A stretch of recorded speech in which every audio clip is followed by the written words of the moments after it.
and we don't have like a veteran in the team. So I guess we all just trust each other and learn from our mistakes.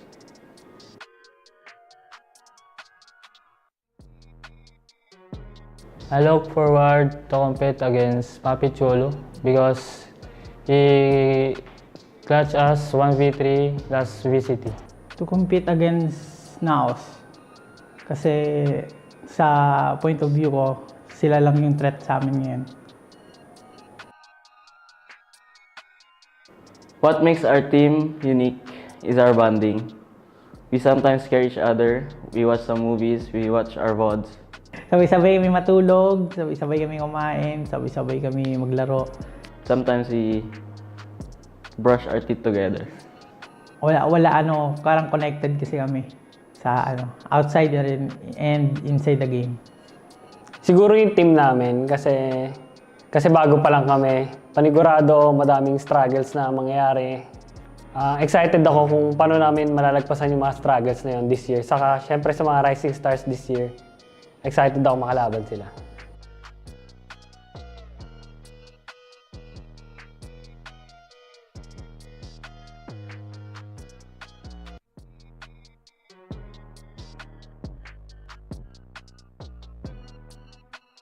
By here.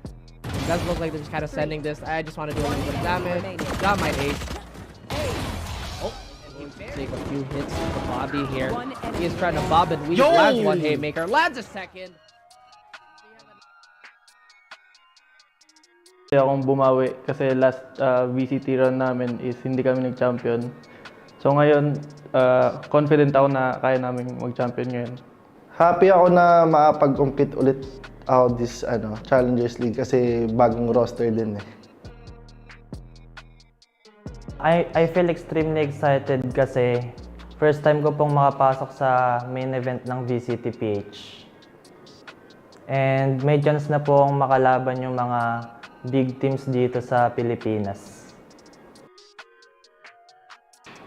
Yung preparations na ginawa namin this coming VCT is nagpa-practice kami and scrims.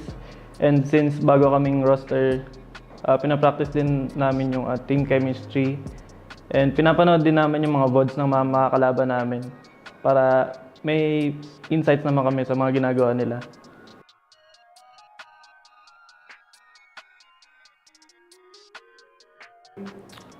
After nung sa Sibol, nag-usap-usap po kami and it served as a wake-up call. So abangan nyo na lang po kami sa mga next namin na laban sa VCT para mapakita po namin kung paano kami nag-improve sa team.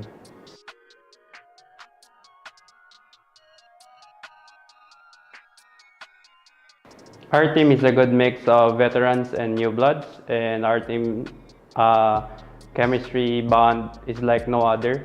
And lastly, I can say our preparations for this tournament is beyond what other teams can commit.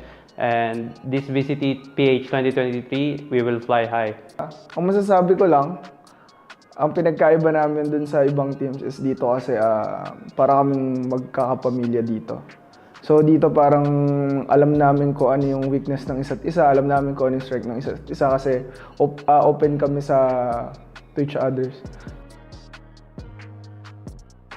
Ayun. So gusto ko lang sana mag-thank you sa mga fans na nagtitiwala sa Naos and also sa mga fans ko dati pa. And hindi kayo madi-disappoint sa akin and sa amin kasi gagawin namin yung best namin talaga para dalhin yung team na to sa international stage. At saka, don't worry guys, magkakaroon pa tayo ng 8-8 sa future. Yeah. So guys, please support us this coming VCTPH 2023 and hopefully we meet your expectations and we'll do our best as a team.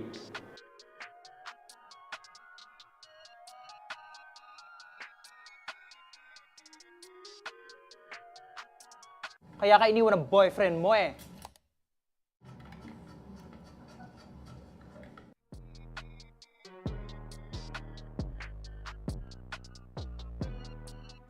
Not enough to escape the Puggers.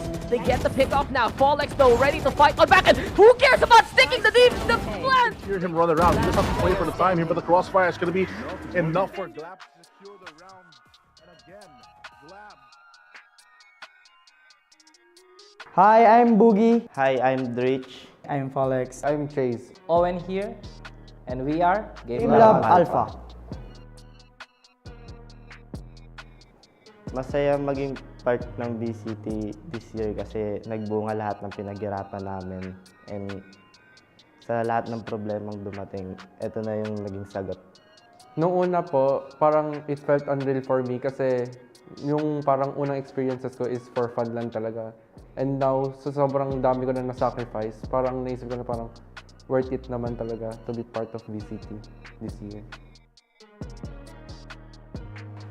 Ang preparation po na nagawa po namin ngayong VCT is, lagi po kami nagpa-practice ng 2 to 3 scrims per day.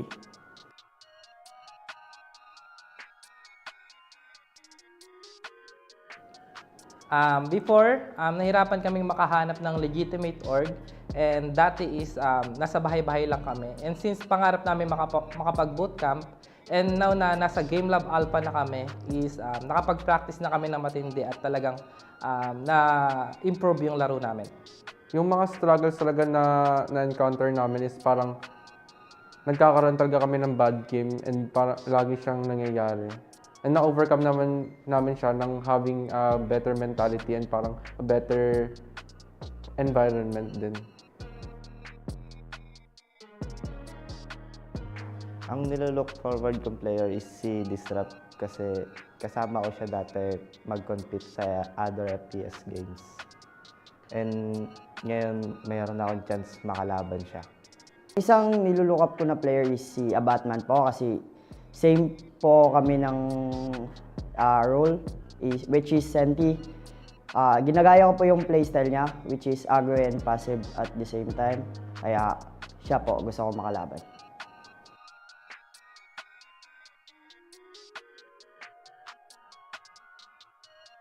Para sa akin, mabilis kaming makapag-adapt sa playstyle na pinapakita ng kalaban namin. And also is flexible din po kami sa agent composition, kaya namin makapagbigay ng 2 to 3 agent composition sa isang map. And especially, Tita Bap.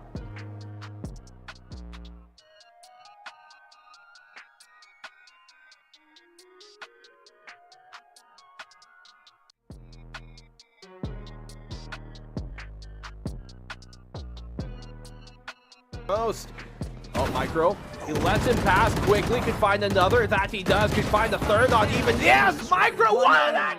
on back. Big 3v2 right now. It's all about the duels. It's all about Micro getting these shots. And here he goes again.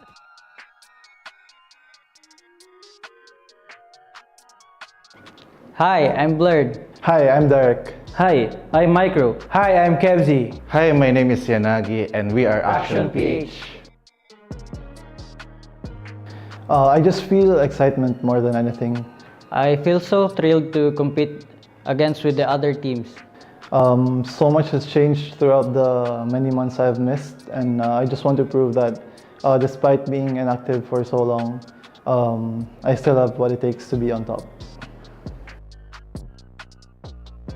Since we are a new team, we mainly focus on our team chemistry.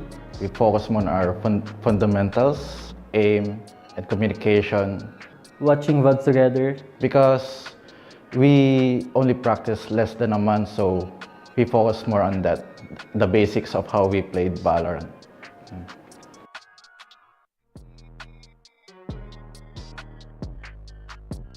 Less than a month kami nag-form. So yung mga struggles namin is yung paano namin na-execute yung mga strategy namin.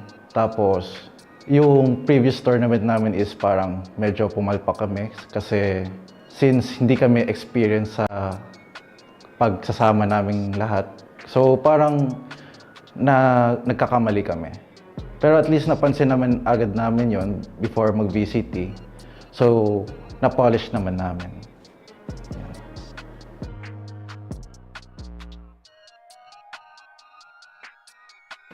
The player I look up or team that I look up to VCT 2023 is Team Naos PH. It's more of the Naos core trio of Wits, Ja, and Papi Chulo because they have been my teammates for a long time, and I'm just excited to be in the same server with them again. Thank you for your continuous support in Action PH. We will do our best individually and as a team. Please continue to support us in VCT 2023. Thank you.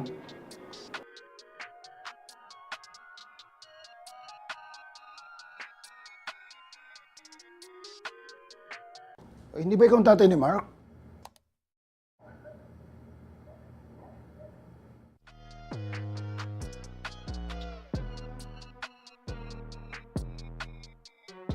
Seeker is gonna stun, disrupt so temporarily. He gets the half and he gets the clutch! NCG, what a way! A slight breeze could cut him down, and Senior Carl will not allow anybody.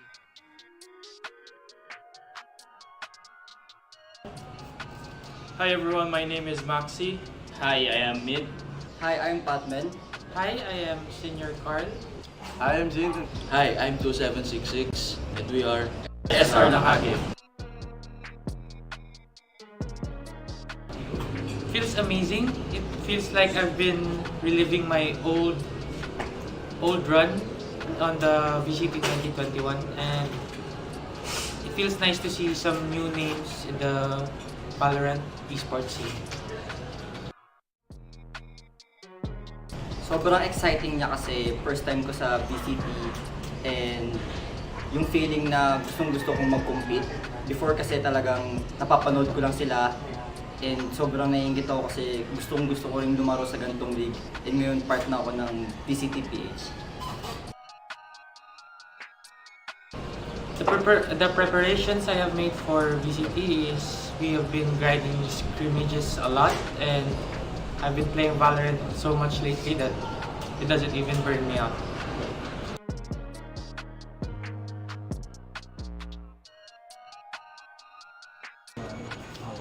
Yun, last year, sobrang ganda ng run namin kaso nagkaroon kami ng problema, which is yung overplay. So, minake sure namin na ibabalance namin lahat, and nag-usap kami na hindi dapat sobra, at make sure namin na hindi dapat kulang din. So, hindi dapat kulang, hindi rin sobra. Balance lang talaga.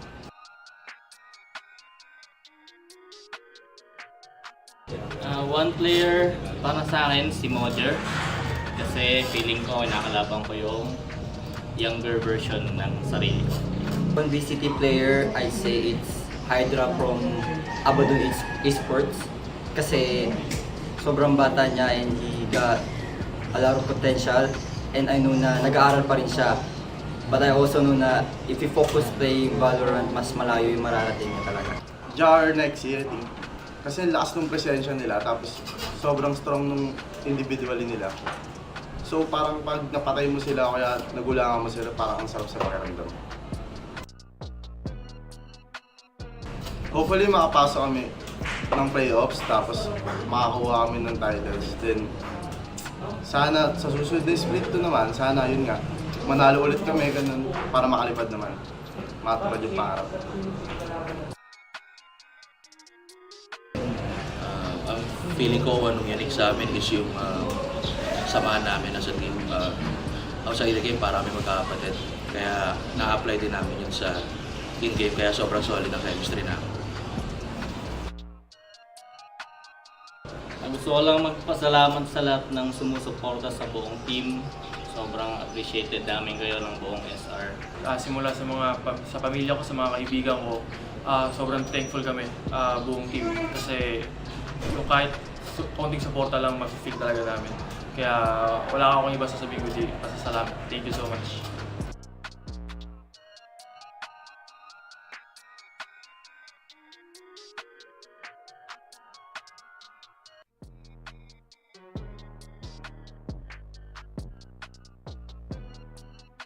Able to spot Sladen, but he's in the corner. Going for the discipline, he decides to let it rip. Finds Boogie, still with a takedown. Ass is there though, tries to heal himself up. It's a scramble here in the 2v1. Asta finding Boogie, and Asta does it here!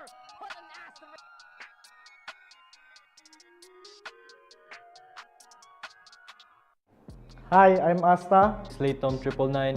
I'm Exotic. I'm Hydra. I'm Rabab. I'm V-Black. And we are Abaddon.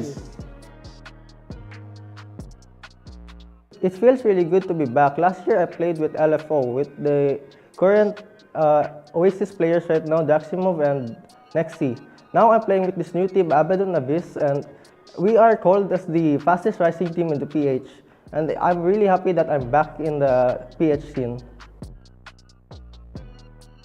So, the feeling na part na kami ng VCTPH ngayon is very parang nervous kami kasi we are new to the scene.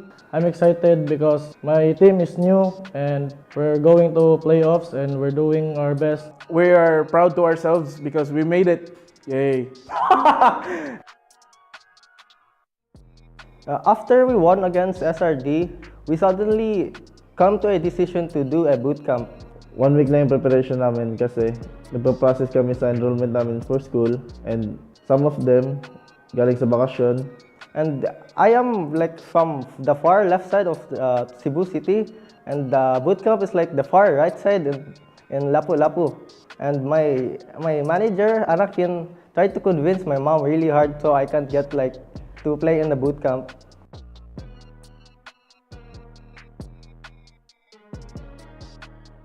The technical issues that we encountered was internet problems and PC problems. That's why we moved to a bootcamp to V-Block's house, and having a coach as well helps us a lot.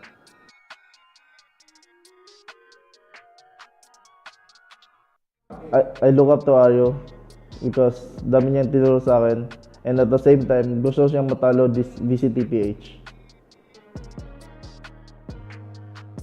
Our age is on 16 to 20 and we are against the veterans in this VCT run. Ganon yung team, di lang ganon nag-give up. Nagta-try hard kami, tas di namin inasahan na mag-Cinderella run kami. Disclaimer, please wag po gayahin.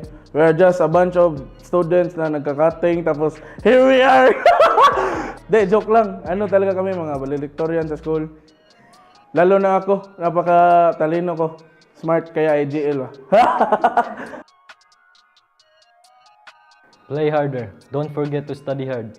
And to my friends, watch me grow. Thank you for supporting us day one until here.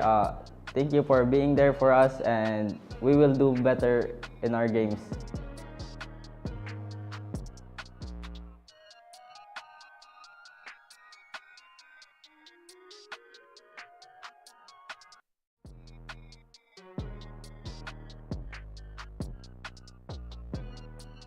The aftershock, though, further stalls him. Drax, great angle for him to utilize. He gets a second follow-up here in the UGNS as well, and next he's holding down to the garage. You shall not pass. Savvy HK completely punished by the two players just as soon as you swing out in front of them. Hi, I'm Marky. Hi, I'm Waldorio. Hello, I'm Nexi. Hi, I am Georgie. Hi, I'm Savvy 8K. Hi, I'm Drax. We are Oasis Gaming. Excited po kasi yung mga upcoming matches namin, feeling ko malalakas yung mga kalaban namin kaya challenging. Another achievement for myself, saka another opportunity para mapatunayan namin na kaya namin maging number 1 sa Pinas. Preparations for VCT. We have 3 coaches. We scrim 3 times a day, around like 8 hours, and I made lineups for my role.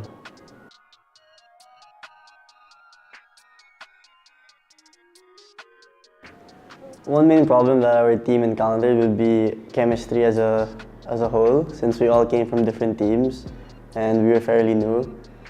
How we overcame them was to just keep practicing and play together. Another issue would be most of us are fairly new players and we don't have like a veteran in the team. So I guess we all just trust each other and learn from our mistakes.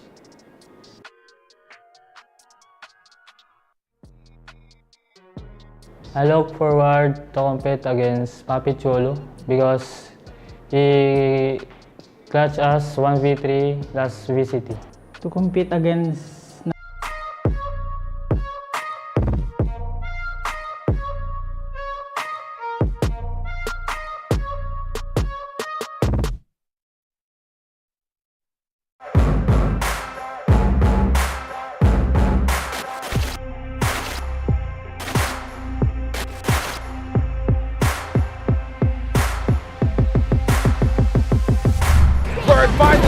double up. Waiting for something to spin. Gets the AC even. Easy picking to make that 3. A highlight reel from Max. The operator is the stopper. MVG going for a wide swing. No one really to take damage control here for the side of Naos.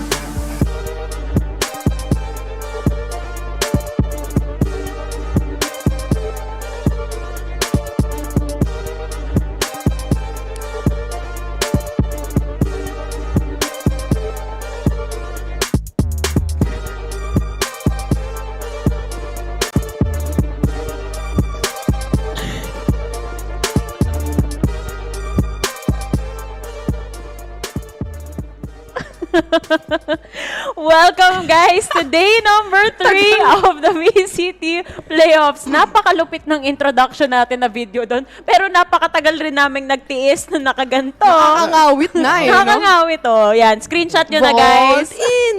Umaga may Voltes 5, may Voltes 3. Mismo. Dito nga pala sa panel, nais kong magpakilala. Ako ang inyong panel host na si Likeable, and of course, hindi nila kailangan ng introduction. Pero syempre, papakilala ko rin si Terror at si Grabe ko naman. ang The Moons. Kilala na kayo ng mga tao dito. Parang Yung matik ayaw na niya yan. sa atin eh. Oo nga. Bakit naman ako maayaw sa ganun? Welcome back! VCT na naman! Kaagising, yung imagine kaagising mo lang, is pagising mo, kailangan mo na mag-prepare. Ganun na nga. I love Valorant. Yun na lang Naligo ako masasabi. today. Yay! Ay! Naligo. Paamoy daw. Tinanggal ko lahat ng sumpa ko sa katawan. So, inaamin mo. Kasi yung last touch mo ng isang araw. Si Ray. O, tapos hindi na banlawan kasi di ka naligo kahapon. Siya nagpagpag. Okay, alam na natin yung rason kung bakit ganun yung nangyari. Bakit? Pagpag. So, ibig sabihin maraming kaluluwa sa 7-Eleven. Marami na talaga. Nagsaslurpee mga Anyway, tingnan natin itong mga highlights sa mga kaganapan kahapon para naman mapag-usapan natin ng Mataim Team dito sa panel.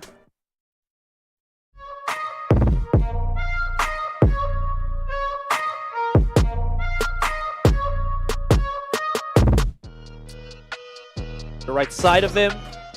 Sarah Carl with the off angle, absolutely beautiful. Unfortunate. No, hold on. He got second. No good information for Naos here. Needs to break the Naos one. That was clutch. That was absolutely necessary. That gives Ja position, moment to breathe, and moment to fight. Although he's whiffing a little bit here, he needs to push the fight here, but there's somebody right on top, but Ja is just too good. His clairvoyance is absolutely on a whole other level, and it did work for a second. It did work for that time, but coming into this round, Naos very much more prepared, and now again they're going to utilize the dog here. Senior Carl timing is going to be key. But he got spotted.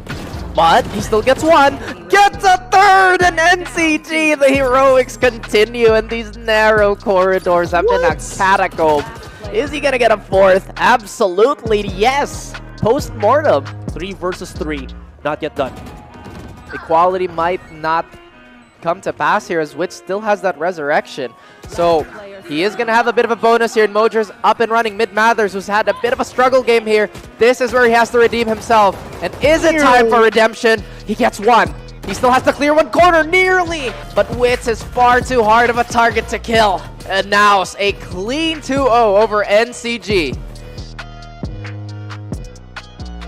The knife peek allows Savvy to actually go for the fight. A bit of a standoff, a bit of an awkward moment.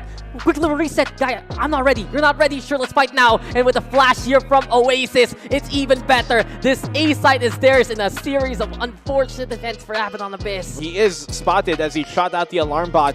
He's going to be taken down immediately by Savvy. Rabab's good for one, but he's done.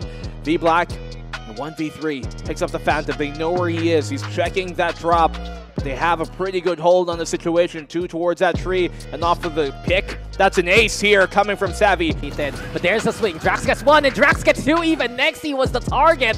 And well, because of that situation, he you can see that the dynamic duo, they will work off that single death. If he stays alive, he could be a big piece of this puzzle. He's rotated back towards that B main, and here comes on out the retake. They've got good positions to hold this up, but Marky slam them good for 4. He can find the ace, but Hydra takes it away. And Abaddon Abyss 8-4. They end the half. Seen him push the limits and push the space of Oasis. Oasis though, expecting this already. Georgie and Savvy ain't giving a crossfire. They make a kill box and they just throw Abaddon Abyss into the ditch. Oasis, as soon as we get back into the game, they are convincing and they are victorious. Sent back down to the Shadow Realm. Abaddon Abyss go down to the lower bracket. So finally able to regain their footing after the break and straight into 3 rounds that there was no real response coming on in here.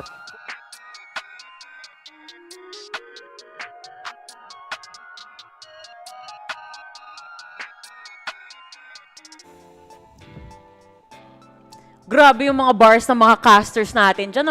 Sent into the abyss, sent back to the Shadow Realm daw. Yeah. May mga ganun pang nalalaman. Ikaw, Vil, marunong ka bang mag-beatbox? Ako? Oo. Dito mo naman lalabas, promise! Bakit? Para habang sinasabi ko yung sponsor spiels, meron tayong beat na nagaganap. Sample nga. Maraming salamat sa Mineski Philippines pati sa Riot Games for making VCTPH happen. Meron pa yan nakasama, pero huwag niyong kalimutan na sumali sa GLAB. Mag-GLAB Unlimited na dahil free lang yan. Sa inyong mga unang month, huwag nang magpatagal. Kaya naman, ipapasa ko na sa iyo. Salamat sa Games Amusements Board. Time. Hindi na ending. Wala, hindi tayo marunong mag-beatbox kahit gustuin man sana natin Biglaan yun na. Galing nga di ba? Sabi niya, ang tagal niya na kasing ginagawa yan bago mag-start yung event. Lagi siyang nagbi-beatbox. First time na yung mata niya umilaw. Oo, kasi it's time. Napakita niya na sa audience natin dito sa VCTPH. Mama, sana nanonood ka. Multi-talented talaga tong si Vil. Next time makikita niyo si Vil na sa sa kaliwa. Mula sa Marikina. Napakalupit. Kakaligo lang. Kakaligo lang. Yun pala yung nagagawa ng ligo. Tingnan natin kung anong magagawa ng ligo pag tingin natin dito sa brackets dahil nagkakaroon na ng laglagan. And on top of that, guys, may uuwi na ngayong araw. Yeah. I mean, sadly, of course, ganun talaga ang mangyayari. Pero nakikita natin ngayon, nakita natin yung top 2 so far na pupunta nga sa split 2 and syempre nasa semifinals na now si Esports versus Waze Gaming, which is gonna be tomorrow. Tomorrow. So, ngayon naman, like what you've said, talagang may mapupunta sa split 2. May tatapos na ng top 4 dito sa ating split 1. Pero syempre, may uuwi nga. And sadly, hindi pa natin alam so far kung sino ba yung mga uuwi. Hindi pa ako handa. Yeah, Hindi pa ako ready matapos tong linggong to. But anyway, nakita naman natin sila from way back. At up until this point, ito na nga yung final moments. Na-mention nyo na rin naman, nalaglagan portion na nga to for the teams that we have on the lower bracket. Pero syempre, sitting pretty pa rin sa taas ng upper bracket natin dito, Laika, is Naos and Oasis, which is actually our expectations na nag-iisang expectation na tama. If anything, medyo upset nga kung hindi yan yung nangyari no? Yeah, actually ganito for the side of Waze Gaming, dito talaga ako sobrang na-spicyhan sa totoo lang. Yung sinabi ni Savi kagabi, see you at the grand finals. Predicted. Yeah. Pero totoo, ang galing actually yung interview neto ni Savi Lahat ng mga nakakausap nating pro players dito sa playoffs natin, nakakatuwa sila talaga. Cheska. Laika, isipin mo na lang. si Savi. Si Mojer yun Si Mojer Kung napanood niyo yung interview niya kahapon. Si Savi nag-tweet na, nagbigay na naman siya ng interview sa collegiate scene. Literal, sabi niya na, see you at the finals. Sa lahat na lang ng sinalihan nila, see you at the finals. Pati na rin, hanggang sa Olympics at lahat. See you at the finals na lang. Scripted lahat. Abangan natin yan kasi may SEA Games pa. Lahat na, dadaanan talaga, see you at the finals. Kita-kita talaga tayo dyan, Sabi. Kasi kami pa rin naman yung magkakas, kami pa rin yung magpapanel. So, kita-kita talaga tayo dyan. Pero ito, tingnan natin kung ano nga ba yung mga papremyo dahil napakalupit. Dito sa ating live stream, pwede kang manalo ng 790 or 1,650 Valorant points. Paano, Vil? Simple lang, di ba, Vil? Sobrang simple lang, pero bes, mamimigay tayo ng premyo?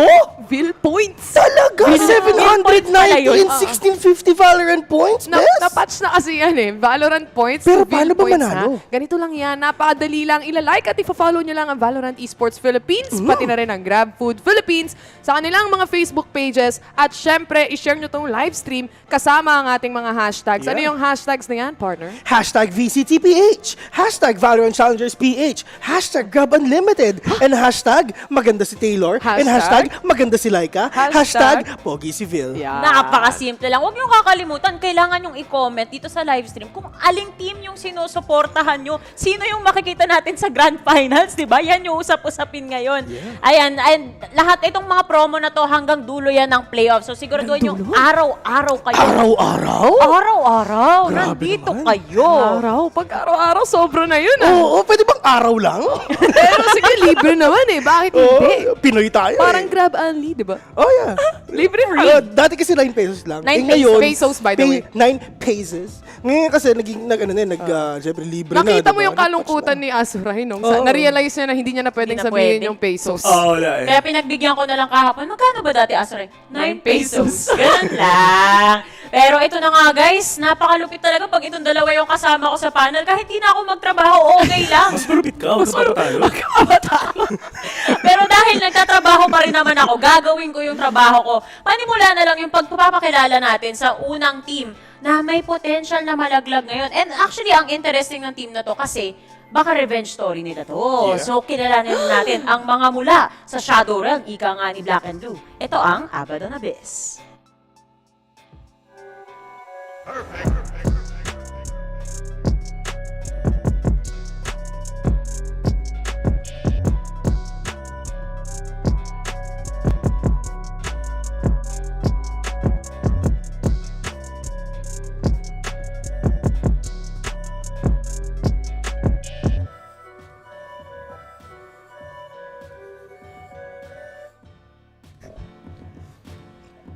Abaddon Abyss. Literal, sinearch ko, Abaddon, anong ibig sabihin? It actually means exactly like doom or destruction. And yun ang ginagawa nila dito pagdating sa VCTPH because like we said yesterday, the performance of this team against the top team right now, VCTPH, against Oasis Gaming, na kaya nilang dikitan ng ganun yung score and even pulling it to 3 maps, not just once but twice. So napakalaking potential ng Abaddon Abyss, especially sa matchup na to.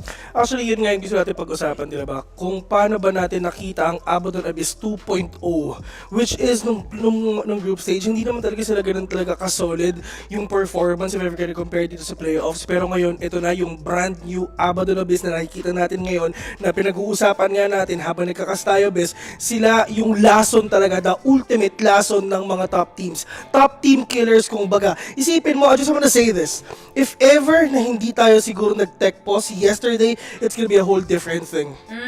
Hindi malabong mangyari kasi yung momentum nabubuo na talaga sa side nila kahapon. And in fairness, dati ang lagi nating tanong pagdating sa team na to, endurance, stamina, pero ngayon wala na yung tanong na yun. Games na sila eh. Oo. And on top of that, hindi sila napapagod pagdating ng third game Sadly, kami ba yung nagkakasna? Kayo yung napapagod. Kayo yung kailangan sa endurance at stamina nyo. Tignan natin tong first series kasi panel tayo. Ayan. Dito magkakaalaman. Dito magkakaalaman kung si Bill ba. Si Bill ba? Ayan na. Pagpag na siya eh. Hindi ba pwede ikaw? Si Ray ba? Ayan, si Ray bumalik na. Binabalik na naman. Pero dito naman, ang makakalaban nila, sabi ko nga kanina, di ba, posibleng revenge story to. Kasi itong team na to, nakita na sila nung regular season at tinalo nila itong Abaddon Abyss. Tingnan natin kung nakapag-concoct na sila dito sa kanilang laboratory at na-improve pa nila yung game nila. Here is GameLab.Alpha.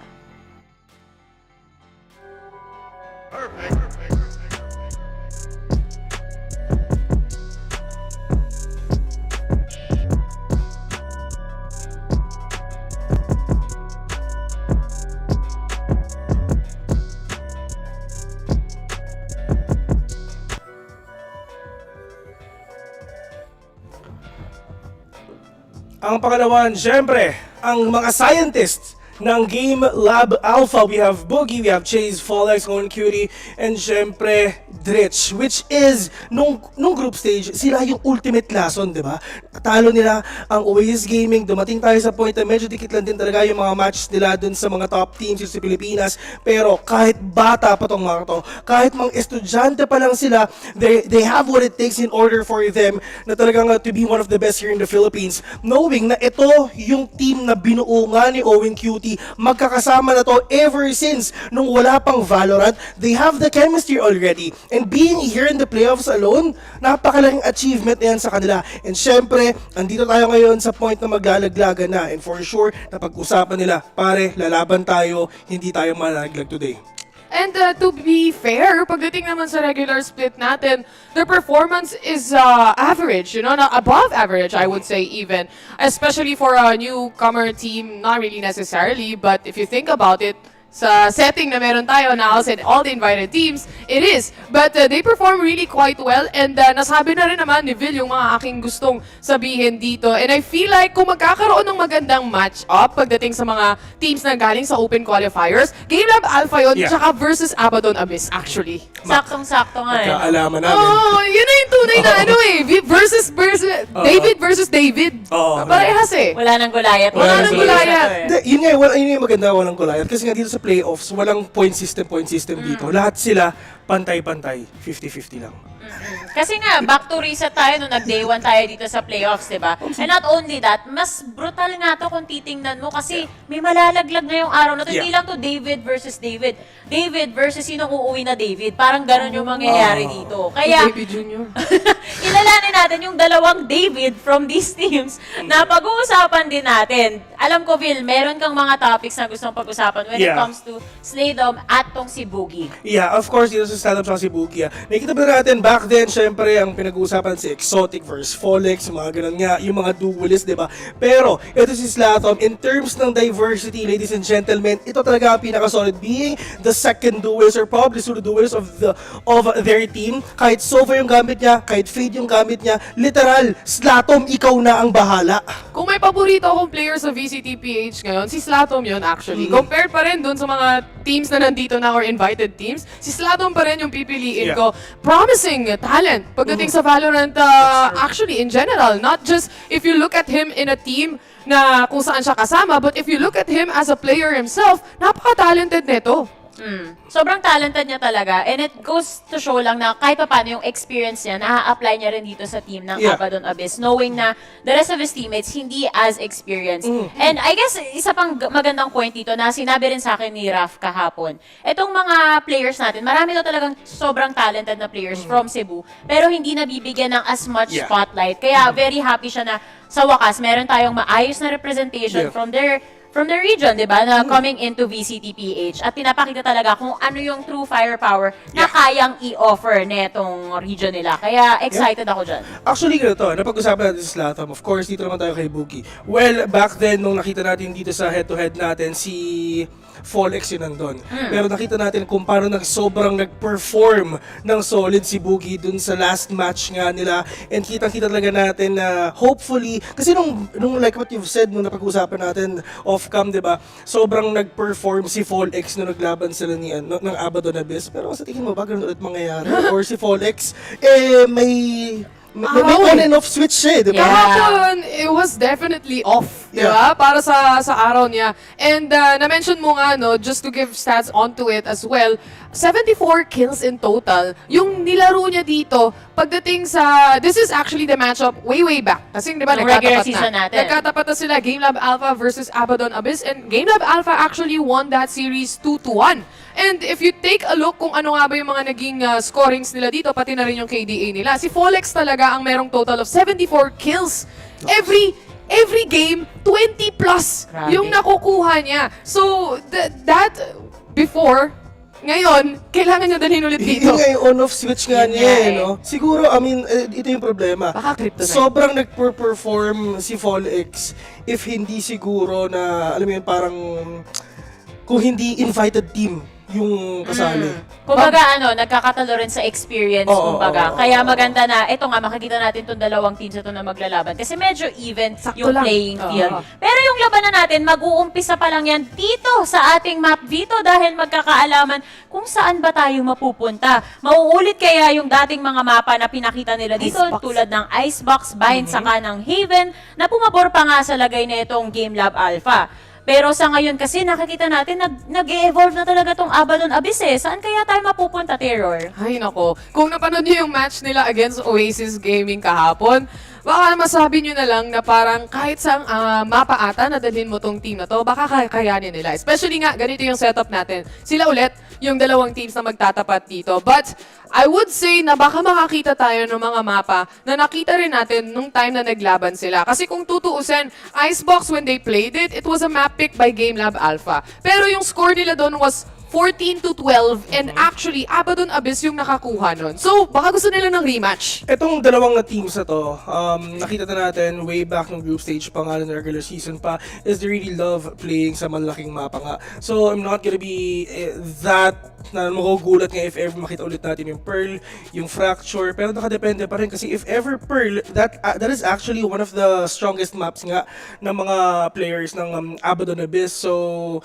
it's gonna be really interesting if ever talagang makuha ng Abaddon Abyss yan dun sa second map na pipiliin nila. Medyo nag-aalangan lang ako In fairness kasi dito sa Abaddon Abyss, medyo maganda yung trajectory nila ngayon compared mo sa GLAB na nung nagsimula tayo sa regular season, consistent sila, maganda yung performance nila. Tapos medyo hindi ko alam kung nagde-deteriorate or nakaka-keep up lang at nag-e-evolve na rin yung ibang teams. Nagkapalitan kasi. Yung una, yung mga nakakalaban nila is open qualifier teams. Nung moving forward, puro mga top teams na natin sa Pilipinas, which is invited teams natin like Naos, Oasis, SR Nacague, na obviously lamang pagdating sa experience, so maybe we would see that downward trend. Yeah. Actually love the veto ng ginawa ng GLAB dito ng split. Isipin mo, Oasis Gaming yung pumili niyan, pero nanalo ang players ng Abaddon Abyss dyan. Pero yun nga, Lotus pick para kay GLAB, which is ito naman ang one of the pinaka-konti nga na nilaruan nila. And syempre, one of their best maps as well. Actually, itong Lotus kahapon, although natalo tong Abaddon Abyss versus Oasis, 10-13 yung score dyan. Talagang masasabi mo kahit saan mo idaan itong Abaddon Abyss kahapon, they were on fire. And siguro konting adjustment na lang, kaya nilang ipanalo yung series nito.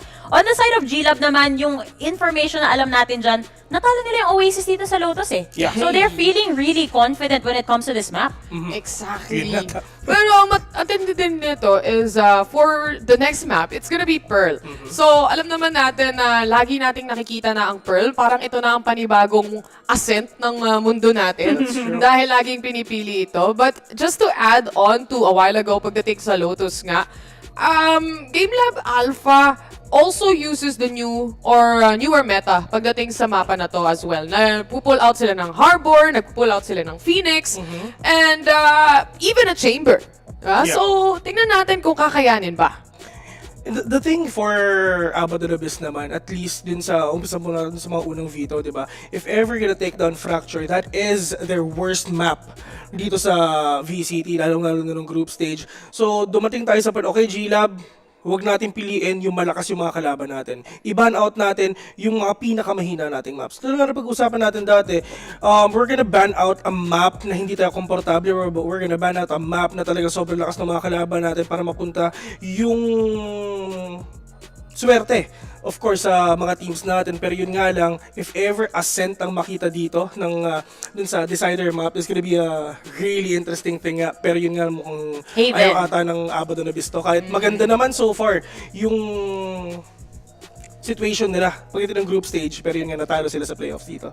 Medyo alanganin na mapupunta tayo sa Haven. Di pa tayo masyado nakakakita ng mga recent GameLab.Alpha games dito. Samantalang itong Abaddon Abyss, maganda yung pinakita nila against APH pa nga, di ba? Tapos, syempre, alam nyo yan, suki kayo ng overtime. Kalungkutan may mga bagay na hindi mo na ipapaalala. Yung mga ganun. Yung mga yung tabas ng dila mo. Hindi ko trip eh. Pero ito, Haven yung magiging susunod nating mapa as a decider. And kumbaga, para sa akin talaga, when I look at Haven, Trauma? Pagalingan mag-retake. Kala ko trauma yun, nakikita mo sa Haven. Pero pagalingan mag-retake. Best, meron ako sasabihin, sorry. If ever, ayan na naman siya. mag-game 3 to. Alam ko na yung sasabihin niya. Yun na yun. Yun pa lang eh. Yun If na yun. ever pa lang, kahit simulan mong pero eh. Oo. Alam mo kung paano mo gagayahin si Vil? Ganito siya. Pero but still. Oo. Pero, but, may still pa. Oo. Tas yung if ever, yan. yun yung panimula. Ulitin ko if ever, na Kung game sakali number man, 3, alam na natin kung sinong mananalo dito. Sino? 100% win rate ang GameLab sa game number 3. Uulitin ko yan. Talaga? Oo. Tingin mo? Hindi, if ever lang nagawa sa game number 3. Feeling ko...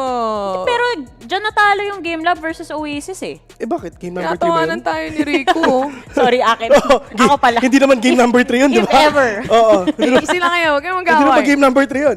May hinakalaban na. Ako yung nasa gitna eh. Sorry, Diba? sorry. Isihan nyo lang. Pero itong mapa na to, excited lang ako makita basically. Lotus Pearl, 3 games, sinasabi ko na kasi bumalik na kay Rere yung sumpa. Aabot ng Akala abot ng mo hardcore analysis. Akala ko kung asan papunta Salamat yung na sa... analysis. Ayan, liligtas kita. Naligo na ako. Akala ko prediction na yung patutunguhan ni Taylor. Hindi pa pala. Prediction naman yun Prediction sa Re-Rakers pala yung pinag-uusapan. Oy, pero in fairness, throughout the playoffs, parang puro 2-0 yung mga kinakas ni Rere. Yun ang sasabihin ko. Kaya Hindi nga. naman sa pagtatanggol. Napagpag na nga. Sinasabi ko sa inyo. Dapat inapiran mo ulit kasi si Rere bago nag-umpisa yung araw. Ay, hindi kinain yung sisig ko. Hala!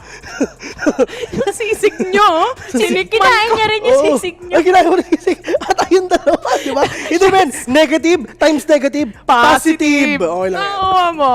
Perfect. Malalaman nyo, napakalupit talaga dito sa VCTPH. Para na kaming pamilya, iisang pagkain ng pulutan namin. Nakita ko kasi sa lamesa may pagkain, Oh, may may sisig. Sinong hindi sa sisig? Eh di tinikman ko, mukha namang malinis eh. Sa bagay, kung kumakain nga kayo ng lumpia sa broadcast sisig pa kaya. Check mo habis baka meron pa. Bakit ka magpapacket Sage ka meron naman packet lumpia? Wala lumpia eh. Sorry Okay, guys. okay. Tingnan na natin. Baka nasa bulsa mo yung prediction mo. Hanapin ko lang yung pake ko. Buksan mo. Eto na. Hay! Abaddon Abyss daw yung mananalo. Abaddon Abyss yung kay Tiro. Ikaw, Vil, sa bulsa mo. Baka may laman din. Ay! Kinabahan ka, no? Ano yan?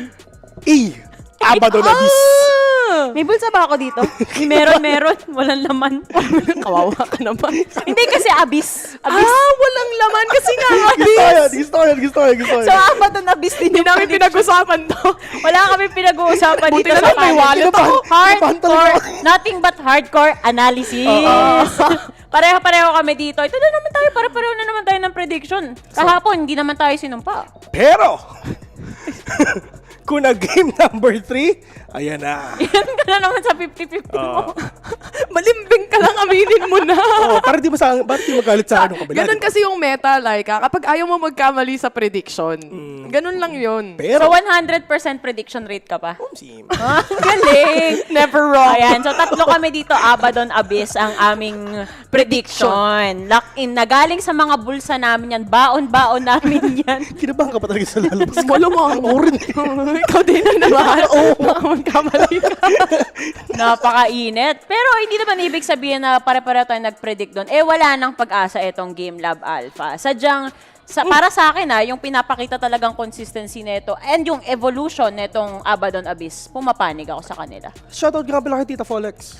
Si Tita Folex. Lagi siyang nanonood. Lagi nanonood si Tita Folex. Lagi rin siyang sumusuporta sa anak niya. Tsaka rin, syempre dun sa team ng anak niya. No? So, aside from that, yung tropa naman namin, mga ka-Berks. Kasi sa Bisaya, kasi mga ka-Berks, barkada.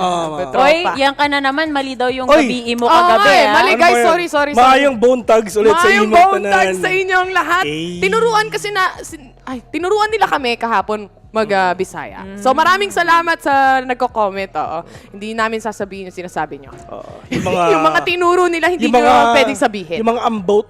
Ano yung mga pinagsasasabi nyo? Hindi ako marunong mag-Bisaya. Same. Huwag na, delikado sila. Delikado. Pag tatlo, masyado ng delikado. Mahirap na. Okay na yung dalawa na lang. Okay Feeling na bukas pa tayo dito kasi nakikita ko si Direk. Magic. Nandito sa kwarto natin. Walang magsi-switch. Walang magsiswitch. Hindi yun Ang akin lang usually smooth yung panel. Bakit Bakit naligo na si Bill? Ba't parang magkakasama pa rin tayo hanggang ngayon? Bakit kaya? Ha? Hindi kasi, kung pag nasa in-game, hindi yun pag nasa in-game tayo, may tech boss. Panel. Na-tech post din. Oo, na-tech boss. Ay, Bakit? oo nga. Totoo, no? Na-tech post tayo sa panel. Tignan mo, nababadtrip na yung casters, oh. Alam mo ba sino may kasalanan? Si Steve. Ay, totoo. Sino na nasisig? Si Steve yung may Nag-sharings kasalanan. kasi kayo sa sisig na dumaan kay Ray. Yun kasi yun. Pinag-combine kayo. Nakakarma tuloy ako. Pero masarap naman, worth. Sarap ng sisig na. Ang Worth it. 89 kukwento lang. ko lang sa mga viewers, si Taylor kumain ng sisig na hindi niya alam kung sinong kumain. Nandun lang sa Guys, mesa. isipin nyo yung bago yun. Ako si Ray. Kalahati na lang yung sisig nung nakita ko. Tinanong ko nga siya mas konti na lang yung sisig. Kanin lang. Okay lang. Dati nga yung ulam ko asin lang. Dati Okay nga lang. hangin lang Busog na ako. O kaya naman, pag kakabog lang yung dibdib, diba? Masarap na yun. Breakfast of the champion. Cloudburst and Busog kape. ka talaga at kung busog. Diyos ko. Pero mapabalik lang tayo. May teams pa rin tayong pinag-uusapan. Meron ba? Oo. Alam, Kala ko chika minute. Chika, mainit. Kung gusto nyo makipag-chismisan sa amin, guys, mag-comment lang kayo sa comment section natin. Yeah. At saka, syempre, i-like nyo yung page ng Valorant Esports Philippines. Ganun lang kadali yun. Like, share, Exclamation point notify. Saka sumali kayo sa giveaway namin, di ba? Sayang naman. Matindi yung Bill giveaway points natin. yun. Man. 700 Ba't di ka nagpapag-giveaway, Laika? Ng ano? Battle Pass, pa-Battle Pass ka naman. Ikaw na lang. Bakit ako pa? Paldo ka eh. Paldo ka eh. Nakita ko yung bag mo eh. Bakit mo tinitingnan yung bag niya? Pinicturean eh. Kita ko yung bag mo eh. Lupit-lupit talaga ng mga kasama. Kami nga, nakamaong lang. Ikaw nga, nakasuit ka eh. Oo Ano ba Ay, tawag dyan? hindi. Blazer ata. Blazer. Hindi yung tela. Kita mo, Yung di tela. namin alam. Kasi Kami nga, wala maong kami. lang eh. Oo. Ito, mas bago pa yung sa akin, hindi na. Silk yung tawag dyan, di ba? Wow, Wala silk. kami niyan. Dito, Silk, huwag kayong maniniwala. Pinaglololoko kayo netong dalawa. Kailan kaya magsa-start mo? Pag natapos tayo sa top tier analysis Ayan! natin. Ayan na! Nakarinig ako. Buti na lang, Oo. tapos na yung top tier analysis Oo. natin. Pwede nang ipasa Good luck, Direk. sa aming mga nagmumunting casters. Nagmumunting. Take it away, guys.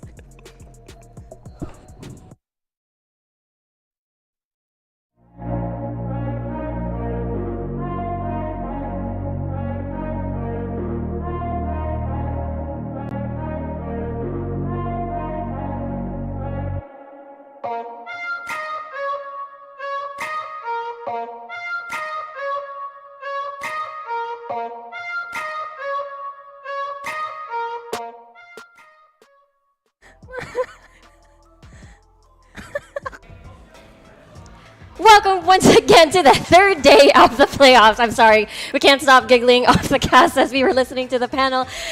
I know we're smiling right now because of the panel, but today is going to be a very bittersweet day as we're going to be saying goodbye to 2 teams today, and only 2 will continue on with their journey in the VCT Philippines. My name is Riku. Joining me today is Fluffy02, and we talked about the bittersweet day. But before we get on over to the details, we are available in 2 different channels. By the way, you're watching one of them already. We have the Filipino broadcast. If you want to check that out, we're available on Facebook and as well as on YouTube. And like the panel mentioned, you know, everyone's hungry for food. They're splitting the sisig and everything. But if you want your own sisig, you can always check out and use the GLAB Unlimited code always at your convenience. Yep, sorry. It is free now. It is free. No pesos required. It is going to be free now. As you can see, just scan, using your phone, scan the QR code right there for more details. Yeah, only 9 pesos for your first month. Actually, no, even better, it's free! Free! Crazy, it's free. Crazy. The evolution. So now it's extra convenient for you guys, but switching over now to the tournament proper. It is a series between GameLab.Alpha versus Abaddon Abyss, and there's just a lot to talk about, especially we've seen the first 2 days of the playoffs. But first of all, Abaddon Abyss on the right corner, a very young team. They started with 6 seeds. It felt like they couldn't even make it to the playoffs, but look at them now. They were able to take down Action PH and then almost took down Oasis. Thank you for that fact. That is very true. In fairness, Abaddon Abyss has really grinded their way out of the Abyss. They've always had that slow start, but every time they seem to get momentum, it always continues. And even though both of these teams have been coming off or have come off a loss, Abaddon Abyss's adaptation is really showing because their games are getting closer and closer. And I feel like now that they're against a team that also came from their open qualifier, they have a strong chance of winning this game. Yeah, absolutely. They're going up against GameLab.Alpha, which is on, on paper during the regular season, they were, 5th seed, only 1 point in between Abaddon Abyss. And when we look at GameLab.Alpha, every time we cast this team, we keep talking about their style of being aggressive, strong arming these sites. So what is the dynamic against Abaddon Abyss will be absolutely interesting. Yeah, I mean, Abaddon Abyss always evolves. They have that adaptation going for them, and GameLab has that reliability factor in their aim, but it's something that, although it is a strength, has sometimes proven to be their downfall with their kind of one-dimensional strategy. So hopefully they start adapting it as they move on to the series. Yeah, we'll see how Abaddon Abyss is able to adapt, just as you said, against GameLab.Alpha. The adaptation will start here at the Agent Select. Agent Select, looking at it, we have Killjoys on both teams, but the double Sentinel coming out for GameLab, also bringing out the Chamber triple actually with the Sage as well. 2 anti-flanks running that Harbor, and Boogie is going to be playing that Phoenix. Yeah, like right now we're looking at Lotus. We have a lot of, versatility when we look at this map. So with a difference now that we're seeing between the 2 agents, or 3 even, how do you think this is going to play out, especially in defense and offense? It's kind of interesting because when you look at GameLab's composition, it's something that really helps them defend, which not necessarily is their best strategy. They have a lot of anti-flanks and util to play off, but we're so used to seeing them as that aggressive team, not really the more defensive-sided one. So that's maybe one adaptation that they've proven to provide for this series. On the other hand, they still have a bit of competition as Neon on the opposing team is going to run through a lot of their defenses if he's not stopped early on. Yeah, that's absolutely true. We know Lotus is an incredibly huge map, having the Neon with all the movement speed happening in the world. It'll be absolutely pivotal and very significant in heading and rotating to all of the different sites. Now, again, we've seen this match before in the regular season. It was GameLab.Alpha that won against Abaddon Abyss 2-1 in that series. But now it is time for a potential revenge. But the thing is, the revenge isn't the only story here. It's about surviving the playoffs. It's about moving on to the next round. And that's exactly why this BO3 is going to be incredibly important. Yeah, the pressure is on for both teams. They're both at that point where it's make or break. Whoever starts this series off well really carries that momentum throughout the rest and really sets the tone for how these games are going to go. We've heard from the panel earlier how GameLab really wins those 3-map games, so it's going to be up to Abaddon Abyss to really stop that trend. Yeah, it's going to be interesting considering, again, GameLab.Alpha. We keep talking about this team. It's very momentum-based. It's very reliant on having to start attacker side and try to snowball from there and take that momentum to the next half of the map. And every single time, whenever they start on the opposite side, they struggle a little bit. So we'll see what the dynamic is going to be, considering the fact that it is GameLab indeed going to be starting on attacking. Starting on attacking indeed, and it looks like the attacker is already going to get so much space. They're going to go all the way to take the B orb and already prepare themselves for the C hit as the defenders have taken A and fall back. Yeah, we'll see it right now. We've got all complete setups coming from Asta at C site, but with double sentinels right here, this is the right move. They're going to be able to slow down this push if they ever do commit to this. Yeah, it's getting hot in here as they're about to hit the site. Anything could happen, but already they have the read. All the players on the defensive side are ready for this attack, already postured in the prime positioning. With 1 minute remaining, the attackers have to make a decision really soon. Yeah, the fact that Exotic even watches spawn, they don't see anyone, so it's process of elimination. As the bird will be able to spot out a couple of members here. We're moving quite slow. There is the wall for the initiation. 31, Fall X actually the first one to fall here. Chase will immediately get the trade. This is a complete commit so far. 4v4, 3v3 actually. GLAB and Asta doing a really good job defending. Now it's all up to Dritch. Dritch now. Oh, his location is known, and with a slip and slide, Exotic takes him out. What a great move from the defense. They're able to take the pressure off of A early by having that Harbor cascade as well as the early push. That way, they can have the read that, oh, it has to be B or C. So if we stack on C, it's an easy rotate on B. And unfortunately, for the attacking team, they really got red. They were already prepared. Before they even hit the site, all the players were already stacked up except for the Neon. But the Neon rotates so fast, he's basically already there. Yeah, we talked about it during Agent Select. The fact that Exotic can just cover so much ground in such a huge map such as Lotus. And that's a first pistol round win from Abaddon.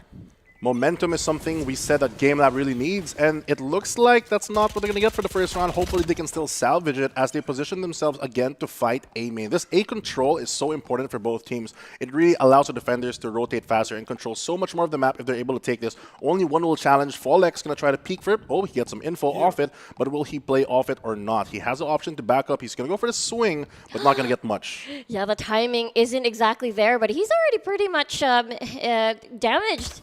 As we see, 78 HP. Won't spot anyone just yet. Just trying to peek, just trying to scout. As the bird will detect that people are there. Gonna get so much info off that flash though. It's gonna ping at least one player and they're already prepared for it. The stacks have come through. The first shots don't land, but with a better buy, they have the range advantage. There goes the Spectres going through, and it looks like Abaddon Abyss is sending them down to the Abyss with only Boogie left on the attacking side. He has to really defend himself here, but Slatham is already there on the side. It's still a 1v2. Boogie is healing right now with hot hands, but unfortunately he's not in the best position. And there you go, 2-0 for Abaddon. It's like the patience from the defenders is really paying off. Taking it as A control that deep, that early, using that Harbor utility to push them out, not giving them any information. As the Harbor Cascade moves in the direction of where it's cast, it blocks off all possibilities for them to get an early peek, especially when you're going for a chamber. You don't really have the info. You really have to peek, use that Headhunter to the maximum effect, and he just can't swing out against all this utility and a better buy. Yeah, that's true. You don't have what do you call this? Your own dog to scout out things for you. You have to risk your own life or even risk getting damaged. And that's exactly what we saw with his 8 HP in the first few seconds. Yeah, now that you mentioned it, actually, because they're running that triple sentinel comp, they don't have an initiator to really provide the information. They have to play contact, which is something they can do with their own harbor, with their own chamber, and swing off the wall. But without an agent also to burst in, their duelist being a Phoenix means they have no gap closer. It's going to be really hard for them as they execute the site. Yeah, they gotta do this. They gotta use their ult, but with the flashes, this stops the onslaught. Asta immediately with a trade, Exotic and Slatham as well. This is a very strong defense so far, but 3v2. What will Slatham and Back to Black do? Slatham denies that, and now, actually, it's a 2v2 at this point. He's gonna get contact with the wallbang. And Boogie, right now, it's a 1v. There you go. GameLab gets their first round in this series. Very important, winning their buy round. Vanta Black not looking at the correct direction, even though he got the sound cue off of Water, expecting the second player to maybe play off that long angle. Instead, the double up working in favor for GameLab. Finally, they get their round, and more importantly, secure their buy, as well as move their buy on to the next round, where they're facing the full rifle power of Abaddon Abyss. It was a bit worried there because it was super winnable despite, you know, the gun difference, the gun power difference between these two teams. Remember, Abaddon Abyss, they do love their thrifties. They do love their thrifties, but hopefully Abaddon Abyss wins their buy as well. They have all the utility they need as well as the rifles. They push out the chamber, who's forced to use the trademark to move all the way back. Suddenly he's covered already. The line of sight, the control on A that we always mentioned has already been denied. Yeah, VBlack constantly with this Cascade, such a huge impact. Whenever you mentioned, Fluffy, the line of sight, and he's continuing with his rotation actually towards B. They really have to play the slow and steady game. Without that initiator presence, they have to manually get the info themselves, try to peek out, try to bait utility, but it's so hard because Abba just refuses to move. Yeah, there's a lot of very patient plays right now between these two teams. You see Abaddon Abyss holding their ground. GameLab, they know that they gotta do this. They gotta start because it's 50 seconds on the clock more or less. It's Cascade as well. Exotic is able to reposition almost immediately and just dashes on and about. The Neon mobility saving his life, saving his position, and allowing him to fall back. Now further reinforcing the A side as the attackers have been spotted. But look at the discipline from ABBA. They haven't even pulled much rotations. And if they keep doing so, when they go for the B contact, there will be already Sage running into KJ as Hydra is going to be holding the long angle. Yeah, this is interesting. It feels like GameLab is just literally forced on to commit to A, but the rest of Abaddon Abyss just keeping tabs still on towards C. Reckoning already activated for this A execute. As they stop the push, actually, Boogie finds Exotic almost immediately. 4v4 still with 13 seconds on the clock. It's getting really intense so far as Chase is able to eliminate Hydra. and face the opposite direction. Now, on towards drop. He's finds someone. Slathem, though, gets him. There's the second head. That's the third kill for him. Now it's a 2v1. What will Fallex do? This is the question. He has to play time. He has to isolate the fights, but Asta finds him first. I think the discipline is what really saves Abba from a lot of these rounds. GameLab really has to go for that contact play, and Abaddon just refusing to budge, being the immovable object that they are, even allowing Sage, Slathem to really take out the lurker from the enemy team, because there's no other way for them to play. They only have what? They have the trademark, they only have the KJ turret for contact, for info. If they have to play the slow game, it doesn't work so well into a team with a lot of delay, especially with that Harbor and Sage utility with the slows and even the barrier orb. Yeah, that's true. They have to make all of these, contacts, these gunfights count every time. They cannot lose at all when they want to get information by peeking. So right now, 3-1 for Abaddon. This is a good start for them. GameLab, on the other hand, is forced back on that eco, but as you mentioned, they do manage to win a lot of your thrifties, but it might prove difficult, as with a better buy and with the better discipline that they've shown, even with this cheeky wall coming from Slathem to make a sort of one-way if anyone just chooses to melee the wall, it's all these small little things that add up, that burn the time, and that clock is against GLAB. Yeah, which narrows down a bit of GLAB's entry points. Very difficult to now penetrate, so their options, again, scout information. Almost definitely they know that Asta is going to be at C most of the time. Oh, no. He's just shot in the dome as he has to fall back. Fallex falling out of the round and forcing this 4v5 with still a minute. Look at the attacking side. They have not much space. They only had that chamber to really try to get something and pull pressure, but the refusal to move is just so much. The high tide also comes in as the swing is about to commence. Let's see as well, with the waves blocking line of sight, the alarm bot is there to spot out. So the nanoswarm actually destroyed. So there's nothing there for Asta to work with, only his gun. A lot of patience here coming from Abaddon at this point, with Exotic already trying to stun, trying to slow down the bleed here. He's able to get a lot of damage. Asta, you are a hero, and they prevent this onslaught from happening. It's so hard for GameLab to make a move. Even though they show presence, they have to immediately burst out. But their composition is also not really designed to just burst through things. They don't have a race, they don't have a jet. It has to be the Phoenix. They have to build up that ult economy so that he can run it back and really take the site and take space for them. Because if not, just a couple stalls and a couple weapons can really delay them as Asta and V Black really sweep them up for the round. Yeah, this proves to be incredibly difficult for them. The choice of the composition, very high risk, high reward for GameLab.Alpha. But utility-wise for their ults, it seems that they have a lot available. The biggest one, though, for GameLab is going to be that run it back. Oh, and finally, they get some presence. It's going to be Owen landing the shots up onto A, getting them the control that they so desperately need. Hydra even brought low. He can't heal himself with the heal, so he has to back off. Maybe he's going to get one from his Sage. Yeah, probably from Slathem, as the run it back already activated to secure the charge. Now with lockdown as well coming in, this slows everything down. Chase, though, already with a plant. So we'll see how will Abaddon enter this B side with everyone just funneled through. ONQT is right there, but Vantablack immediately with a trade. They have to guard this. They have to buy time. Exotic finds Fallex, though. Exotic immediately falls, though. With 7 HP onto Vantablack, will he get the headshot? No. Chase denies that immediately. It's all up to Hydra here. Don't think this is going to be good, but the flash coming in, that was close. But Chase saves the day with 4 kills in that round. Ice cold coming up from Sage. Chase really putting the momentum and the statement piece for their team, really holding down the site as a Sentinel should, allowing himself to get as many 1v1s as he can and securing that B-Link area for his team, allowing them not to have any pressure. Even though there's multiple people, just having one person hold this narrow pass is enough to stall out this entire push. Yeah, it was a bit difficult for 2 people to trade. They were both quite low already. Chase did a phenomenal job knowing where to look, knowing where to go, and the timings are just perfect. Perfect indeed, but GameLab really needs to get a better time here. They're going to do the Paper X style all play with the Sage Wall, maybe to get an early advantage, but it's not going to work out for them. Fallex already going to fall down really quickly into the round. Fallex is the type of member that normally when we see him pop off, GameLab is in that great position, but now, with everything being so slow and so disciplined, it's like they're choked out of making a move as Asta gets another kill. Yeah, speaking of choke, they're literally choking GLAB into this funnel, into this position. They're having a difficult time. Exotic finds another one, and with this reposition, they're just chasing down the last member.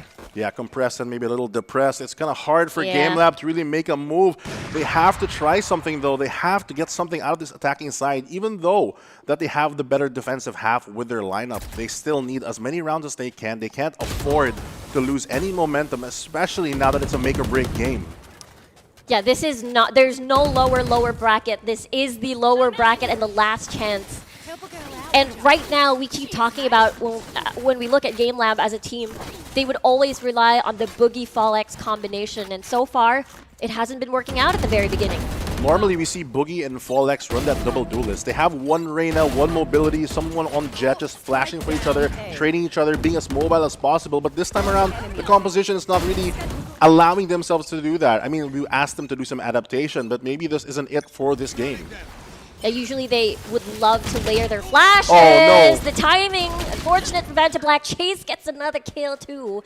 And this is a good start for GameLab. Great start for GameLab. They finally get that A control that they so desperately need. The flash comes through as well as Boogie tries to clear up more corners. They have the full side control as well as Tree, so he's going to go for the plant. Exotic maybe going to get into a better position so that he can go for an operator, but the wall is going to stop him. He has overdrive as well. And the rest of the members are quite scattered. There is still Asta having to rotate from far away. And with the up, there's not a lot of options for close quarter combat. You have this Neon, unless they swap weapons. Possible. The overdrive's still available, though I don't think that they're going to try to contest this. They have a 3-round lead. Maybe since they're burning time, they know it's kind of hard. They also have the Reckoning if needed on the attacking side. It might be a better option to just save and go for the next round, especially holding that operator still in hand. As Asta gets spotted out, they almost line up there, but Slatham's already quick on the trade. They have to back out. They're going to go for that save. Not going to get any more, but for GameLab, huge as they get another round. Yeah, GameLab knows that Exotic is just waiting at spawn, so they decide to just go the opposite route, not giving away any sort of exit frags. And this is exactly what they need. They get to they only lost one person, and they get to keep all of their weapons. If they keep adapting like that, if they're able to get more picks early and fight this A, they can really stack up more rounds in a similar fashion as how they did the previous one. The problem is they don't really have anything to push through. Maybe they flash through. That way on the attack, they get an advantage for the peak. But other than that, they have to continue getting map presence somewhere as the attackers. Yeah, I feel like GameLab.Alpha 2 don't want to risk that Reckoning. They want to get a pick first, just as you said, before they commit. Getting a pick, though, might be a bit difficult because they're just playing so patiently. The trademark's still in the hand of Chamber as Chase tries to push up with the rest of the GLAB team towards the B side. The Reckoning even committed just to get the blast. And I think this is something that Abba's going to allow them to do as they position themselves for the retake instead. Yeah, there's so much there. There's the Cascade. There's everything to let the spike be planted safely. And that's exactly what they did. How will Abba retake the site? There's so much utility in front of them, and the massive cascades are just going to stall and stall. They even have the mollies to break, but here, hiding in the cove, they're going to be able to tap it. Will he be able to have it, though? He might be able to. He did. Yeah, Dritch actually is able to destroy the diffuser, and right now is only one left, and they just funnel all their bullets, Fluffy! It's raining bullets here as the high tide crashes. The water doesn't stop with the waterworks as all of GameLab just choose to spray down. I mean, it's a good strategy. They really planted it in this narrow, especially with that barrier orb coming out. It funnels them, as you mentioned, into that one chokehold. Now they're going to go for a timeout, try to reevaluate some strategy as the hold that Abba had early on and seems to be slipping. Yeah, that was crazy. The B-side Reckoning at the very beginning as a, they didn't have to have a pick. They just had to press the go button, press Reckoning, and then just block every single point of information to deny that away from Abaddon. It's good that GameLab really recognized that their problem was mostly getting into site to plant the bomb. So once they have the spike already on the site, that's where they can really play their game. That's where they can start playing contact. So committing their util early just to secure the first part allows them to do step 2, then step 3, so forth. So this adjustment from them, if they continue this momentum, is what's going to carry them throughout the rest of the game. And that's incredibly important against Abaddon Abyss, who definitely works on momentum. Every single time Abaddon wins 2 rounds, GLAB immediately takes that away from them. But when we look back at their previous games, at least of recent times for Abaddon Abyss, they have won some of the thrifty rounds, and that's how they pick up some of these win rounds. They have a lot to work with, even though they're on that eco. They still have the overdrive. They still have the not Cascade, the Reckoning from Harbor. It's just a lot more than you'd expect from a normal eco buy. Sorry, I got distracted. I don't know why that's entertaining to watch, where everybody's just inside one area and they just spray down all of their bullets. But now it's round 10, 5-4. Very, very close map. Asta, though, playing the off angle. Smart move, especially here on the low buy. Has a sheriff in hand. Rich will walk into his crosshair. He will land the shot that he needs. Will he go for the upgrade, though? Kind of risky in case someone is waiting. He will get the timing, though. Will he be able to walk away? Jump for your life. He's able to back away and get a heal as well. Great start for their eco. Yeah, that was very risky. It was just pick up the gun and run. Exactly what he did. Good thing they were slapping with a heal. And now that's a very good kill from the side of Abaddon, despite the resurrection in Chase's hands. They have the resurrection that gives their player back, but not his weapon. The weapon has moved over to Asta, and now they have a fighting chance. That combined with the overdrive as well as the disruption from the Reckoning might be enough. And we'll see right now, he meets eye to eye with Exotic first. The isolated angles, Hydra. Now the spike is down in a very deep position. But good thing they've got Boogie right there to create space. And now with hot hands there, it's so difficult to push through the site now. They know where everyone is. The plant has already been started. 30 seconds remain. It's a lot of time, especially now that they can fall back and play that long angle where their weapons will benefit the most. Yeah, this angle definitely wall bangable. But now with defender kill, with the lockdown now initiated, this will flush out a couple of members. This still doesn't change the fact. Wow, Chase is waiting, was very, very patient on top of his wall. And now, with him being detained, he's going to be protected at least if somebody aggressively pushes through this area. And now they're defusing. How will they... Actually, can he? Yeah, they can. I was wondering because they were hugging at the very, very rightmost corner, and I thought the wall bang wasn't going to be possible. Yeah, they didn't plant at the exact corner. They actually planted slightly off, which allowed them to play a deeper angle. That combined with the Reckoning is just so hard to peek because when you try to swing to kill the diffuser, with the Reckoning active, there's a chance that you get concussed, so you have to play that dance where you're moving through the water and trying to figure out, can I do it or not? But look at the angle, though. Yeah. They're able to get some spams off deep mound and eventually secure the round for them. Yeah, that was nerve-wracking. I really, really thought Vanto Black was about to get that defuse, and GameLab was forced to go deep. But right now, 5-5. This is incredibly close on Lotus. These two teams, they're not going to make it easy for each other. It's life or death right now, and it looks like the adaptation from ABBA after their timeout has worked out for them. But now, with the score equalized, it's going to be a bit of pressure for both teams, but also a relief to know that it's a new start. Yeah, it's a reset. Whoa, Astra is able to get a kill on Boogie. GLAB lockdown initiated, though. Sladum gonna be a bit stubborn and see if the slow orb. I don't think he's gonna get detained. He can make it. Yep, he can. But right now with the Nanostorm, this actually slows down GameLab's attack on towards the site. Dritch going in deep already, finding targets. Only Boogie has died so far. Dritch is able to get, oh wow, look at GameLab. They're raining down the bullets, and now they get the win, and it's now 5-6. 5-6 and a great round from GameLab, able to take the space that they needed to plant, and that's what's always been the key factor. The moment that they get the plant, normally they can convert the round, and they used all their utility to just stall out and burn out the time. They used the Cove, they used the Barrier Orb to block out CT. They had their other utils as well as the Cascade blocking off Waterfall, just fully securing the site and ready for any swings, choking them out in their own game. Yeah, choking out information, choking out space, absolutely well done. Their crossfires primed and ready. And now with GameLab.Alpha with the run it back and as well as a couple of ults with Reckoning as well. This seems to be an opportunity for a 5-7 round. A big opportunity, especially with that flash coming in, trying to capitalize on it, but Slatham is actually going to take out the enemy controller as his teammate falls. Now in a 4v4, they're choosing to back off, but it's a lot of space for GameLab, and losing that member early for the defense is not great, especially with the run it back. Yeah, actually Boogie enters the site now, trying to clear corners, trying to get information for the team, but Slatham backs away, decides not to engage because that is just a run it back. 4v3 right now, GameLab at a deficit in member, but they get the defuse, or sorry, they get the plant down.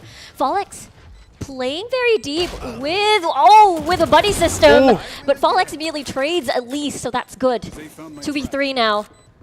Chase can climb on top of this wall. Doesn't get the timing, but Slatham does actually. Will meet eye to eye with two people there, and there you go. Abaddon Abyss takes it even before the second half. They had it. They already had it. They destroyed the early start for GameLab. They lost their controller early, meaning it will be hard for them to play that long angle. It's already even planted for C, Mound, but they still choose an opt to push CT. Maybe a bit risky for them because it's not necessarily planted for them. Doesn't work with the game plan. They get punished. Even though he gets some trades here and there, they just lose too much pressure on site, allowing Abba to go for that long flank. Yeah, that's true. I feel like they were a bit confident due to the the buddy system. It was a 2v1 situation. They had someone to trade, but yeah, it was a bit difficult for after post plant. But with this now, with a reset 6-6, it's a new half. It's a new day for them. And we'll see who gets the first momentum on the pistol round. GameLab, though, finally on the favored half for them with the composition that they brought out. How will they choose to use their Sentinels? With 3 of them in their pockets, they might not have the info, but if they play disciplined enough, it will be very, very good. But one thing to note is out of all the Sentinels, they brought everything except for the Cypher, which is the best counter against this Neon. This Neon, even though they have the Alarm Bot, the Swarms, even the Trademark, he can just slip and slide through all the utility and might prove to be the difference as they go for this attack. And we'll find out soon enough as Exotic gonna try and create space. There is that turret right there for information at least. 2 of the Sentinels are right there. And now with them committing to this, they've had a lot of space. No first blood just yet, actually. Just exchanging fire. Chase deals first blood, though. Again, he keeps doing it, but before he falls, Vantablack actually gets a trade. And with that wall now open, this gives a lot of avenue for Abaddon Abyss to enter a site. But Dritch pushes, Hydra gets him. It's a 1v2 right now. Hydra, half HP. Very difficult situation. We'll see if the high ground will actually help him. Will he see some heads? And now they spot him, actually. He still has the flash, but it's 31 HP. I don't know if he can do much unless he isolates these angles, but nope, Follex denies that. And there you go, Abaddon wins. Oh, sorry, GameLab wins that first round. GameLab, they had the early momentum. I actually thought that they might have lost it a bit there towards the end as people or on their teammates have been dropping, especially towards the latter half of that round. Great moves and great attempt coming in from GameLab, but Abaddon Abyss, it's going to be a bit difficult, I think. Yeah, I really thought so as well. But with the numbers, with losing a lot of members at the very beginning, it was a bit impossible to try and take that round. The nice thing is, because they both have that harbor, they can do the same thing up onto A where they try to go for the delay. But the Neon is actually going to stall them out because this is going to be able to cut them off. This is a smart adaptation for the attacking side as they use the wall to block off A when things in B are just exploding. Yeah, that's a lot of kills coming from Dritch, and as well as a Marshall kill from ONQT. Follex, not get the timing. He goes back as Boogie gets a kill on Vantablack. And this is a GG go next round kind of round, unless Hydra gets another. Still able to kill one at least, but at the end of the day, it's 6-8. Yeah, able to get something out of it. I wish they got a bit more, though. They have to start building up a lot of these rounds, because if not, Abaddon Abyss's advantage too is if they can keep their players alive, especially with that Sage. They're able to really use their util a lot more longer in the round, which they have the most powerful abilities for. Yeah, they played Contact almost immediately and fell in battle before they were able to use that. So with better guns, we'll see how Abaddon Abyss do with this round. Hopefully they get some presence in A bit more success on GameLab. I like this high tide. Unlike the previous side when GLAB was attacking, Abba's using their high tide to actually cut off that A main and get the space that GameLab failed to do on their attacking half. This time around, as they move to do that, they do spot out a couple players for a Waterfall TP coming out from Chamber. It's going to be a free information gatherer for them, as well as them having still, they don't have that initiator, but they do have contact plays, and there's a contact play as a turn makes contact, and Dritch lands the shot. Dritch crazy on the Sheriff every single time. And now I wonder if Dritch is able to get an upgrade on his gun, perhaps, but seems to be a no. Too risky to even push through that. Doesn't have information just yet. They're so close to each other, though. Yeah, that's the thing. Maybe they don't have the proper information to risk it, especially you already have that one-man advantage. And there's a lot of utility being thrown out here to slow down this attack, but they've already repositioned. Boogie, just trying to stop the rotate, is able to find one. He has information where everybody is. Asta gets a kill on Fall X. Dritch, very stable on this solid ground here on B site, but it's still a 2v2. Asta So low here. Oh, look at this coming from Abaddon. They're just basically confusing GameLab here on where they're going to be coming from as they keep zip-zapping from B to A. And now Dritch has to run all the way to A and see if he can clutch. What a great move. Controlling that connector area allows them to go for the rotate, gives them more options. And normally when you think that they'd go straight into A side, they waste their utility thinking that they're going to burst out, but they just take the patient play, fight outside B, and then re-rotate back to A. It gives them the timing that they need, especially in this 2v1, as he has no idea where to look. They could be anywhere, and Exotic knows exactly where Dritch is. Yeah, there's just too much to cover as a single person there on that site. And with that said, good job coming from Abaddon. This has been a tug of war so far. It has been close. Very, very close. This round, I love the presence coming out from this team. Just the presence of mind for that call must be insane, especially during the round where everything is at stake. It gives them the advantage that they need, though. 7 to 8. It's only one, but one might be the difference.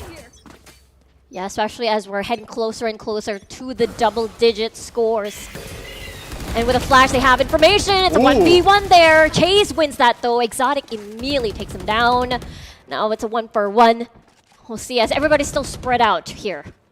Everyone's still spread out, but they have a rough idea of how many players are behind. An interesting wall is going to be able to give GameLab, or I mean Abaddon, actually some info. I wonder if they're going to be able to play off this with 1 minute remaining almost on the clock. And a 4v4 is going to be hard because for Abaddon, they lost their controller out of all the players. Where on the other side, GLAB only lost one of the 3 sentinels.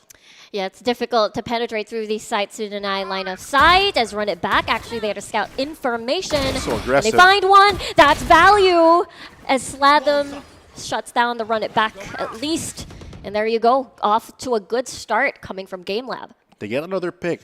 Very important. But with 40 seconds remaining on the clock, it's going to be all about time now. Where are they going to find their final foothold? Where are they going to land? Dritch is already going for the spray down if they do choose to break this door, and Asta is just waiting on the opposite side. All they have to do is one team has to make a move, and the attackers need to make it start right now. Yeah, they're basically sandwiched. Abaddon is so sandwiched right now. Their only choice is A. With 20 seconds, no time to rotate to B. There is Dritch right there to be the sole guardian. With Exotic trying to clear as many corners. That's a very good question. That's definitely alt Slatham falls though.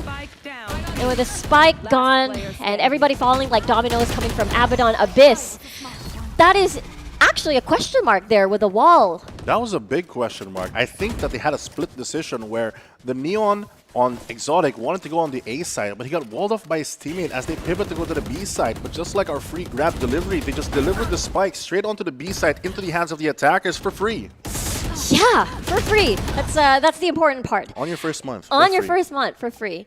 And now it's 7 to 9 in favor of GameLab, and it feels like the patient play rather on this team has been paying off. And the way that they encircle Abaddon Abyss in this second half has been paying dividends. Yeah, GameLab, just the ability to corral them into the spot that they want has really stopped a lot of Abaddon's plans. They have a lot of tools on the attack that GameLab didn't. They have the Neon Stun, they have the flashes from Hydra, they have a lot of ways to push through a lot of the enemy harbor utility or even their own, but they're still not able to capture enough of the map early on to make and force the defenders to move. Normally in a map like this, similar to Haven where you have that 3-site map ABC, you really need that perceived pressure in order to move players of the opposing team to get off the site, or if not, use the advantage of the fact that they're split apart to hard hit the side. You cannot go for the in-betweens, which is something I think they're falling into the pit for. So GameLab is like playing herding the sheep game, kind of. And it has been very effective so far on the second half with them on the defense. They have a lot of utility to do so, holding down the site. And right now, Asta will be the first one to fall on the side of Abaddon, and Boogie, he's doing really well on the Lotus map, actually. Yeah, Boogie is able to use his utility really well, and his aim still holds true. Able to get the first frag, great momentum, especially Nasta, who holds so much of the map. But the double swing is going to be enough, but Owen is going to get his trade. This forces Abaddon into a dire situation with only 2 players and only on that eco buy. Not much that they can do, especially when one is spotted out. Exotic going to even block off and use his ultimate, but Chase is just going to deny that. They know that they're running out of time. They know that they're running out of steam. I know we keep talking about Abaddon Abyss as a team that relies heavily on their thrifties to take back momentum, deny momentum away from their opposing team, but it hasn't been working out against a team such as GameLab. This ulti, the overdrive, I think it was a good investment, but he slid too far to the left behind the box, had to peek out of it, and gave Chase a chance to go for another peek. Yeah, and immediately denies the value of that ult. And GameLab, I guess denying has been the game plan for, aside from, you know, playing the herd the sheep game, they have been denying Abaddon as well, and as well as line of sight as we take a look at a lot of these utilities on the board. Speaking of line of sight, this long angles can be held by the operator with Fallex with a very safe position. He can hold this forever because he can always TP back behind Waterfall if he chooses to. Pushing a bit more aggressively though, at least they get the information that no one's on C, which allows the defenders on the other side of the map to really hold more of that space. Yeah, I don't think they're expecting a very aggressive push onto Mound. So we'll see if they're able to spot out anyone coming from spawn. Now they know that no one is there, and that gives them information. You know, this is a really interesting wall. It might seem a bit useless, but when you think about it, because they have to swing into that angle, now they have to check for a new one, which could provide them the momentum that they need. But with this dog clearing tree, Abaddon has a bit more space, and that wall will be stopped. The Reckoning, though, is going to be able to stun one, but they're staring into each other. These Sages have the ability, the stuns are coming through, and the slows. There's just so much. Slatham pretty much already stuck in this corner, can't exit at all as GLAB just killing everyone one by one as Asta responds kindly. Chase just wants to clear doors, wants to clear tree, but can't push too much as the crossfire already set up just like that as Exotic finds one and the second as well. And the timing and the timing actually did not work on his favor. And now to defuse. Hydra, can you do it? That is the question. Yes, he does. That was so smart. Beautifully done by Abaddon. He was so smart. He opened the revolving door, allowing his Trailblazer or his flash to go through. The blinding light, it was going from the opposite direction from where he peeked, and with a sound cue from both and the high pressure situation, it really confuses your senses, assuming that you have to play this way, but he swings the opposite side. Great move by him, but also Exotic. This kill, so impactful. They don't expect that one is willing to sacrifice his life, and that way he gets away with two as well, forcing them into that 1v1. Yeah, it was due to the patience that Exotic had hugging that wall and not giving away his position. And now Abaddon, we keep talking about it, they're back into the swing, to this momentum back in their favor. Back in their favor, but 2 rounds. It's not that big of a gap. Abaddon still has a great chance of winning this game, especially now that they're on their bye. They only have 2 Bulldogs, but still full util means they have the firepower, especially at the range that they need to really take over the game. The High Tide already committed to get A. Successfully, they get the front of A, which is good, but because they have so many Sentinels for the side of GameLab, they can afford to give up the space. They can afford to just wait on site. They have the ability to play off each other, which is something that Abaddon didn't during their defense. Yeah, absolutely. And that gives them, what do you call this, just exactly what you said, more space to work with, more grounds to cover. And every single time it feels like Abaddon also playing around these, what do you call this, these slow rounds to possibly get GameLab's guard down. They are playing it a bit slow, but with this Cascade, they're going to speed it up. 40 seconds, not much time for them to work with. Will they go for the B hit? They're going to do it what they did previously. Going to go for the Reckoning as well as the Sage Wall to get the attention back on B, but they don't know how many players are actually on it. Yeah, they have no idea as the rotates are already coming through. ONQT actually gets killed at Hydra with a trade immediately. And with this lockdown, they're all going to be forced out of this direction with the Seekers also activated as well, giving away several positions. It's a great cove. Yeah, that's a very good cove. Planting the spike quite far, like quite down this site. And look at Vanta Black hugging this wall, is able to get a kill onto Fall X. Hydra with his 3rd kill as well. Boogie wanted to trade, but in the end, Abaddon 9-10 now. This is neck and neck. They already conditioned them that when they go A, they're going to go for the A hit. So this time around, they did what they did previously on their eco, which is they walled up, pivoted to B really quickly, committed the Reckoning, was able to get the space that they needed and convert another round. Very good from ABBA, as that 2-round gap that I mentioned earlier that could be shortened has been shortened to merely just 1. Very winnable for both teams, especially now they're on their bye. And if we remember regular season history, it is a 2-1 victory coming from GameLab. And Abaddon Abyss wins always. Always they win their first game, first map in a series. So we'll see if they're able to change that. considering that we looked at their Haven performances and it doesn't bode well for them. So that's exactly why winning this first map in Lotus is important for Abaddon to win this series. It's going to be difficult for them because Haven is a 3-map site, and this 3-map site is proving to be difficult for either team to really dominantly claim. Back and forth are the rounds, but this time Boogie does have that run it back as well as Chase with the Resurrection to give him even more chances at another life. Yeah, that is exactly important. Run it back, Resurrection, a lot of second lives here for the side of GameLab, but they're being shoved into their own base right now.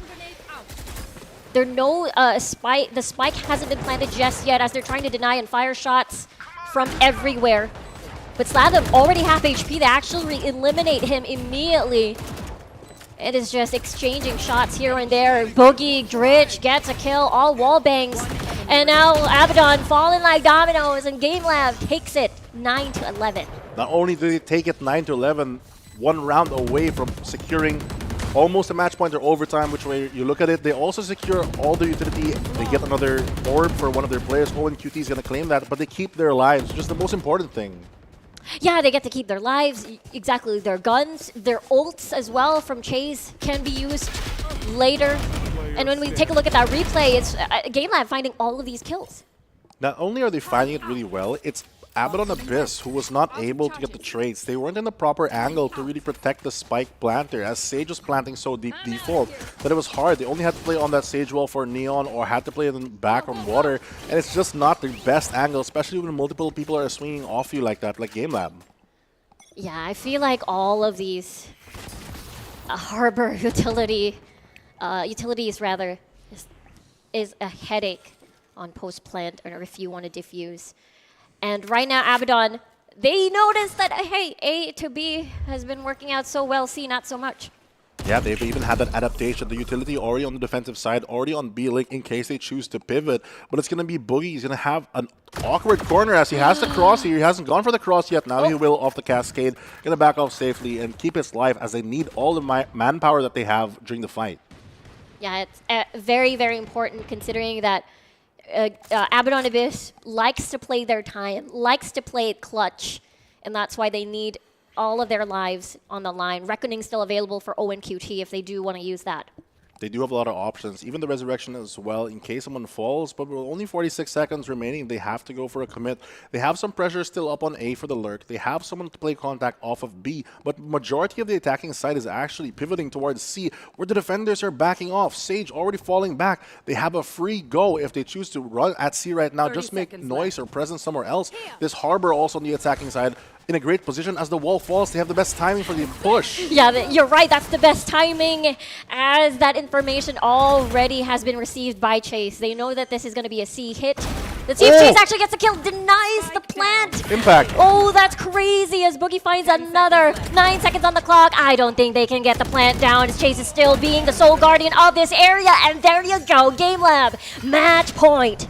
Oh man, they had the man advantage. They had the best timing. No one was on site, only one player on CT, but that one player made the difference. Yeah. Chase not only ability to resurrect his teammates, but resurrect that round from defeat. Taking out that spike planter was so important, especially even getting the second kill on top of that. Look, as he plays the off angle, gets the first kill. This lurker even dealt with by the rest of his team, already being expected. This is the teamwork that they really need to come up with. And as you mentioned, normally they get the momentum on Abaddon, and it looks like it might not be that story this game. Yeah, with the weaker buy on Abaddon's side, they have to play fast, they have to make it snappy, prevent from the rotations from coming through. But does GameLab read this is the question. They have the positioning though, they're still playing a bit disciplined. There's Sage still on C, but with this interesting harbor wall, it's going to be able to provide a lot of space for them, or maybe even confuse a lot of what they're going to do. They might not think that they're already in front of the harbor wall. But this wall as well, coming from the Sage, they break it down, they want to go through Link, but Trick is there to say hello with the spray down. 95 HP, that still saves him. Ace? Will he get the ace? Ended on a very strong note here on Lotus from GameLab. They're chasing down, they're giving him the ace with knives out, dodging everything, and they do end it on a strong note with Dritch with the ace, and Lotus goes to GameLab. This is a great start for GameLab. They had the adaptation that we were looking for the rest of the playoffs, and they really showed this game. Look how excited they are, already securing their map 1. They still have one map to go to secure the entire series, but it's a great start. And for Abaddon Abyss, on the other hand, not the start that they're used to having. Yeah, when we look at the entire run of GameLab.Alpha, we always keep complimenting or talking, we keep talking about, you know, the Boogie Fall X combination. But this time around, it was Chase doing a lot of these plays, even during attacking. I think in general, they just have the great ability to play off each other. It's something that they've built well as a team. And for Abaddon Abyss, they have their moments of their adaptations, but maybe a bit too late at times as we look at the stats to find out exactly what happened this game. Yeah, it's 13-9 with Dritch being the MVP with an ace at the very end. What a flashy way to end that map. That's an adaptation, actually. They already knew that they always did that rotate where they pivot off of A, and he just was prepared for that to happen. And that preparation has turned into a victory with 13 first kills for the side of GameLab. And even though there wasn't as many thrifties as we expect, actually 0, the post plants, though, has always worked out for the side of GameLab. Yeah, that's the thing. When we look at the way Abaddon takes back momentum and denies momentum from the opposing team, most of them actually come from these thrifties. But, you know, GameLab denied all of that. Denied, and the surprise for me is that they have really brought their aim and combined it with some newly found consistency and adaptability. I think these are the things that they need to secure this series because they're playing for their tournament lives, and now it's Abaddon Abyss who's on the back foot. One map separates them from continuing the VCT split or not. And here, yeah, that's the reason why this game means more now. It is the elimination match. Only one gets to continue their journey in the series, and one will have to go home from the VCTPH. And the thing is, we talked about how Haven is going to be the decider map. And guess what? They already fought at Haven in the regular season. It was also the last map, and it didn't work out. It was 13-5 in favor of GameLab. So this is the next map. While we look at the Lotus highlights, is going to be incredibly important. Incredibly important indeed, especially for Abaddon Abyss. It is the elimination game, so the pressure is on for them, but more importantly, they have to quickly adapt. They cannot afford to even lose momentum of the early rounds, but still here on on Lotus, we can really show that both teams have adapted, but GameLab still has found their strength. Yeah, we were a bit worried with our composition. They had no one, they had no dogs to scout out information, but here we go. We got delivering the win with GLAB Unlimited. It's going to be Dritch. It's going to be Dritch. You can scan the QR code there beside his beautiful picture as GameLab.Alpha again has secured their first map as we move on for the rest of the series. Yeah, excited to see Dritch once more. We've seen him a couple of times, either on the Sage, mostly on Sentinels, and if it's not Boogie carrying the operator, it's actually him carrying the operator and making it count. And this player is absolutely fun to watch. I mean, we saw the double Sentinel duo actually doing a lot of work instead of the double duelist that we see from Boogie and Fall X coming from GameLab. And most of the plays, again, came from either Chase or Dritch, and they made every single bullet count. And that's exactly why they won the first map for today. But of course, we still have, I believe, Pearl, which is it's just going to be absolutely exciting. So before we head on over to our next map, don't go away. We'll head on to a short break.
Welcome back to VALORANT Challengers Philippines playoffs, and we're still in the middle of our very, very intense series between Abaddon Abyss and GameLab.Alpha. Right now, it is GameLab.Alpha already 1 point ahead in this series.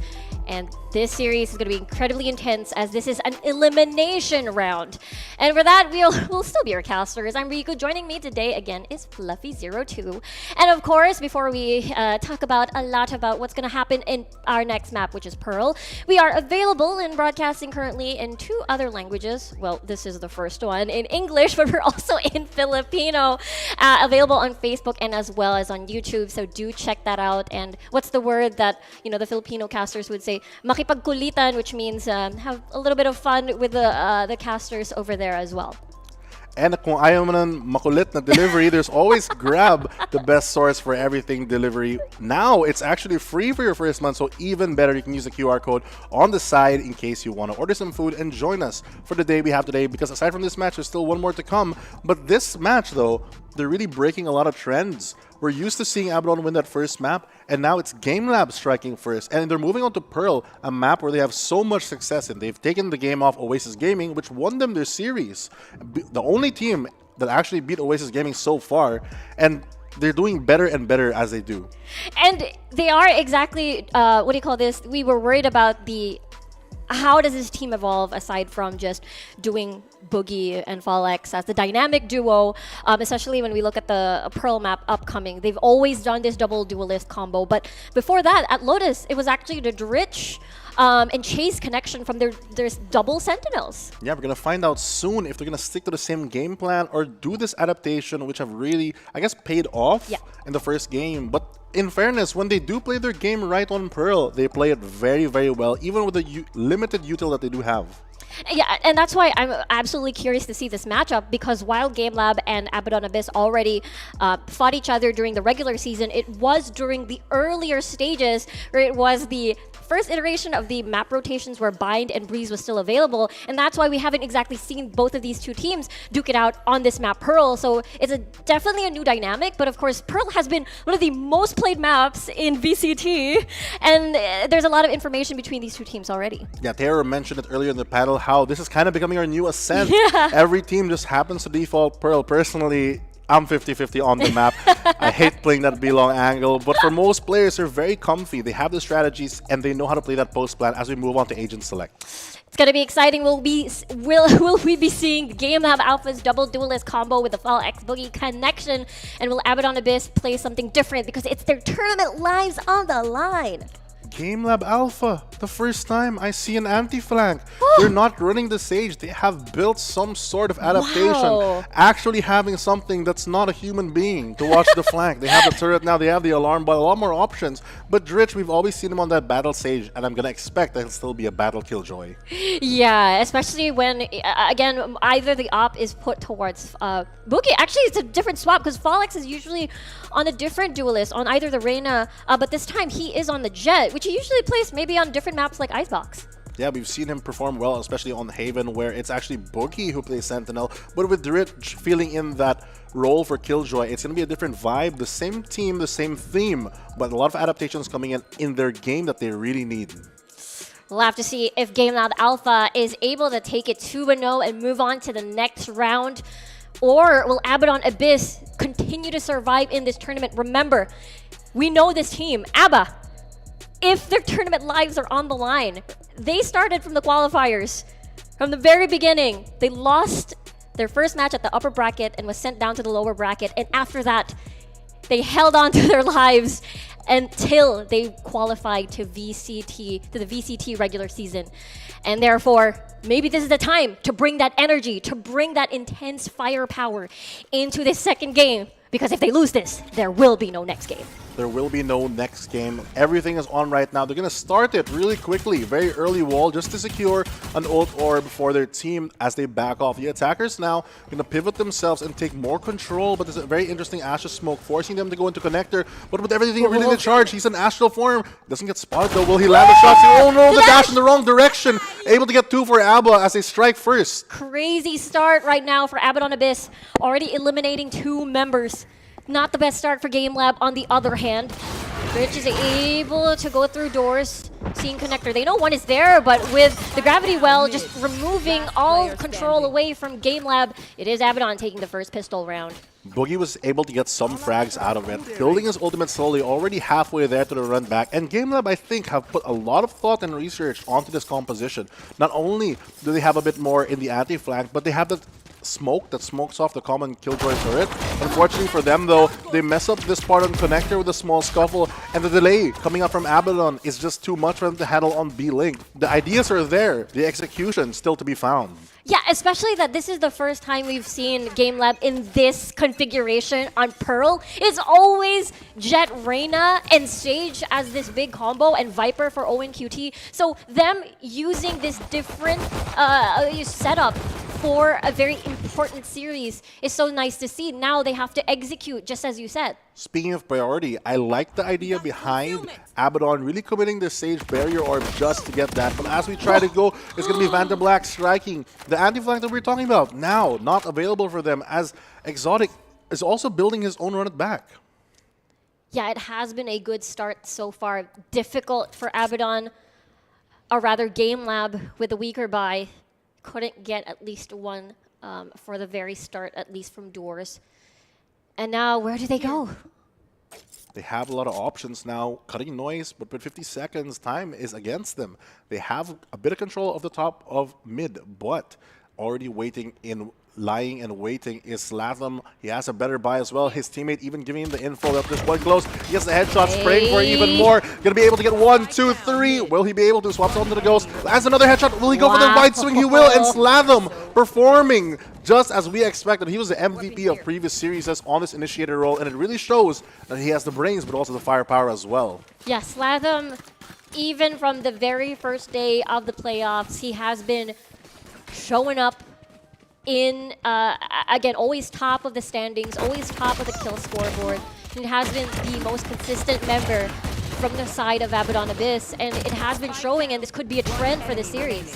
Valorant's such a momentum-based game, and stacking that many ultimate orbs onto Slatham because of that multi-kill allows them now, even though they have the weaker buy, just one orb away and they will have the Nightfall, which can swing a gun around. It can make their eco weapons a lot stronger, especially when the decay lands. And now GLAB going for the attack. We'll have to see as the Gravity Well and Nanoswarm actually combination. Only Boogie is the one in sight. He needs to clear before Run It Back expires. But this is very good. Hiding in dugout from Asta. But at the same time, VBlack will be the first one to fall. Fall X as well gets another kill on towards Abaddon. And they get the spike down, and all they have to do is play post-plant.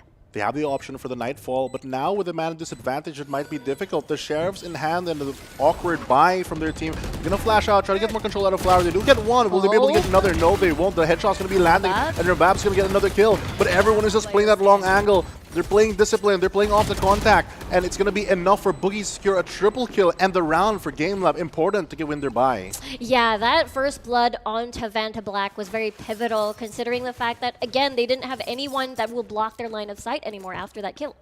That's true, and as they move on to this round, it's going to be very difficult for them to recover.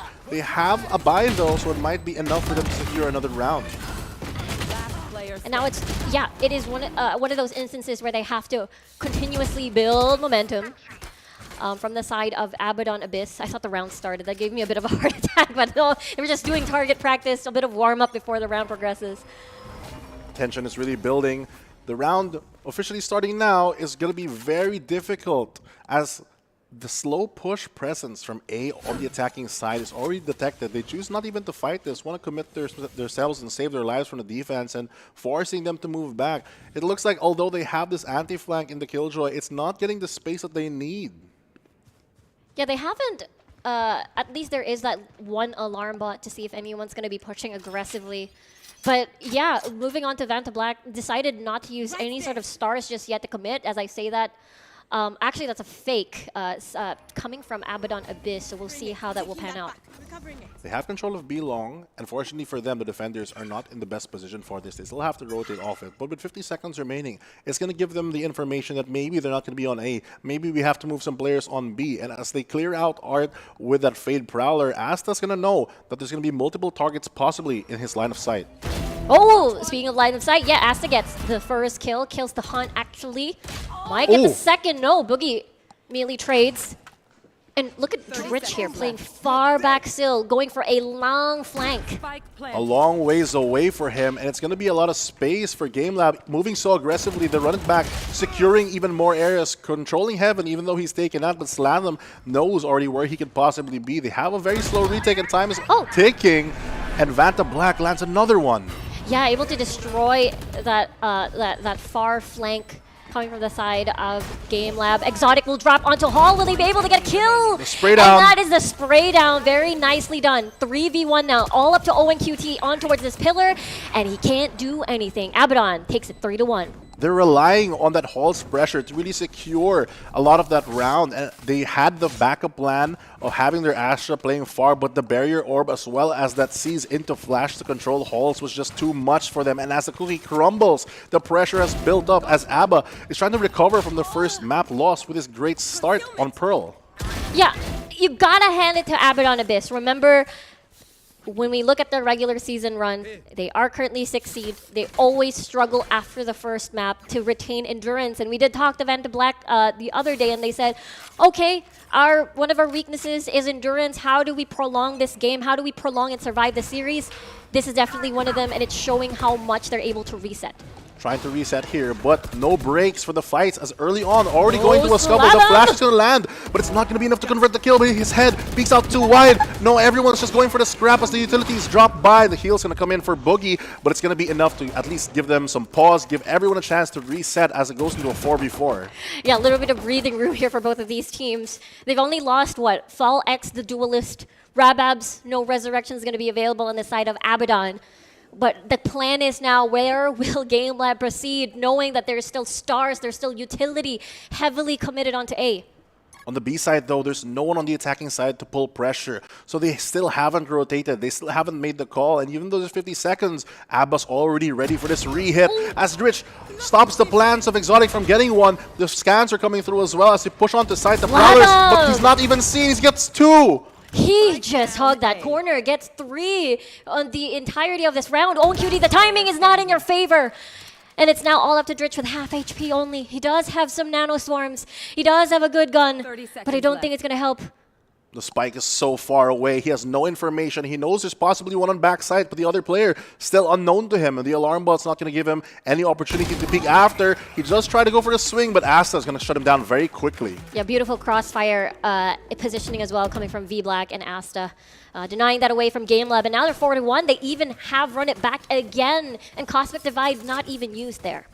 I feel like that burst potential is something that GameLab is just so used to having, able to force themselves into a site no matter what happens, because they have the utility of their double duelists normally to really keep fighting and going through with a dismiss from Reyna as well as the jet dash. But this time with this composition, they have to play with all their util, and it's not been working out for them as much. Yeah, it feels like Boogie, again, has to constantly be fed these orbs to run it back so that he has, what, a pseudo dismiss. And right now, coming from ramps for GameLab, this is a different game plan. They said, we'll stop A, let's go B this time. Now they're going to go for B. Their Killjoy is still lurking mid, but not still finding the value. The run it back you mentioned earlier is going to be put into play this round as he clears off both Halls and as well as Link. He gets the turret, which gives him the free plant, and the retake's going to come in soon. Yeah, everybody's rotating already from the side of Abaddon, as the Haunt will be used to get information. Oh. And wow, that's a very good kill coming from the side of GameLab.Alpha. And now it's post-plant. Exotic unable to get too much. So he did manage to get semi-information. On QD, 62 HP, forced to back away. Lots of slow orbs. He's playing far high with this. With a shorty. Boogie unable to get a kill, 1v2. But in the end, it is GameLab winning that round. They finally get the round they need because no one had that contention on the side. I feel like earlier on, this team was really stumped by the defense. The early hits just losing that info, but now that they have a clean rotate, a clean plant, able to get the space that they need. Again, previous to the first, like the first map actually, when they get the plant, they normally can convert that round. Yeah, and it's a different dynamic right now because they played this, they played this post plant so well despite the exchange of constant utility on the board there. Slowly starting to build themselves back up, just like they did on the first map. But now with the eco buy, it's going to be Abaddon Abyss in the back foot. Boogie, though, gonna use both the flashes maybe? No, just the first one, just to clear out space. Fallex already popping a dash, ready for that hit. But with the slow orb, they have to wait for it to expire before anything else. And there you go, lockdown initiated already. Some will try to stick it and see if they can hold on much longer. But with this smoke actually will slow down the pace a little bit. Slowing down the pace is indeed what they need. As well as the Nightfall already being committed. They have the free sight. They even get the first pick. The momentum already shifting into their hands. The second under the hands of Fallex is going to make another mark as they go for even more, and they just keep crumbling. Yeah, just a lot of control on the side of GameLab. The fact that, Abaddon Abyss didn't have the best buy. They had to just wait and reset. GG go next round. They tried their best. No one has fell in battle at that previous round, though. Very interesting, though. If you took a look at the map on the previous round, this entire time while this gameplay is happening, you can see up top mid, it's still their Astra going for that lurk, not their Killjoy. So they're still kind of playing their composition as they did their old one. But this time they have a bit more util and a bit more deterrent for them to go for the flank on the opposing side, because they have a KJ contact now off the alarm bot or even the turret, and Abaddon forced to go into a timeout. Yeah, wanting to see and check what can be done, considering the fact that they were already ahead in the previous rounds earlier. Again, we haven't seen these two teams duke it out in the regular season with this map, but we know that this map is so important for Abaddon to continue their tournament run and survive and take it to the decider match. GameLab, this is a favored map for them. They've done so well on it before, but with this new composition, has struggled to find their foothold at times. When it works great, but when it doesn't, it looks like a scrap. And in that scrap, Abaddon seems to rise from the abyss and really take the edge off of GameLab. Yeah, we keep talking about whenever Boogie and Fallex will do the double duelist combo, either one half of the pair only works. It has to be two of them working hand in hand and taking space and getting the kills. And look at the leaderboard right now, at least for the first 8 rounds. It has been Fallex and Boogie so far at top. They have that connection that we always talk about, but this time around, it's going to be difficult without that space creating. Unlike the Lear, which they normally have on the Reyna, which they can fight with, they have to wait and off the pop of this flash. Yeah, and that's the signal, but with a lot of nano swarms. But the dash actually comes through. Fallex already moving and setting sights onto Art. Manages to clear a lot of this space rather. Chase already with a plan. Ooh. What will Abaddon do? With the lockdown, is going to be forcing everyone from GameLab to reposition elsewhere and cut the rotate with the flash coming in. Dritch actually flashed, but we'll just back away instead. There's a defuse. There's a defuse right now. Exotic trying his best. They're doing it. They're doing it. Only Boogie and Rich, the only one left with the detainment. He cannot reach this defuse. The wall is right there to defend, and Abaddon takes this once more. Abaddon literally blocking off the chances for GameLab to strike another round off that tactical pause. 5-3, 2 rounds separate both teams, and it looks like that adaptation that we always say that Abaddon has and is capable of has been working out for them, at least right now. Yeah, it was a beautiful lockdown, forcing everyone from the side of GameLab to go away. And while they're rotating outwards, it was Abaddon just cutting their escape. They really had them read like a book that they have seen and heard already before. Even though they changed the composition, it's still the same team. They still have the same themes, and they still play, honestly, the same way. Yeah, true. Yeah, it is still the Boogie, Boogie Fallex connection. And we'll see right now with the Nano Swarms already primed and ready. It seems that GLAB really does love the A side.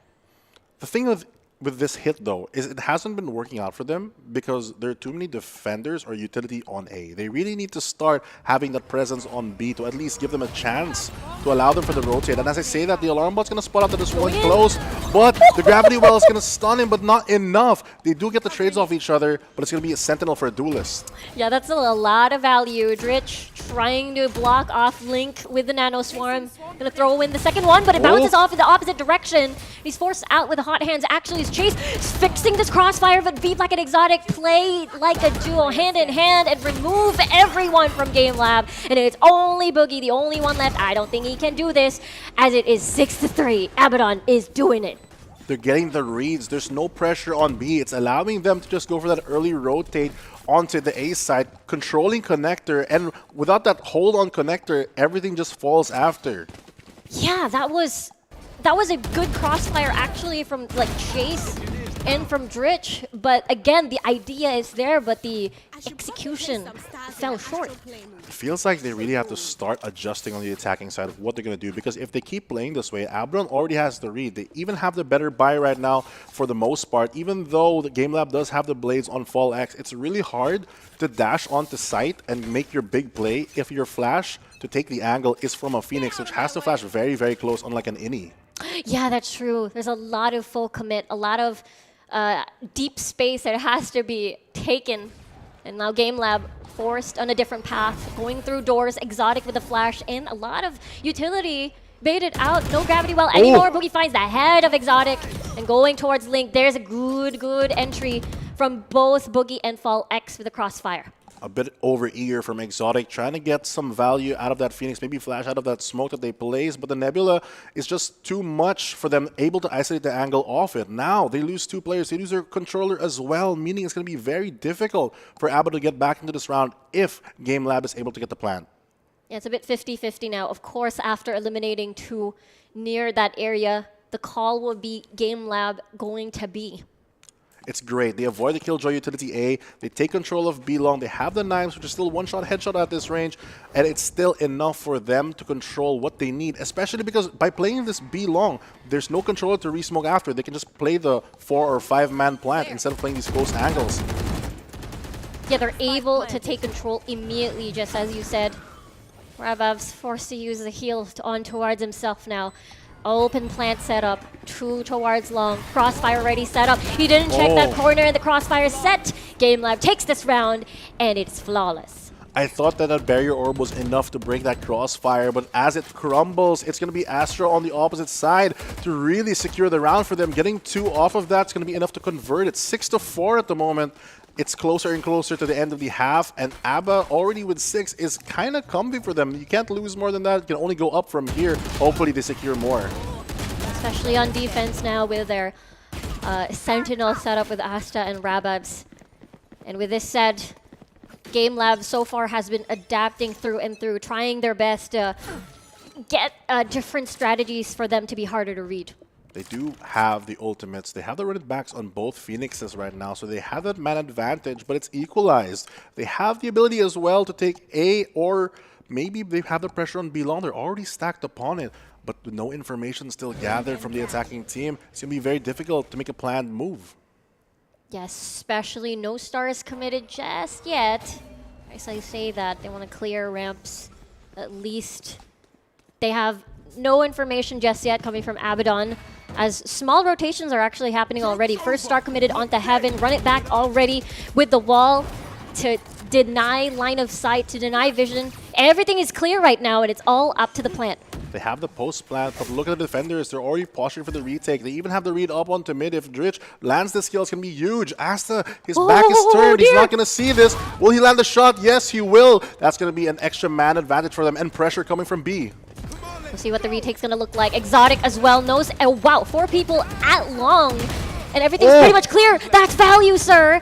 As Fallex also is able to eliminate Exotic at the end of the day. It's very, very difficult. Even with this wall, Nano Swarms, it's so difficult to defuse, and now Exotic is just forced to run away. That's the difference. Between their old composition to now with this Killjoy, they have those Nano Swarms to go for the delay. They can play these long angles a lot better. They can play on the contact as a turret as well, and if he survives and is able to punish the defending mid, they'll always be able to convert the round. Now, 1 round is all we have left for the half. It could be a 6-6, it could be a 7-5, but we don't know. This is just jiggling this turret right here. Exotic playing with his life. Yeah, that's a bit scary there, considering it's the last one already next. But yeah, this could be a 6-6, which is completely, like, almost the same as we saw in the Lotus map. They were able to start fresh and even, but it all started here. It was Lurker versus Lurk. It was the Sentinel versus Sentinel. The thing, though, for GameLab is normally we see them succeed a lot on the attack, and now they're on the deficit. They can salvage it to a 6-6, but I don't think it's the start that they're hoping for. Yeah, they were hoping for definitely more here with a bigger start and momentum, but it has been a tug of war again, just like Lotus. Asta Playing really close, able to spot a couple of heads there and just decided to back away. Smart move, playing your life. You're the Sentinel after all. You have to play off contact of a util. That's why you're there. And now he's going to reposition themselves to hold the push when they go through and try to take halls as they posture themselves on B main. But the defender's already responding. Yeah, he needs to get 1 kill to get locked down at least for this. Okay, playing patiently. There's a lot of util being thrown out to each other. Boogie will be the first one to fall. There's the lockdown that we keep talking about. And he's guarding the hall. This forces out GameLab away from Long, and now they have to wait for this lockdown unless they want to rotate. Look at Rich. He is lying and waiting towards this wall. They went a 50-50. The timing was unfortunate, but it is still a 4v3. Still very winnable for GameLab if they're able to salvage this round. They still have their controller to work with. They're going to do the fake present stars onto A, and they're going to hold B, go for the retake. It's going to actually pull 2 of the defenders to A. If they get this 3v1, just swing together, just clear back halls. If they take out Killjoy, it's going to be huge, but Killjoy is not going to fall down that easily. Gets 1, gets 2, gets 3! A huge round coming from Asta, able to secure it. The Sentinel player doing his role, doing his main job. No need for that turret. Be the gun yourself. Yeah, that was an insane play from Asta. I'm pretty sure some of the, some of the Abaddon fans were a bit worried that everybody was basically spreading out already as they didn't know if GameLab was going to rotate to a different side or come from a different place. But it was Asta, ever so reliable in these sites, constantly making it work. They need that consistency. They have the advantage. Moving on to the half, if they win the pistol, it could push them to an 8, maybe even 9 round lead, and it's the map that they really, really require. They have to win this map. If not, they'll be eliminated from VCT. Yeah, it's incredibly important. Now they're poised for this possible map win if they go to the decider round, which is Haven. And when we look at the track record of Abaddon Abyss, again, we keep talking about how they always climb from the Abyss to get to where they need to be. First from qualifiers, lower bracket run, and then their 6th seed, they barely made it to the playoffs, and now they're up against GameLab.Alpha, who is currently, at least from the regular season, 5th seed. So on paper, this is, a closer match. But when we look at their match against Action PH, even towards Oasis, we're talking about top 3 teams in the tournament, and yet they were able to defeat Action, and they almost defeated Oasis. So this is very, very doable, and you can't count them out just yet. It's a familiar position for them. So if anything, maybe it's a little less pressure. If you look all the way back to the open qualifiers, this is what happened to them. They got knocked down to the lower bracket, but they managed to climb themselves out of that. And as you mentioned, closer and closer have they become in striking hard at these top-tier teams. So against a team like GameLab, where they're on that similar scoreline, you'd expect them to perform a bit better. They've been shaky on the first map, and moving on to the second, they have a lot of chances, especially if they win this pistol round. But looking at the buys from both teams, they have the util differences. They're both running multiple ghosts if they stick with this plan. Not going to be a lot of util from both sides, but Abaddon Abyss, even though they have a very similar comp, they don't have that second duelist. On the attack, they'll have that Sage. It will give them a safer plant, but might put a lot of pressure on Exotic for being the entry frag.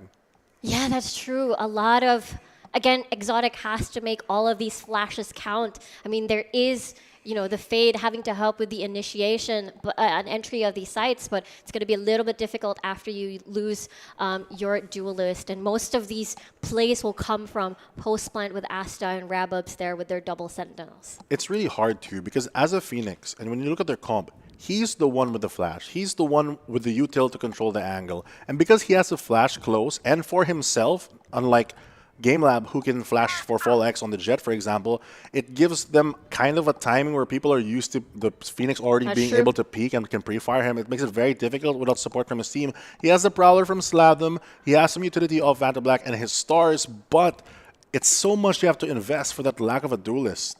Yeah, you're right. I 100% agree with you. The fact that it becomes a bit predictable now when you're entering through sites, you see the flash, you know who's going to come through, you know that this could possibly be 100% commit, 100% hit. Therefore, versus GameLab.Alpha's dynamic, where they have that secondary layer, just as you said, with Fall X after the flash comes through, you don't know where he's going to dash, you don't know where he's going to be coming from, and you don't know where he's going to position himself after entering a site. On the upside, Abaddon Abyss has always had that great macro sense of the game. So moving on to the round as we start and begin the second half of the map 2 for the series, we can see some early pressure going to come out, and Owen Cutie's going to start the round removing Exotic. We were just talking about you. Yeah, we were just talking about you, Exotic.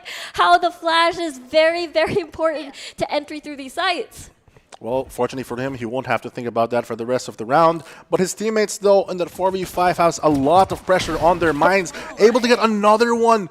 Just more and more for GLAB. Yeah. Oh, I love GLAB. Yeah, I love GLAB too. Let's see if Hydrus is able to grab another kill. Looks like that's going to be a no. Chase there will replace his position. 70 HP, can he land a headshot? Rababs denies that away from him as Vanta Black again gets a kill. They equalize, though. Yeah, it's a 2v2 right now. But with the wall, this buys them a lot of time. Very difficult to penetrate through that. They get the entry, deny the spike being planted. So 1v1. And now it's a 1v1. One towards Hall. Don't think Fallex has anything more as he wraps around the smoke and gets a headshot. That was honestly a very winnable round for the side of Abaddon, but GLAB just not giving them any chances, even winning that 1v1, especially with the Sage Wall. I think there was a lot of flashes of brilliance from both teams, but at the end, it's a lot closer than I thought, especially because this was the opening where they lost 2 players. Yeah, but then immediately Chase was there, and now it became exactly a 1v1, and it was a big 50-50. The Cloudburst was there. Is Fallex going to go left? Is he going to go right? Is he going to push at all? There was too many questions with that 1v1.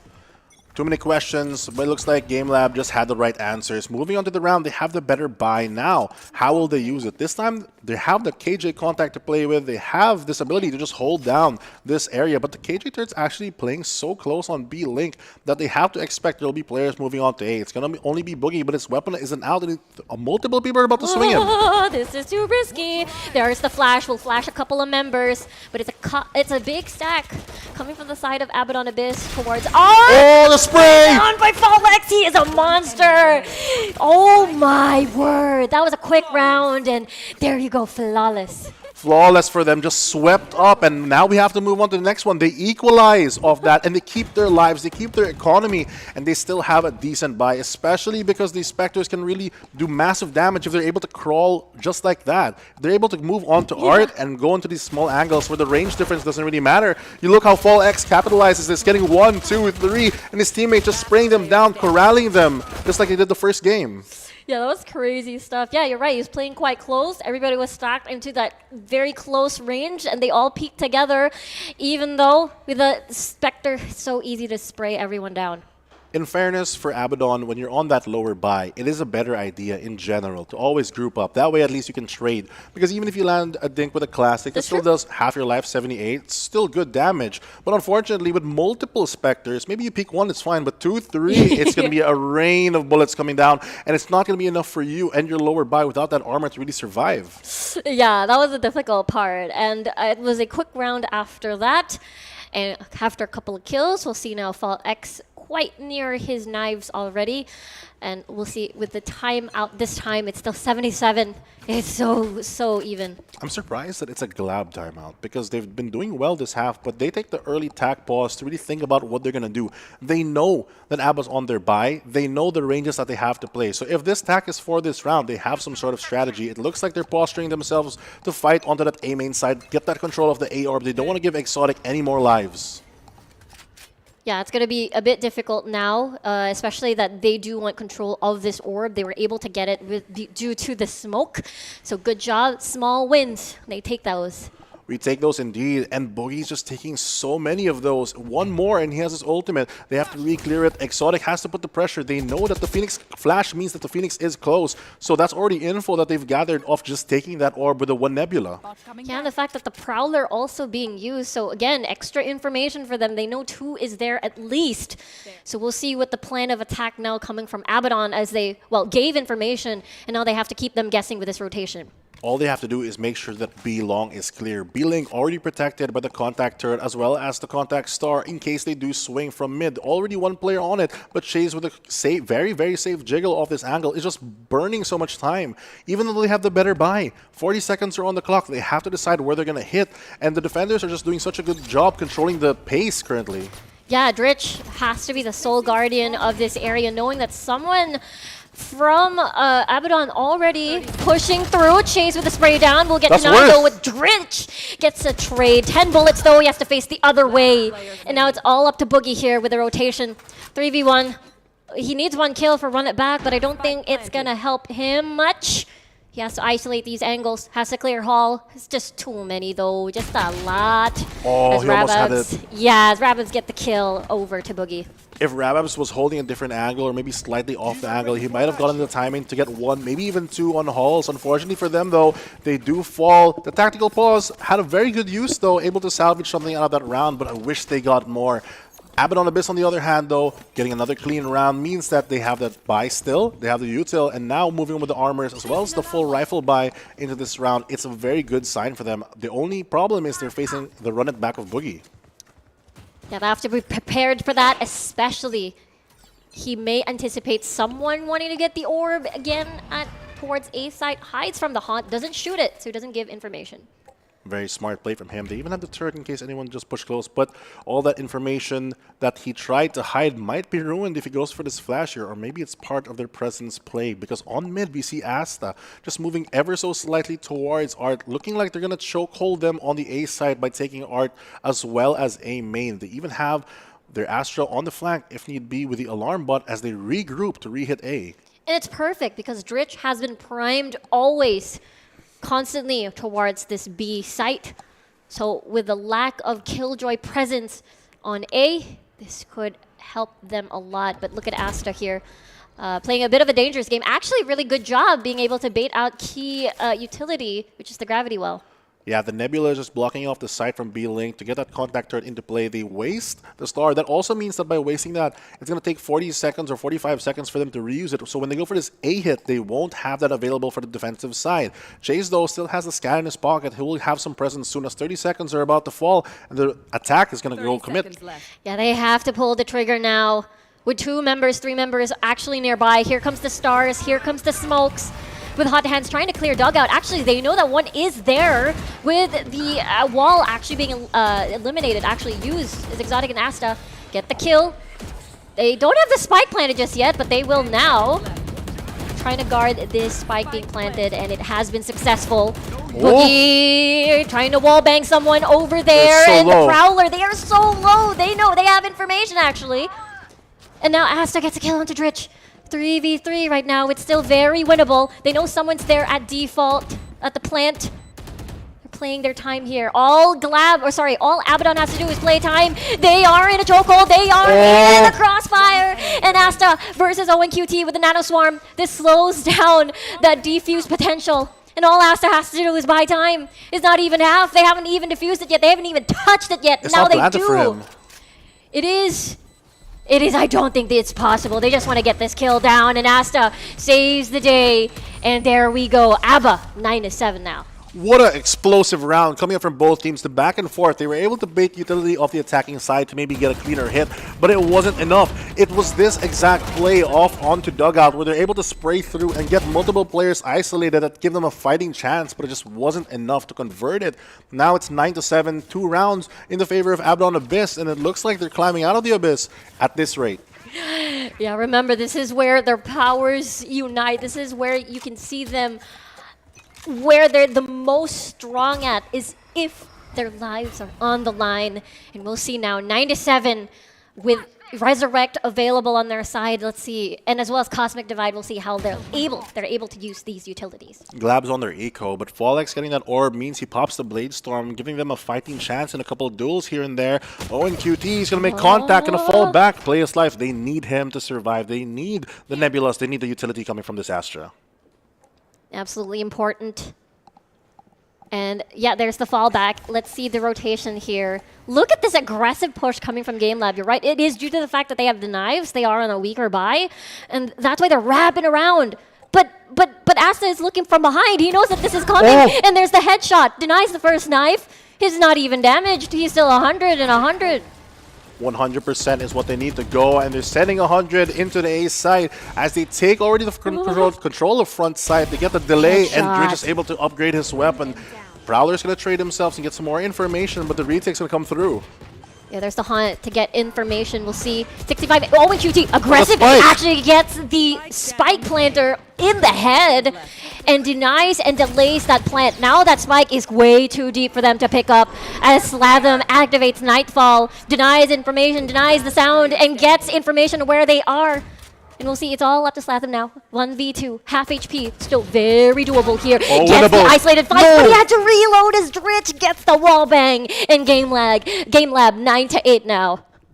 It looks like it's going to be very difficult for them to dig themselves out of that one. He tries to isolate himself, going up and down through the little rubble there on dugout, but it's not going to be enough. Time was not on his side, only 15 seconds. The pressure just building until it wasn't enough, and finally they cracked. But this time, they have the read. A great job by them, though, from the eco round. In fairness, this push, keeping your life up on the B so that you keep the Nebula up to smoke mid, and then taking shops, that way wrapping around, I think was great. If they managed to get the first shot on Fall X, I think that round could have been different. But unfortunately for them, 9-8 as GameLab has strike back. Yeah, with a weaker buy, that was crazy from the side of GameLab. And again, Owen QT, when the situation calls for it, he is just scary as Vanderblack will be alone on this ramp push, and the smoke expires. Spots one, gets the headshot. Will he get two? No, Owen QT immediately trades. I don't know if that's good or bad. I mean, they do get the kill, and it is on eco, but you lose your controller, which allows your team to not be able to move. You trade out for what? An initiator in Chase? Yes, he's a great player, but it's not as important as the util that Astra provides. With 1 minute remaining, they posture themselves to move on to the A site where there's no one. They could get a free hit if they do, but it's still a round that it's GameLab's to lose. Yeah, you said the, ooh dear, oh my. There's the hot hands, at least trying to split them all up, but before the wall even comes up, Fall X is able to get a kill on towards Exotic, but he dashes into the side way high and way wide. Kills Rababs, dashes towards the side, might get the second one, and he might get the third. One bullet left, and it doesn't matter. One bullet is enough, and he goes to the defuse. What an aggressive play from Fallex. This is a duelist that we've seen him play in other maps, but now that he's on the Jet on Pearl, it's a completely different story. Bottling up his aggression that we found kind of missing from previous rounds and just exploding on the site, saving that round. It was an eco buy, but still very dangerous. If you mess up on any kill there, you drop the Vandal into the eco team's hands.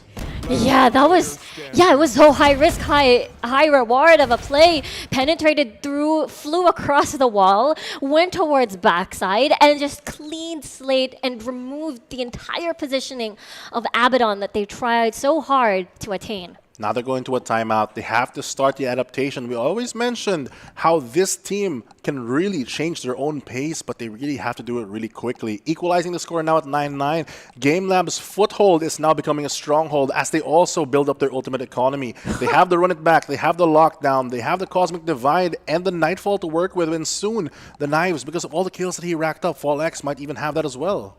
Yeah, this is just a lot of ults available for the side of GameLab.Alpha. And I mean, let's just say Abaddon Abyss, the same story can be said, but you know, you would want to have the Nightfall on your side if you do want to if you do want to attack a site better. The thing is, even though both teams have roughly the same ult economy, yes, they both have the armors and the buy round. You could say that this is a fair round on the reset 9-9, but because the attackers have to invest their util early to take space, the defenders have a bit more value in the way that they react, especially because in this map, both teams don't have any source of indirect damage. They have nothing really to destroy the lockdown. They have no Sova, they have no Aftershock or any combinations. Maybe they can try with a Nano Swarm, but I don't think it's something that they've planned.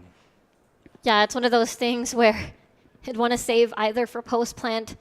We'll see if the lineups line up, if that is indeed an option.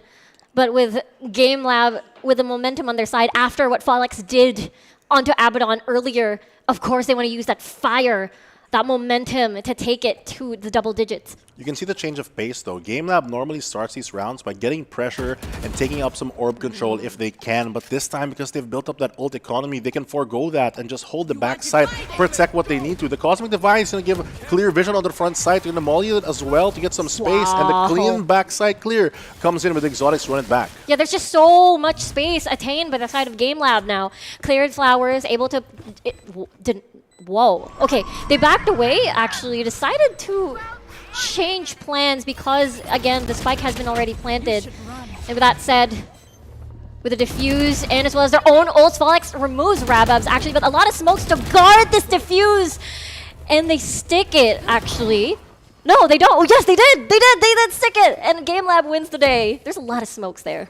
It's so interesting that they chose to do that. Normally, it's okay to fall back into A main, especially if you remove the enemy controller away for them to block line of sight. But they had everyone still alive. They should have recognized the fact that they can just get smoked off. And no matter how many, if it's 1, 2, 3 players hiding behind that smoke, it doesn't matter. You have to go for the spray downs. And even worse, it was a cosmic divide with even more smokes on top of it. It's just so hard to push through. All they have to do is play the time. This Killjoy ult, in a way, doesn't even matter if they play that way. Yeah, that's true. They all fell to A main. Hope to see if they can spray it down. But you're right. The Cosmic Divide ruined that plan. But now it's 9-10 GameLab. Love the result of that, especially coming off from beautiful kills coming from Volix. And we'll see if this is a continuous swing in their favor. The slow adaptations that GameLab have provided us over the course of VCT have been coming into fruition in this game as they finally take the lead over Abaddon Abyss. This time, both teams expending so much of the last round, it's going to be a gunfight and a straight-up old-school shootout just to secure this round. As 1 minute on the clock remains, they have to decide where to go soon enough. Yeah, Abaddon Abyss is able to bait out a couple of utilities from the side of GLAB, but so far, it has been the story of A. They haven't hit B in a while, so we'll see if this is the plan in mind. Someone's actually very pushed far ahead on ramps, and that's going to be Chase. Chase already in the prime position if he's not spotted out, but the seed as well as Hot Hands is going to delete him, forcing him to peek out into the entire army that is Abaddon Abyss. They flash through off the momentum, getting more control of the B. They only have to be wary of the back of halls, but there's no player for them. But defenders, though, already very close. Yo, that flash actually hit the wall instead of over the wall, and no one was flashed in that instance. And with a wall also primed on the side of Abaddon Abyss. 14 seconds on the clock. They have to get this plant down, and he gets eliminated. Owen QT gets the kill onto Slathem. 2v1 right now. Oh, he has to plant. It has to plant. And Abaddon Abyss, in the end, without the plant, they win the day. They win the day and they equalize of what looked like to be a dangerous round 2 rounds ago. Somehow has worked into their favor, as I guess they favors the bold. 20 seconds, they now bring out the operator for Fall X. This is something we haven't seen yet, and maybe something that Abaddon Abyss is not expecting. Yeah, this will be a bit dicey here. But yeah, it all started with, again, an elimination of the Chase by clearing that corner. Able to get this actually is so good for them. The recognition to know, okay, we might have missed the timing, we didn't leave anyone here. Maybe there's someone there. Let's just clear it just to be sure. Yeah. And that really started out so well for them. Unfortunately, though, equalizing the score means that they're going to play a slower paced game, and recognizing this operator might be so impactful as Exotic tries to make his way mid. The operator, though, on B long, not able to spot out Asta's positioning. He gets the timing off it, but how long will he stare here before he chooses to back off? Yeah, especially Asta wants to gather information. Oh, no. And now they know. Now they know there's an op. They know there's an op, and they're already positioned in a way to avoid it. They have control up onto upper B link as they smoke it out with the Nebulas. The spams do come through, but the alarm bot contact is still going to make them known, or allow them to know that there's no one there. But through the smoke, Owen QT lands a beautiful shot on Exotic. Beautifully done, but the Resurrect is right there, and the wall is there for protection as well. But the spray down won't stop Dritch from doing that onto doors, and it's only a bit of damage onto their HP. Now they decide to push through Art instead, with the Nano Swarm damaging Slathem. And right now it's a full commit onto A, but there's a ton of utility on the board here as Boogie's still lying and waiting there. Onto the flash, he's able to eliminate, but the trade follows through, coming from Exotic. Chase as well is right there guarding this, and he swings immediately as GameLab takes it 10-11. He gets the 2, controlling Art, and then he also hears the sound cue from his left, knowing that there's one person A main already ready for the swing. Unfortunately, the enemy just whiffs on him ever so slightly, and he's able to take it out, converting another round for GameLab, pushing this into 1 round for the 12th round, which will secure their OT or match point. This is too intense, Fluffy. This is just too close. You'd think that Abaddon, after getting that kill on towards Connector, they again had to be surprised by Boogie there onto site. You know, one thing we always say about Abaddon is they always get into these close matches, which is great for them, because against top teams, it's a good sign. But it's also showing that they've always just been there, but not close enough, not able to convert it. And I think that if they're not able to convert this one, it's going to be the end for their team. Especially Fall X. Ooh. Oh, no, you let him through? Let him through. but the smoke is there for Manta Black to pass through. But yeah, you're right. Abaddon's story has been momentum-based as Asta gets a kill onto Owen QT. First blood already dealt.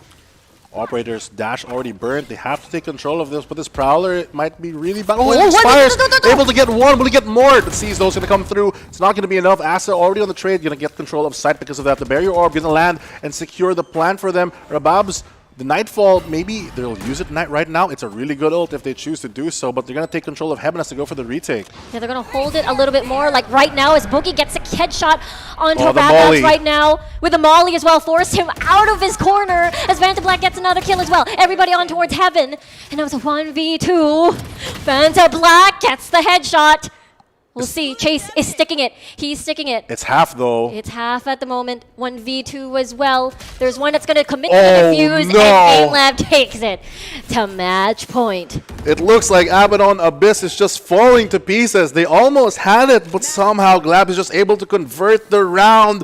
Starting it off like that, they still have an operator moving on to this, and it's match point for GameLab. It's all up to Abaddon to really start out the round so well. They're momentum-based, yes, but they have no time anymore to make any mistakes. Yeah, because if they lose this round, Abaddon Abyss is going to get eliminated off of VCT. There is no lower bracket. There is no second or third life. They have to win this to get to the decider match, and this is the time for them to pull from their powers of, again, managing to pull from the abyss, the hole, from the darkness, for them to survive this map in Pearl. Hopefully from that darkness there will be light shining through for them if they're able to scrap out this round. They have a worse buy though. They only have a couple Guardians of Spectre, only a Sheriff against all these better weapons. They do have the Cosmic Divide to work with, but Owen QT is going to get the unexpected angle. He gets spotted out though, forced back through the Cosmic. It's going to save his life, but it will give space to Abaddon Abyss to actually go for the plant as a Rababs is going to stick it. Yeah, is able to use that wall for defense and as well as the Cosmic Divide. And now with a plant in place, that means Abaddon Abyss has to just play for time. What can GameLab do? This is the best plant that they can have. It's planted so wide for long, but that Nebula is going to make it very questionable for them. It gets recalled though. Not sure if anyone has crossed because of it. The Nanoswarms, they know multiple players are on it, but the Blaze is going to come through, cutting off the line of sight. They have not great weapons to spam with, only the Guardians. It's not the most efficient thing, but Fallex is able to get 1-2, and GLAB is striking back. It's now 3v2, 2v2. The run it back still available for Exotic if he's going to use it. The Molly might be just enough. They have it though. He's in the wrong spot. He's sticking it. It's gonna be, oh no! Crazy! Crazy win coming from GameLab.Alpha. It was so close! They had the hot hands, they had everything, and look at them, the little dance that GameLab is doing right now. They're so happy! I love this. This is the VCT dance. It's so cute! The prod and yeah, yes! The prod from all over the world, they're doing the VCT dance. It's so cute. They're already dancing and they're very happy, boogieing their way onto another win as their duelist did so well. GameLab.Alpha securing their game and their spot moving forward for VCT. And it is because of their teamwork. It is because of their adaptation in this series, in the entirety of VCT actually. We noticed that every time they had Pearl, they had a very similar dynamic time and time again. It was the Fallex and Boogie connection with the Jet and the Reyna, but this time they tried it with a different story once more. The surprise factor, just changing the composition ever so slightly, has really altered a lot of things. As we look at the stats of how this game really changed, 13-10 is the final score, with Boogie, again, dancing his way up onto the MVP. Sladom, on the other hand, consistent as he may be, was not enough for Abaddon Abyss to get out of it. Yeah, it was such a close game, though. It was an almost possible map 3 in this series, but at the end of the day, GameLab was able to increase that gap and made sure that they're able to get and finish off this map. And there was one thrifty coming from GameLab, but it was just too intense. One thing I noticed overall is I've seen a lot of these Abaddon games and the GameLab games recently. There's not a lot of thrifties anymore. That's true. It feels like they've been really more practiced towards this playoff season. And as we move to the next game shortly, hopefully more teams try to go for this adaptation as well.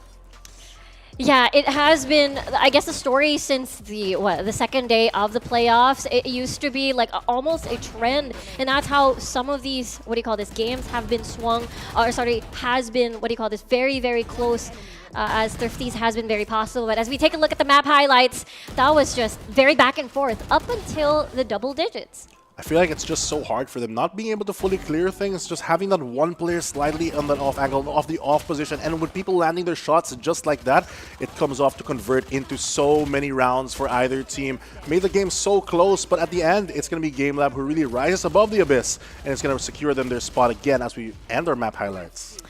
Yeah, and it's and I think it's the best way to sort of move on to the next round for them. It was a 2-0. They didn't have to go to map 3. They were able to solidify their ground, hold their ground exactly like this, and stick the defuse despite the mollies pushing through, the gunshots coming through. And again, the discipline coming from GameLab will help them go through the next round. And it's going to be Chase delivering the win with Grab Unlimited. You can use the code there beside this beautiful picture, hearts in the picture, hearts for everyone, hearts for GameLab, as they secure their win. They secure their place and another day here at VCT.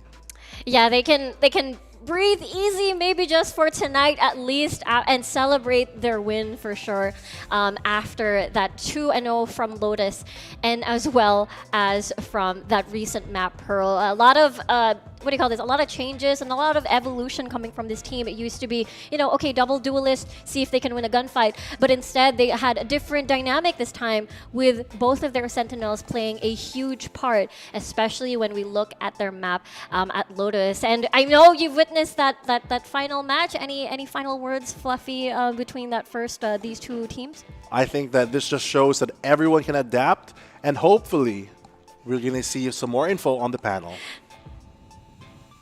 Siyempre, nakikisayaw rin kami dito. Uy! Yeah! Nagbabalik ulit ang The Panel. Of course, it's still Likeable, Terror, and Vil. Sumasayaw na naman. Ay, iba ba yun? Hindi talaga pwedeng hindi sinasabayan ang The Mods. Pero sabayan dito tayo, hindi ng pagbigkas ha, pero ng kwentuhan. Pagdating dito sa dalawang team na to. At Vil, ikaw pa nga yung namili kanina nung head-to-head. Saktong-sakto yung impact ng dalawang players na yan ha? Yeah, actually kasi kahapon nakita na nga natin kung paano yung impact nga ni Slathom and of course ni Boogie nung games nila back then. And it's a perfect talaga na head-to-head to kasi silang dalawa yung nagsalpakan pagdating ng game number 2. At doon pa lang sa first half, they ended that first half na pareho sila ng kills, na 14 kills. Tapos, yung mga kampi nila, single-digit kills lang talaga. So, kitang-kita po talaga kung sino nag-perform. Which is, nag-perform na rin si Folix dito. Yun din yung gusto kong sabihin at idagdag, no? Mention natin kanina na Folix, minsan may off day siya at mukhang gumising ata siya ngayon at masarap ang tulog niya, masarap ang pagkain niya dahil isa talaga siya sa mga nag-show up na mga players dito. But overall, isa rin sa mga gusto kong i-highlight mula naman sa side ng Abaddon din is actually like Slatom, aside from that, you also have like Asta.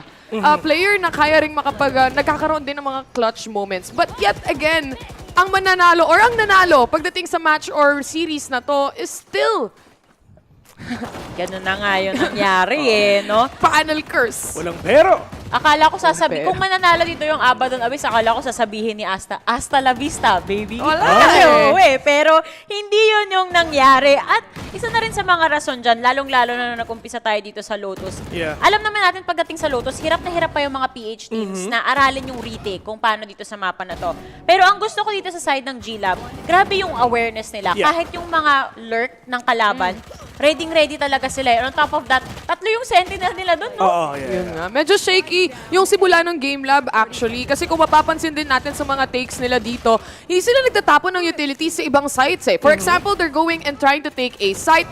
Instead, they really push out. Wala silang control or walang pressure na binibigay sa ibang mga sites. And because of that, obviously, nakakapag-rotate yung Abaddon Abyss. Pero nung nagpalit na sila, nag-swap na sila ng sides, ganun din yung Abaddon Abyss. Napaka-shaky ng post plants nila dito. Isa sa pinakamagandang sitwasyon for the side of GameLab is the fact na magkakasama sila sa isang bootcamp. So, in terms of communication, sobrang on point talaga yung communication nila, knowing na nakikita yung emosyon ng bawat isa, madali sila makapag-adapt and adjust just. Pero kitang-kita naman natin ngayon, of course, Boogie, MVP ng series natin with the Phoenix. Sobrang tindi.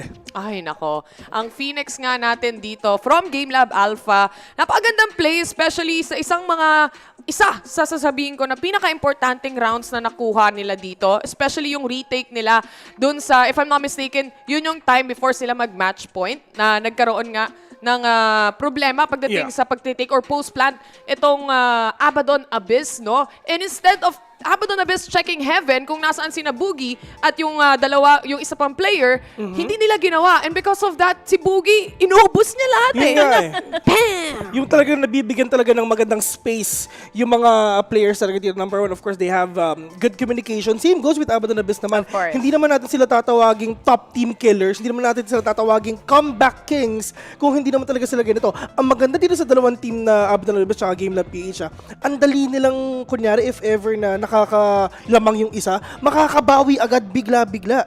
Nagra-rally sila parang volleyball lang, di ba? Yeah. Nagra-rally yung dalawang teams, nagsasalit-salita lang ng rounds, pero in the end, yung mistakes, nag-count talaga pagdating sa second game natin. Ay nako, yan naman talaga yung pinapakita dito ng GameLab.Alpha. Oo, minsan medyo mabagal yung startup namin, pero in the end, we will get the job done. At saktong-sakto yan dahil malalaman natin kung ano nga ba yung mga pinag-usapan nila behind the scenes. Dahil ito na, ipapakilala natin dito si Owen, the cutie. Cutie? Owen. Cutie. Si Turboman. Ay, si Turboman! Hi, Owen! Kamusta? Hello! Hello po. Narinig nyo kami? Oo, narinig mo kami. Sumasagot na nga. Ay, sorry. Kung naririnig mo kami ngayon, sabihin mo sa amin, gaano ka ka-cutie? Wala po, hindi po clear. Modest. Mga players at modest. Ball outside the game, Sino inside unang the game. magtatanong? Sige, pag ganun tayo ngayon. Sige. Of course, Owen QT na pag-usapan na nga natin dati, di ba? Bago mag-start yung game, talagang pumapasok talaga ako sa mga Discord channels nila para kamustahin yun nga.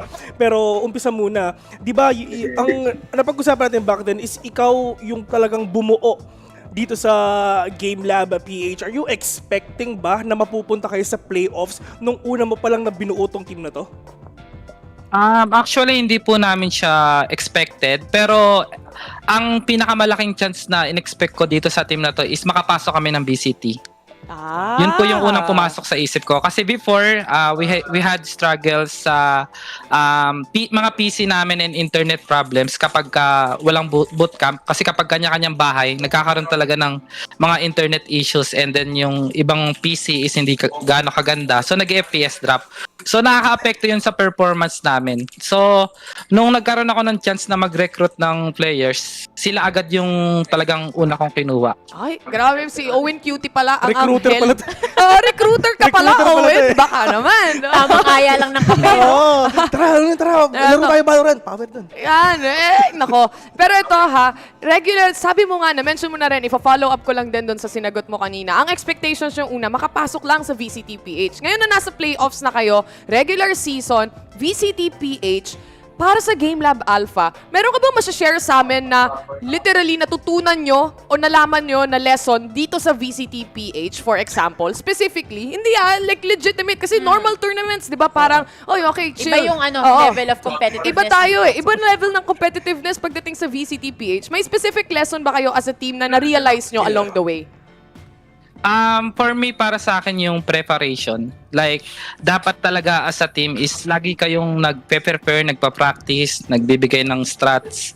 Tapos, second thing is yung confidence. Kailangan may tiwala kayo lagi sa sarili nyo kapag nakipaglaban kayo. Kasi, barilan naman yan Kumbaga, 50-50 yung laban lagi. So, may chance na kayo yung manalo and may chance na kayo yung matalo. And then third is yung mentality.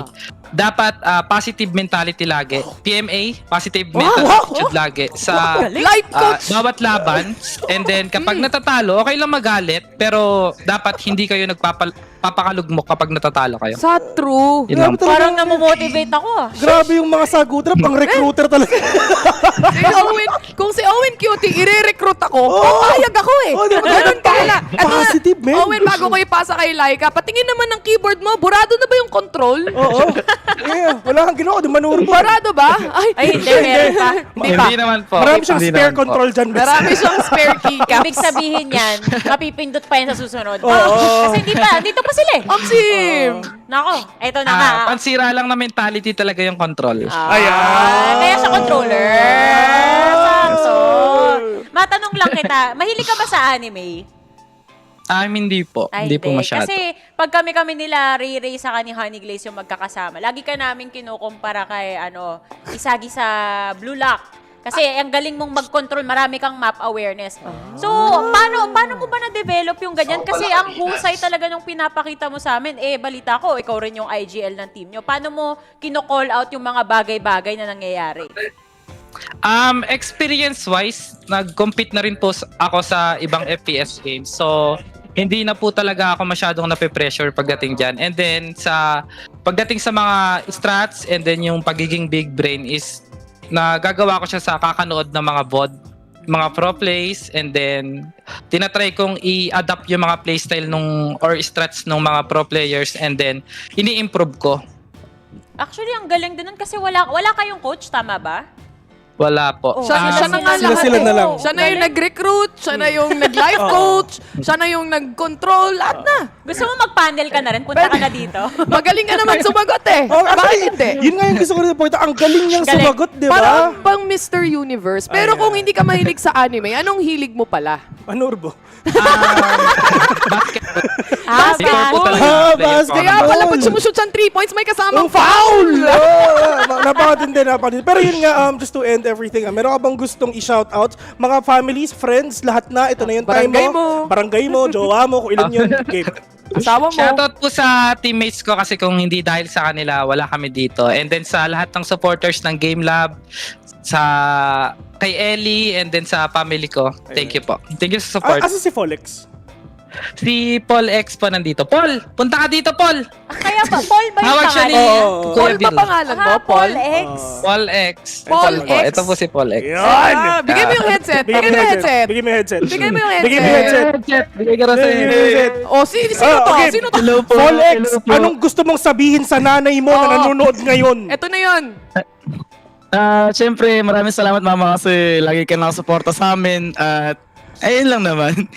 Siya talaga yung buff namin dito, guys. Yan yung gusto namin. Pati na rin po sa girlfriend ko na si JC. Ay, sinama pa, no? JC? Si JC. Okay, sige. Ayun na. Salamat. Thanks, Nice Folex. Maraming salamat sa inyo. Salamat sa interview. Ingat. Thanks, Owen Cutie. Paalam.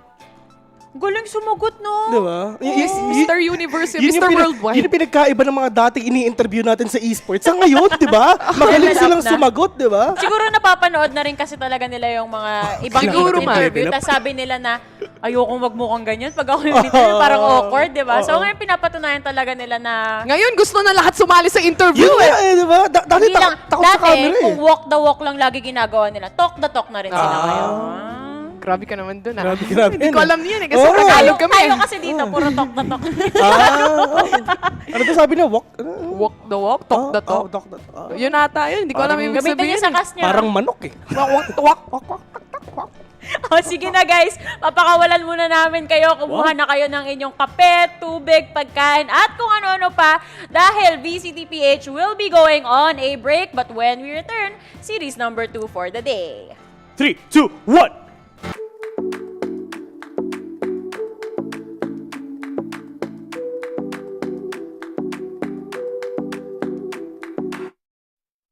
Kaya ka iniwan ng boyfriend mo eh.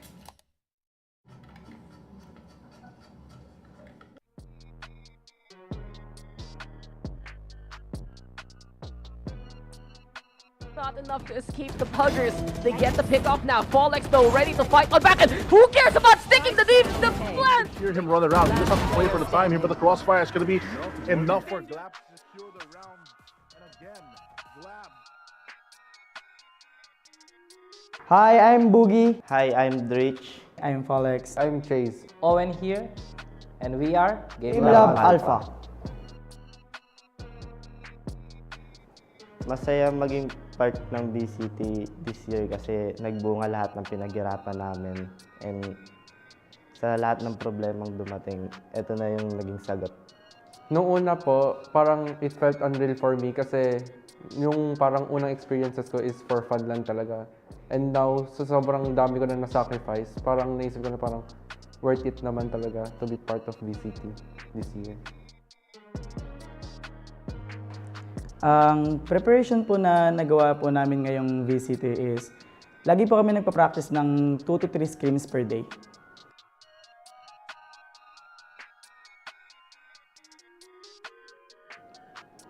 Before, nahirapan kaming makahanap ng legitimate org, and dati is nasa bahay-bahay lang kami. And since pangarap namin makapag-bootcamp, and now na nasa GameLab.Alpha na kami, is nakapag-practice na kami ng matindi at talagang na-improve yung laro namin. Yung mga struggles talaga na-encounter namin is parang nagkakaroon talaga kami ng bad game and lagi siyang nangyayari. And na-overcome namin siya ng having a better mentality and parang a better environment din. Ang nilolook forward kong player is si Disrupt kasi kasama ko siya dati mag-compete sa other FPS games. And ngayon, mayroon akong chance makalaban siya. Isang nilulook up ko na player is si Abaddon po kasi same po kami ng role, which is Senti. Ginagaya ko po yung playstyle niya, which is aggro and passive at the same time. Kaya siya po, gusto ko makalaban.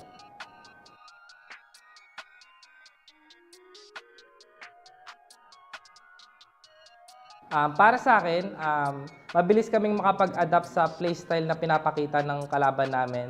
And also is flexible din po kami sa agent composition. Kaya namin makapagbigay ng 2 to 3 agent composition sa isang map. And especially, Tita Bap.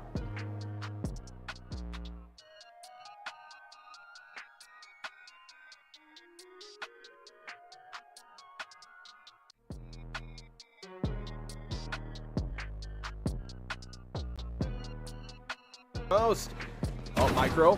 He lets him pass quickly, could find another. That he does, could find a third on even. Yes, Micro won that! Fights on back. Big 3v2 right now. It's all about the duels. It's all about Micro getting these shots. And here he goes again.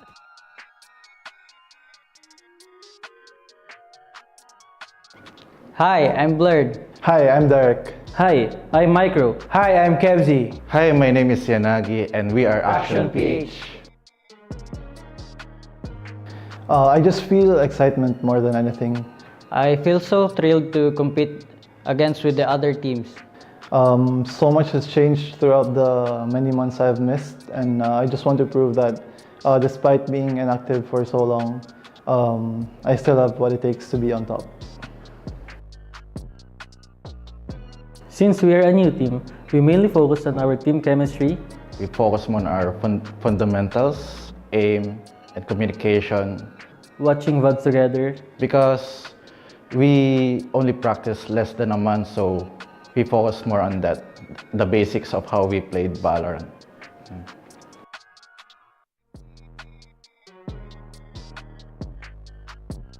Less than a month kami nag-form. So yung mga struggles namin is yung paano namin na-execute yung mga strategy namin. Tapos yung previous tournament namin is parang medyo pumalpak kami kasi since hindi kami experience sa pagsasama naming lahat. So parang nagkakamali kami. Pero at least napansin naman agad namin yon before mag-VCT. So na-polish naman namin.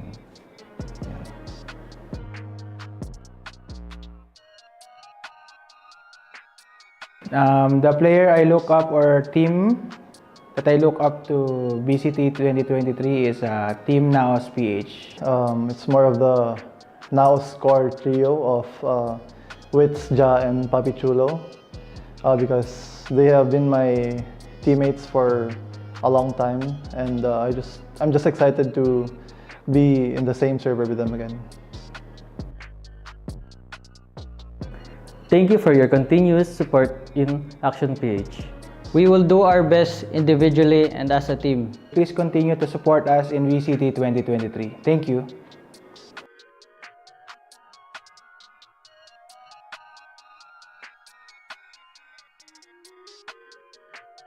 Hindi ba ikaw ang tatay ni Mark?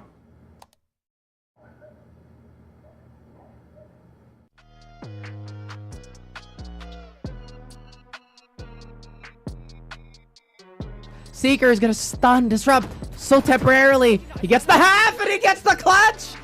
NCG, what a way! A slight breeze could cut him down, and Senior Carl!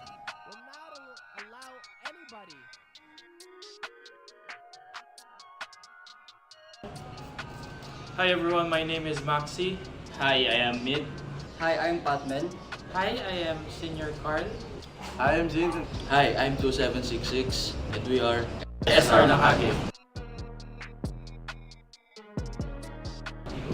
Feels amazing. It feels like I've been reliving my old run on the VCT 2021, and it feels nice to see some new names in the VALORANT Esports scene. Sobrang exciting niya kasi first time ko sa VCT and yung feeling na gustong-gusto kong mag-compete. Before kasi talagang napapanood ko lang sila and sobrang naiingit ako kasi gustong-gusto ko rin lumaro sa ganitong league. And ngayon part na ako ng VCTPH. The preparations I have made for VCT is we have been grinding scrimmages a lot, and I've been playing VALORANT so much lately that it doesn't even burn me out.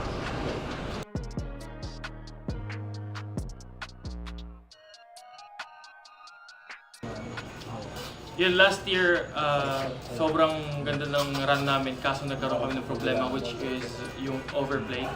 So, minake sure namin na ibabalance namin lahat and nag-usap kami na hindi dapat sobra at make sure namin na hindi dapat kulang din. So, hindi dapat kulang, hindi rin sobra. Balance lang talaga.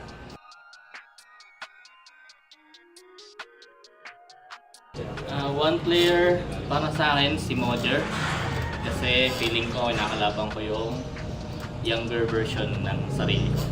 One VCT player, I say it's Hydra from Abaddon Esports kasi sobrang bata niya and he got a lot of potential, and I know na nag-aaral pa rin siya.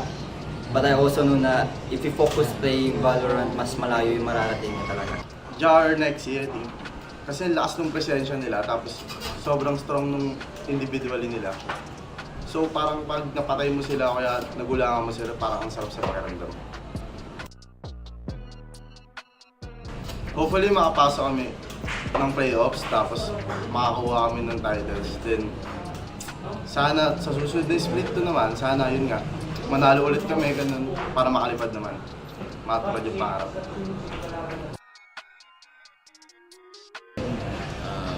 Feeling ko anong yanik sa amin is yung samahan namin as a team outside the game para kami magkakapatid.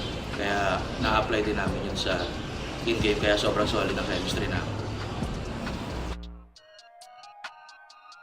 Gusto ko lang magpasalamat sa lahat ng sumusuporta sa buong team. Sobrang appreciated namin kayo ng buong SR. Simula sa pamilya ko, sa mga kaibigan ko, sobrang thankful kami buong team kasi yung kahit konting suporta lang ma-feel talaga namin. Kaya wala akong iba sasabihin kundi pasasalamat. Thank you so much.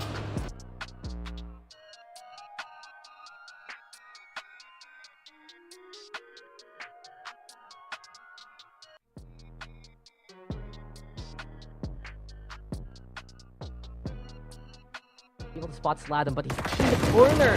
Going for the display, he decides.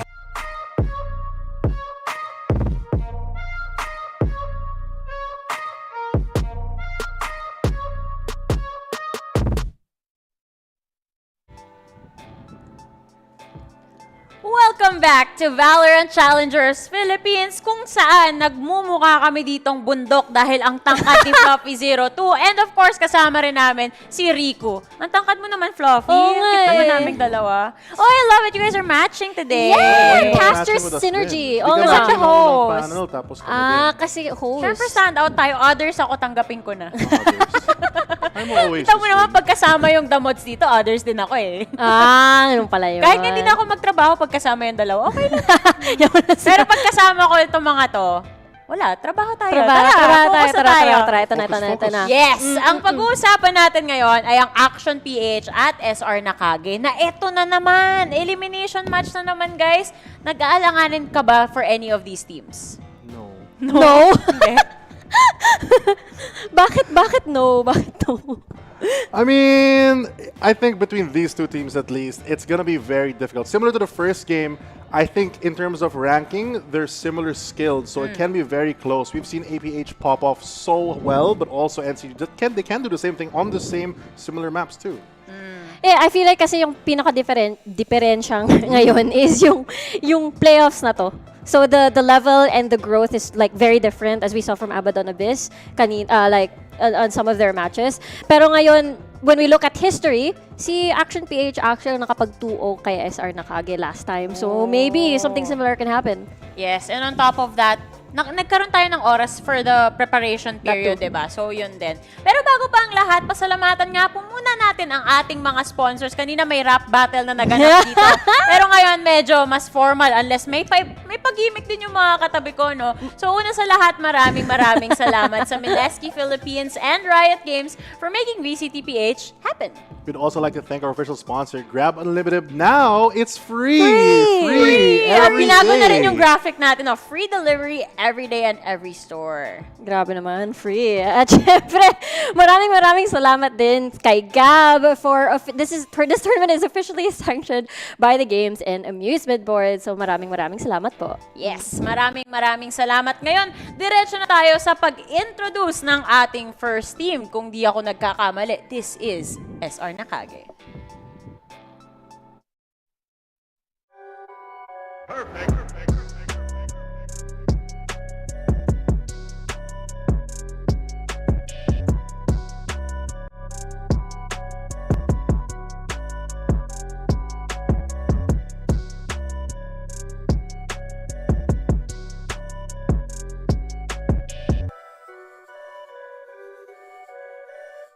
And here we have them, the first team for this game, SR Nacague. We have the roster of Maxi, Mid-Mathers, Patman, Senior Carl, and Zin. And this team has really been greater than the sum of its parts. Really able to just battle out against the top teams. Unfortunately for them, they're coming off that loss from now's Esports, but they've always shown those moments of brilliance that we have even against GameLab. You see the boys right here on screen already focused and preparing for the game. One is even training for the aim already, so hopefully that pays off during the game in dividends. Yeah, syempre, warm-up, incredibly important, especially if your tournament life is on the line. And we remember na whenever they would win their matches, parang each of these players, each of these parts in this entire system, they all have their parts to play. They all have their own highlights, especially recently. Parang ngayon, sila Zind, sila Senior Carl, pati naman si Patman, we've seen them ramp up when it comes to the important moments. Natatawa na ako eh. Sasabihin ko sana, buti nakikita mo si Patman. Ako hindi ko siya makita ngayon eh. Nakatutok talaga and alam mong nagwa-warm up. Pero maganda yan na nagwa-warm up sila kasi ang makakalaban nila is another feat nga. Sabi mo nga, Fluffy, as history has shown, natalo sila dito sa team na to. Dahil itong team na to, puro action talaga. Action-packed na action-packed etong Action PH. Perfect.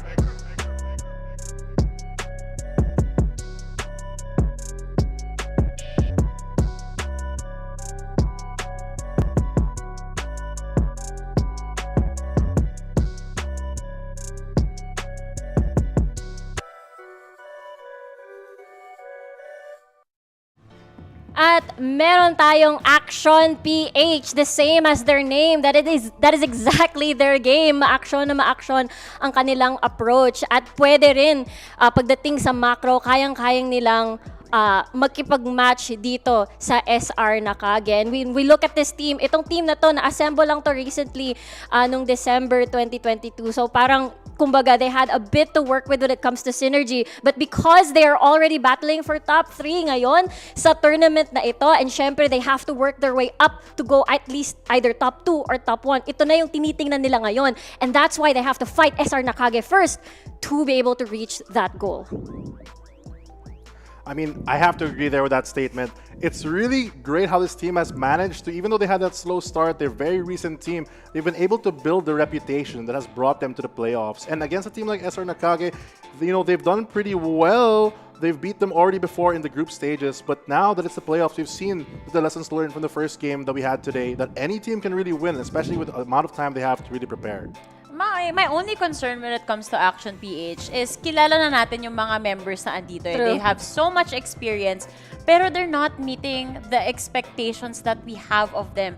So, kailangan talaga mag-step up na sila at this time. And I think some of the people that are gonna be leading the way in order for them to have this miraculous Cinderella run is gonna be Micro. And of course, on the other side, it is gonna be Senor Carl. And I'm sure marami ka ditong thoughts, Rico, kasi nakita rin natin kung paano nag-pop off tong si Senor Carl last time.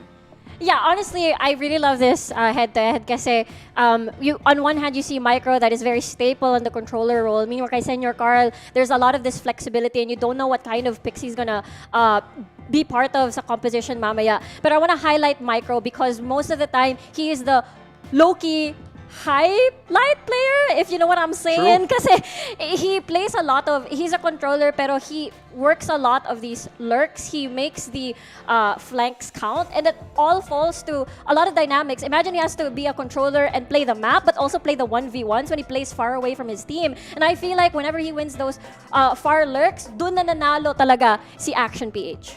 I mean, Micro's so insane as a player. Unlike other controllers, always able to command the space that he's trying to control, not just wield its power. I think that comes from his genes from SPE. And I think it's basically because they're so good and so experienced. Compared to Senior Carl, he's also a controller in a way, more flexible in his roles, but he also has that experience bred into him. Pag sinasabi mo talaga SB, may nagre-react sa tabi-tabi. Hindi ko na lang sasabihin kung sino. Pero in the words of Fluffy, true, factual. Yan yung mga linyahan ni Fluffy. He's built different. Yeah, he's built different. Hindi, magaling talaga itong dalawang to. And time again, tulad nga nung sinabi ko, nung nakalaban netong SR Nacague, etong Naos Esports, si Senor Carl pa nga din talaga yung nagsi-step up. He was trying to fight to keep the dream alive dun sa upper bracket run. Kaso, hindi talaga kinaya, nabeaten slightly. Pero ito, as we head on over to our map, Vito, I am a little bit curious kung ano yung mga mapa na pwede nga bang ilabas dito. Lalong-lalo na kasi, for the side of Action PH, laging nagiging dikit yung mga resulta eh. Yun nga, because I love how you mentioned Action PH kasi dikit yung resulta kapag walang Icebox. Kailangan na kailangan ng Icebox ang Action PH. They're more of a team that uses a map as an anchor actually. They need Icebox as their game number 1, win game number 1, and then carry that momentum and win to the second map. Most of their wins come from Icebox game number 1s. So if nabantong ni SR Nacague yung Icebox, makikita natin to. And then masyadong mahirap to come from without their comfortable map. That's a very high chance of happening because NCG has not been doing the best on Icebox in the 4 maps that they've played. They've only won half of them, 50% of the time.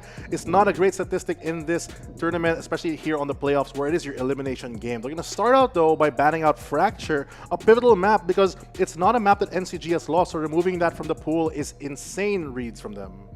Yes. Ano kaya yung una nating makikita? On the side of NCG, hindi na rin ako magugulat kung tulad nga ng sinabi nyo, ibaba nila dito yung Icebox. Marami rin talaga yung possibility.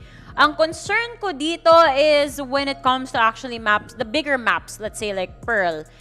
They both have decent performance here, pero nakita na natin time and time again, especially dito sa PHC natin, na sometimes nagsa-struggle pa rin talaga sila eh. But Split being removed, is that gonna be a surprise for you, Fluffy? I think it's surprising because NCG has always avoided this map somehow. Whether it's a ban or they just don't make it, they haven't even been able to play off it. They don't want to show anything, and I feel like now that you're this deep into the tournament, you have to bring out all the stops. So having a weak map, or at least a map you're surely not want to play, is very detrimental to your overall success in the map bans. Yeah, I understand this if you want to weigh like a map that you're not used to in a competitive scenario versus an Action PH map that is where Action PH constantly wins. Like, at least meron experience si NCG sa Icebox, so they'd rather take that risk. And I feel like, again, this is a setup for me ng APH to win this series because, again, most of their wins come from map 1 Iceboxes. Yeah, we mentioned a bit earlier, Icebox, not the best map for NCG, but it's their opportunity to strike back, able to choose their map pick. So what will they go for? They have a lot of options open. They have Haven. They've done very well in the 2 games that they have played on this map. But also, they have other options like Lotus, but it's not, again, the best. It's the same song, similar story. With Pearl, on the other hand, they have a lot of experience on the map, but it's not something that they've had the most success with. Yeah, considering the fact that NCG, nung kinalaban nila, itong si APH, Pearl was actually their first map. And unfortunately, they didn't win. It was quite close. But speaking of Ascent, you brought this up, Fluffy. Ascent, I think it's a good map for NCG if they're able to play it well, but they've played so many games on this also, and overall, it's just not looking good in terms of win rate. But with the break that has happened, and as our previous match has shown, between Abaddon, Abyss, and GameLab, anything can change with the adaptation and time you have, so learning and adapting could be the bigger difference here on Ascent. Medyo marami akong questions on the side of NCG dito, especially going back to our map number 1, they chose defense. Pero kung titingnan natin yung history nila, they were actually thriving more on attack nung kalaban nila tong GLAB. Nakuha pa nga nila yung 13-5 na scoreline doon, di ba? As for Ascent, I think it could go either way. I agree na meron din talagang benefits from either side dito. Pero alam naman natin, Ascent, Fluffy, you always say this, Ascent is filled with the fundamentals. At kitang-kita natin yun kasi laging dikit yung mga laban nila dito eh. Speaking of fundamentals, another map that relies on that so much is Pearl. With Lotus already removed from the map pool by APH, NCG has the ability to choose a decider. Will they go for another fundamental-based map like Pearl, or will they go for something spicier? I think the spiciest decider map would be Haven, absolutely. Kasi NCG badly needs that Haven map. They did a lot of work, actually, but nope, instead not they today. banned it. It's not gonna be a Haven map, and for very good reason. Actually, I'm surprised na ito pang NCG yung nag-ban. Okay, na-misunderstand ko yung kanina. But then again, itong APH, maganda rin talaga yung performance nila sa Haven. They're able to show off the endurance that they have kasi laging mahaba yung mga laro nila dito. Pero, what do you think of the decider, Fluffy? Are you in favor of this? I'm kind of questioning NCG's choice here. On one hand, they've had so much success on Haven that you don't want to ban it out. But on the other hand, you've played how you've given the information to the enemies of how you successfully do it, so maybe it's a good thing to choose a decider and lean it towards Pearl, another fundamental-based map. So I'm surprised, honestly, overall, that NCG didn't select Haven and instead opted to ban it and instead replace it with Ascent, where they haven't been doing as well. Yeah, exactly, Fluffy. Because we look at the previous record ng regular season, Pearl and Ascent were the 2 maps that both of these teams fought dati. And it was a 2-0 in favor of Action PH. So the last 2 maps, I'm curious to see how this is gonna pan out. Feeling ko kasi yung tiningnan din nila dito, ni-review nila yung mga VODs na nangyayari. No? Nakita nung NCG dito, na nakalaban ng APH ng Abaddon Abyss, may mga lapses din talaga when it comes to Pearl. Sanay tayo na they thrive more on defense, pero since Abaddon Abyss was able to fight through that, they're hoping to have the same results if ever umabot tayo sa game number 3. Which begs the question, do you think that we are gonna reach a game number 3, Riku? I don't think so. I mean, I can elaborate further kung bakit ganun yung reason. Kaso baka ma-spoil ko yung predictions ko eh. Spoil mo na! Oh, ito na. Spoil ko na nga ito. Dahil Icebox was the first map chosen, and again, most of APH's wins came from Icebox. They will win this, they will 2-0 it, and then ito pa, the fact that regular season record, 2-0 din nila si NCG. Kaya napaka-confident ko na APH will move on to the next round. I think that NCG, on the other hand, has something up their sleeve. You know, they're doing something a bit unorthodox. They're willing to challenge APH on the maps that they've previously faltered on. So for me, I think it's more of an NCG thing, although I don't know if it's going to be a 2-0 or maybe a 2-1. I do think, and I have to agree with Riku here, where Icebox is the map that will really determine the tone for the rest of the series. Ako, dahil magkakas mamaya ang The Mods, aabot to ng game 3. 2-1 ang score. Good point. True. Mag-uumpisa tayo. I feel like Action PH is gonna win Icebox. Yep. Sabi nyo nga. Pero the last 2 games, magiging comeback kings to NCG. Comeback kings talaga, no? The comeback kings. Alam ko, sasabihin na naman ng mga The Mods natin, hindi ko gusto yung tabas ng dila mo. Tanggapin nyo na lang. Tanggapin nyo na lang na yan ang kaganapan. Pero dito sa panel, na-lock in na namin yung predictions namin. Medyo spicy din talaga. Pero I agree with you there, Fluffy. Dito sa sinabi mo kanina na ang hirap din talaga i-predict kasi pag skill level yung pinag-uusapan dito, even though, yun nga, sabi natin tong Action PH, mas may experience sila, yung results nila this season, it says otherwise, parang may kulang pa na kailangan nilang i-figure out. Hopefully they figure out soon because this is their last chance. It's Yeah. an elimination match and pressure is on everyone right now. And it's going to be especially on them because they have that memory of losing to this team already. Tingin mo ba ganun na naman yung resulta? Ay, nako, feeling Alam ko yung prediction mo, ano Okay, I'm a believer kasi of Action PH. Pero ito yung pwedeng maging difference. Because it's an elimination match, pwede na ni NCG dalhin yung mga trump cards nila, mga secret strats nila. This is the time because, you know, it's elimination. Ayun ako, I agree with you there, lalong-lalo na sa fact na number 1, gusto nila ng revenge. Oo. Number 2, sino bang gustong malaglag? Syempre wala. So malupit tong magiging labanan na to at dahil nga may pwedeng malaglag ngayon, feeling ko talaga aabot ng game number 3. Pero alamin natin kung anong iniisip ng mga casters. Agree ba kayo dito? Are we gonna reach game number 3? Let's find out. Passing it to you guys.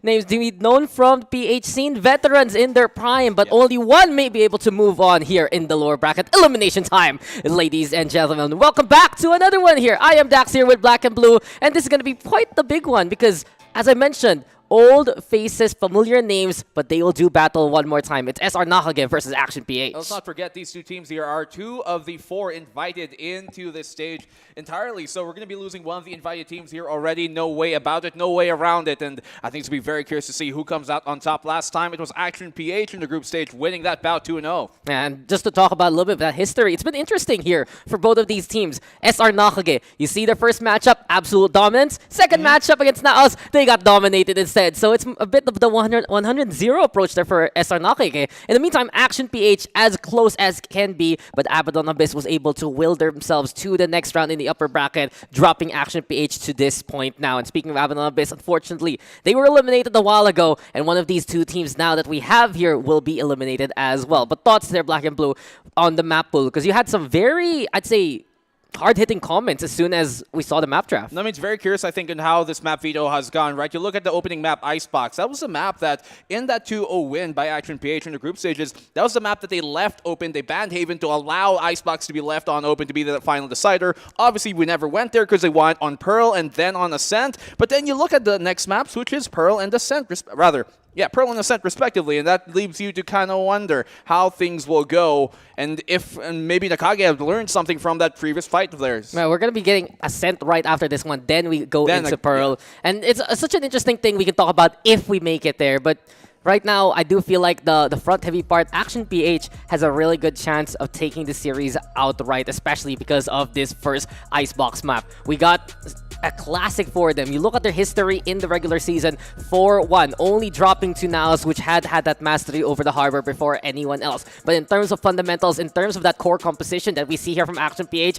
they've truly been the best at it. Yeah, well, no real difference in composition here coming from this SR Nacague side. Kind of stock standard of what we've gotten used to. And same thing here for Action PH. No double wall being pulled out by either side. And I kind of get it, right? If you're Action PH, you're one of the newer formed teams here. You're one of the newer created teams. And so you don't want to kind of over-complicate something that you haven't necessarily practiced. But let's not forget that during the group stages, Action PH, when they went up against SR Nacague, that match specifically, that series, was when they kind of turned our heads towards them and be like, okay, these Action PH guys have something to do, have something to prove, and they were really impressive in that bout. This was the series that made them kind of, I guess, big in our heads, and now they get to show up. And especially, this is one of the maps we saw in the regular season that made them the true, real deal along the way. But on the other side for SR Nacague, I think we can harken back less so about their regular season history, and you look more so at the off-season history, because the biggest change right now that they have here is Maxi being back on that active roster, primary player now,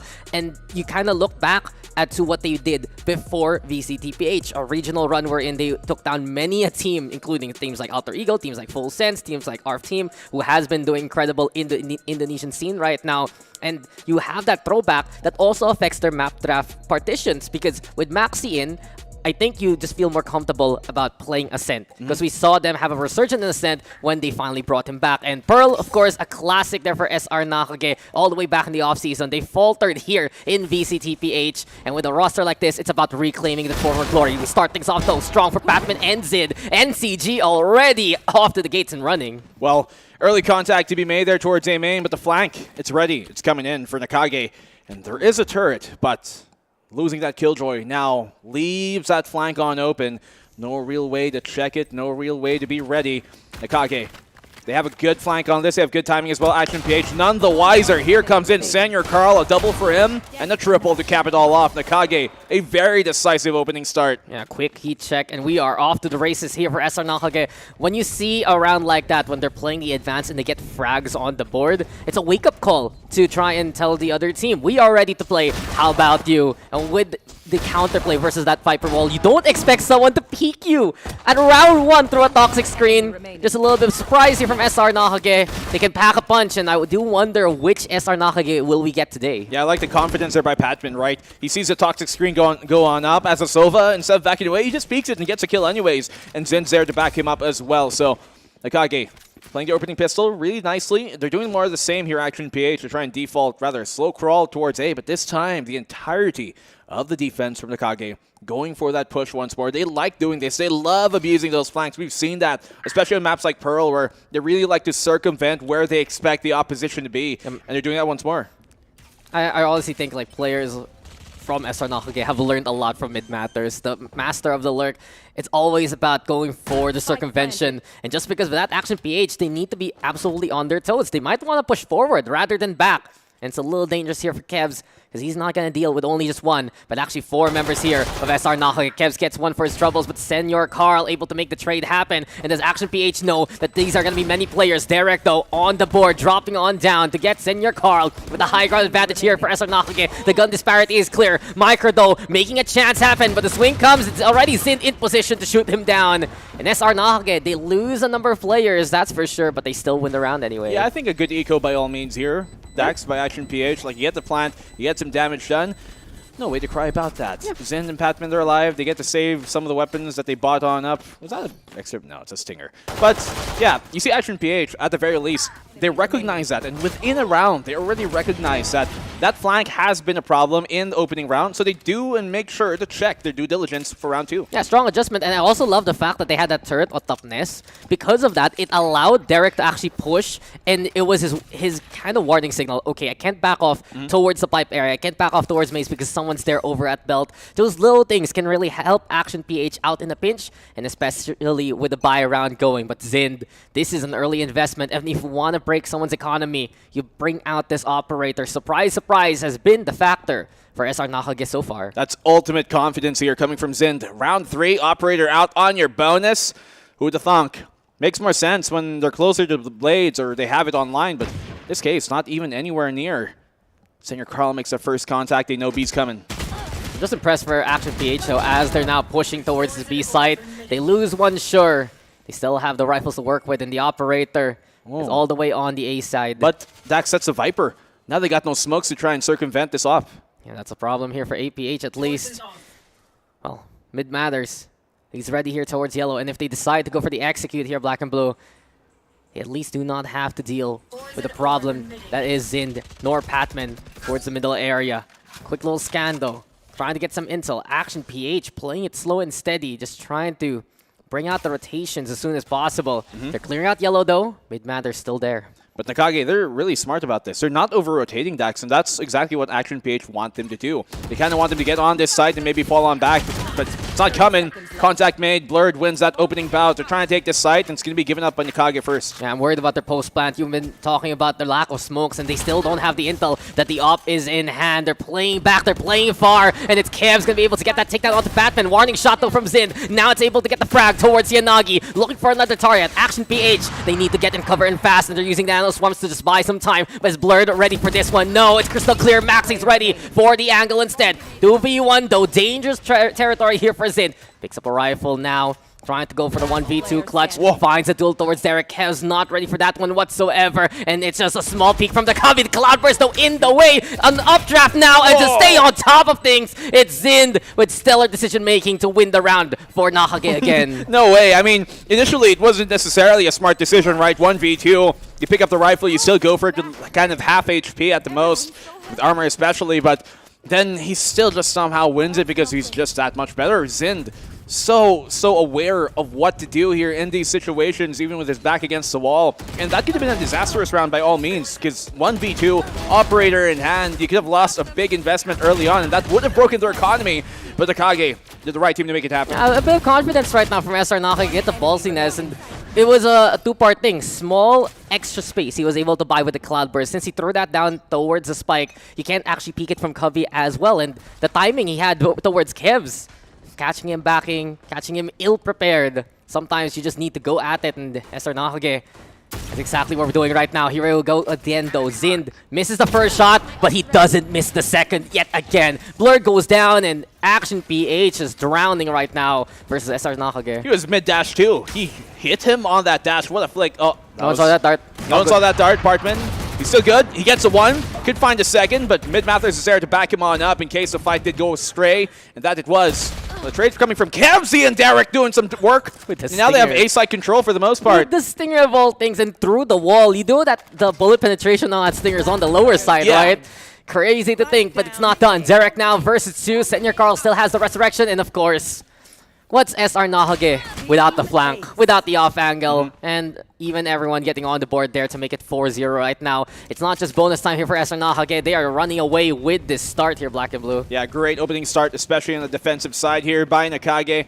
We're seeing Action PH really want to crawl their way on up, but hasn't been working so far. I think they're going to try that the same style. I don't think it's time to just change it just yet. You haven't had the full proper gun round aside from the one where the operator and Zin's clutch came in big. Action PH. Is this a timeout they've called? I don't think so. Perhaps. If the timer stops, then we are on a timeout. Beyond that, though, here, Black and Blue, I kind of want to mention this that I noticed about Action PH so far. These guys are so fundamentally strong on a map like Icebox. They've been playing the same thing over and over again to a good degree of success. But the problem now lies within playing that, having that repetition rather. They're still playing the same old thing. They're still doing the same kind of antics. And this time around, SR Nacague, they've done their homework. They learned the lesson, especially against their opponents right now who they lost to in the regular season. And really has been SR Nacague understanding what they can get away with when you have Action PH playing such a fundamental by-the-book style. It's SR Nacague who's able to think outside the box and go for rotations in multiple successions, in multiple members that has overwhelmed APH, especially in post-plant scenarios. In Nacague, they just have that tenure as a team together for longer, so they know what to flex into. They know who's supposed to fill what spot whenever any hole is left open. Action PH, as strong as they might be fundamentally, they just simply do not have that luxury the same way that Nacague have. Even though we've seen them for many times on over in different teams, different configurations, a lot of those pretty successful as well. Just they haven't done it here together, not just yet. And Action PH, we saw their opening start of the group stages pretty well, but there's also been kind of a downhill trend, just almost kind of luckily make it qualify into the playoffs, yes, but it wasn't the most convincing one. Even though they ended up third seed into that, it seemed like it should have been more, even though it wasn't. Well, to be fair, I do feel like for SR Nacague especially and Action PH, these are teams that we watch out for because of the players that are there in the first place. The expectations we have just because we know their tenure. And as of now, Action PH, we still have to go back to the fact that they are a newly formed team. We never saw them play even before VCTPH. They were an invited team, so they weren't even in the open qualifier, and they just had that history as their backbone as a squad, and it brought them to that third seed. They were pretty much tied up with SR Nacague, just a head-to-head, allowed them to have that higher side, that higher seed.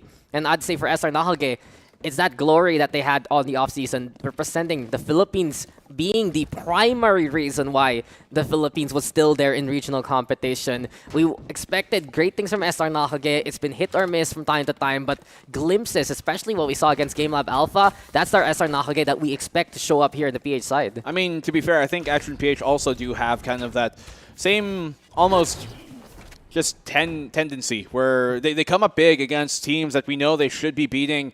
And by far their biggest opponent that they have beat has been this SR Nacague squad, but then we saw them falter against a team like Sky Empire in that group stage. It made us scratch our heads just a bit. But then Abaddon Abyss came around during the opening round of the playoffs and sent them back down here. So the question remains, Action PH, do they still remain the same consistency that we saw throughout their earlier runs of the group stages? And can they shake this off? That was the problem of Abaddon Abyss a while ago. They were impressive against Oasis Gaming, but against GameLab.Alpha, I believe it was GameLab.Alpha who had that wake-up call as soon as they got dropped by SR Nacague. So sometimes it's a bit of a curse to drop down to the lower bracket, a bit of a blessing. And SR Nacague dominated, yes, by Naos in the upper bracket. Maybe this time, this is the redemption they're looking for. Zin still with the up. You got Mid Matters towards the Cubby this time. Will actually back on the way. They still don't have too much intel, but for now, with the Owl Drone heading towards that A site, it might be a little bit of a warning sign here for Patman and the rest of SR Nacague. Yeah, it's very, I think, dangerous to try and go this wide. Luckily, he knows that there's a bit more time on that toxic screen, which should go down in a second. That it does. They push on forward towards that A site, but the pick here found on a micro. And that once more, they lose him early in the round. They won't have him for the wall later, even though it was placed towards B. That fake could have been better. Blurred finds an opening kill on their side towards Zind, and now they have a 4v4 retake to deal with off the flank from Derek as well. Yeah, micro falling detriment here for Action PH in more ways than the smokes. And SR Nacague, though, in the meantime, they had that Raptor still controlled for so long. And the Hunter's Fury now unleashed. Kevzi tag. Can he get bagged here by SR Nacague? Maxi finding another target. Yanagi goes down the flank here for Derek. But this is just time here for SR Nacague. This is space made to go for the defuse. And Mid Matters know exactly what is up. Another win here for SR Nacague.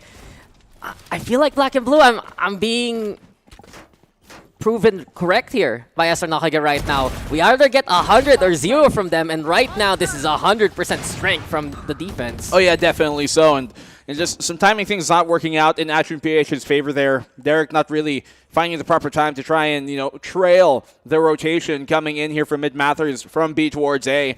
But Nacague, more importantly, like on that hold towards the A site specifically, they just knew that if they were able to take that backside control away, then they had much, much more of a higher chance of really taking the round away, and that they did. They had the res benefit as well, so to get Zin back up to the fight was a huge thing, and now he's got an op to utilize here.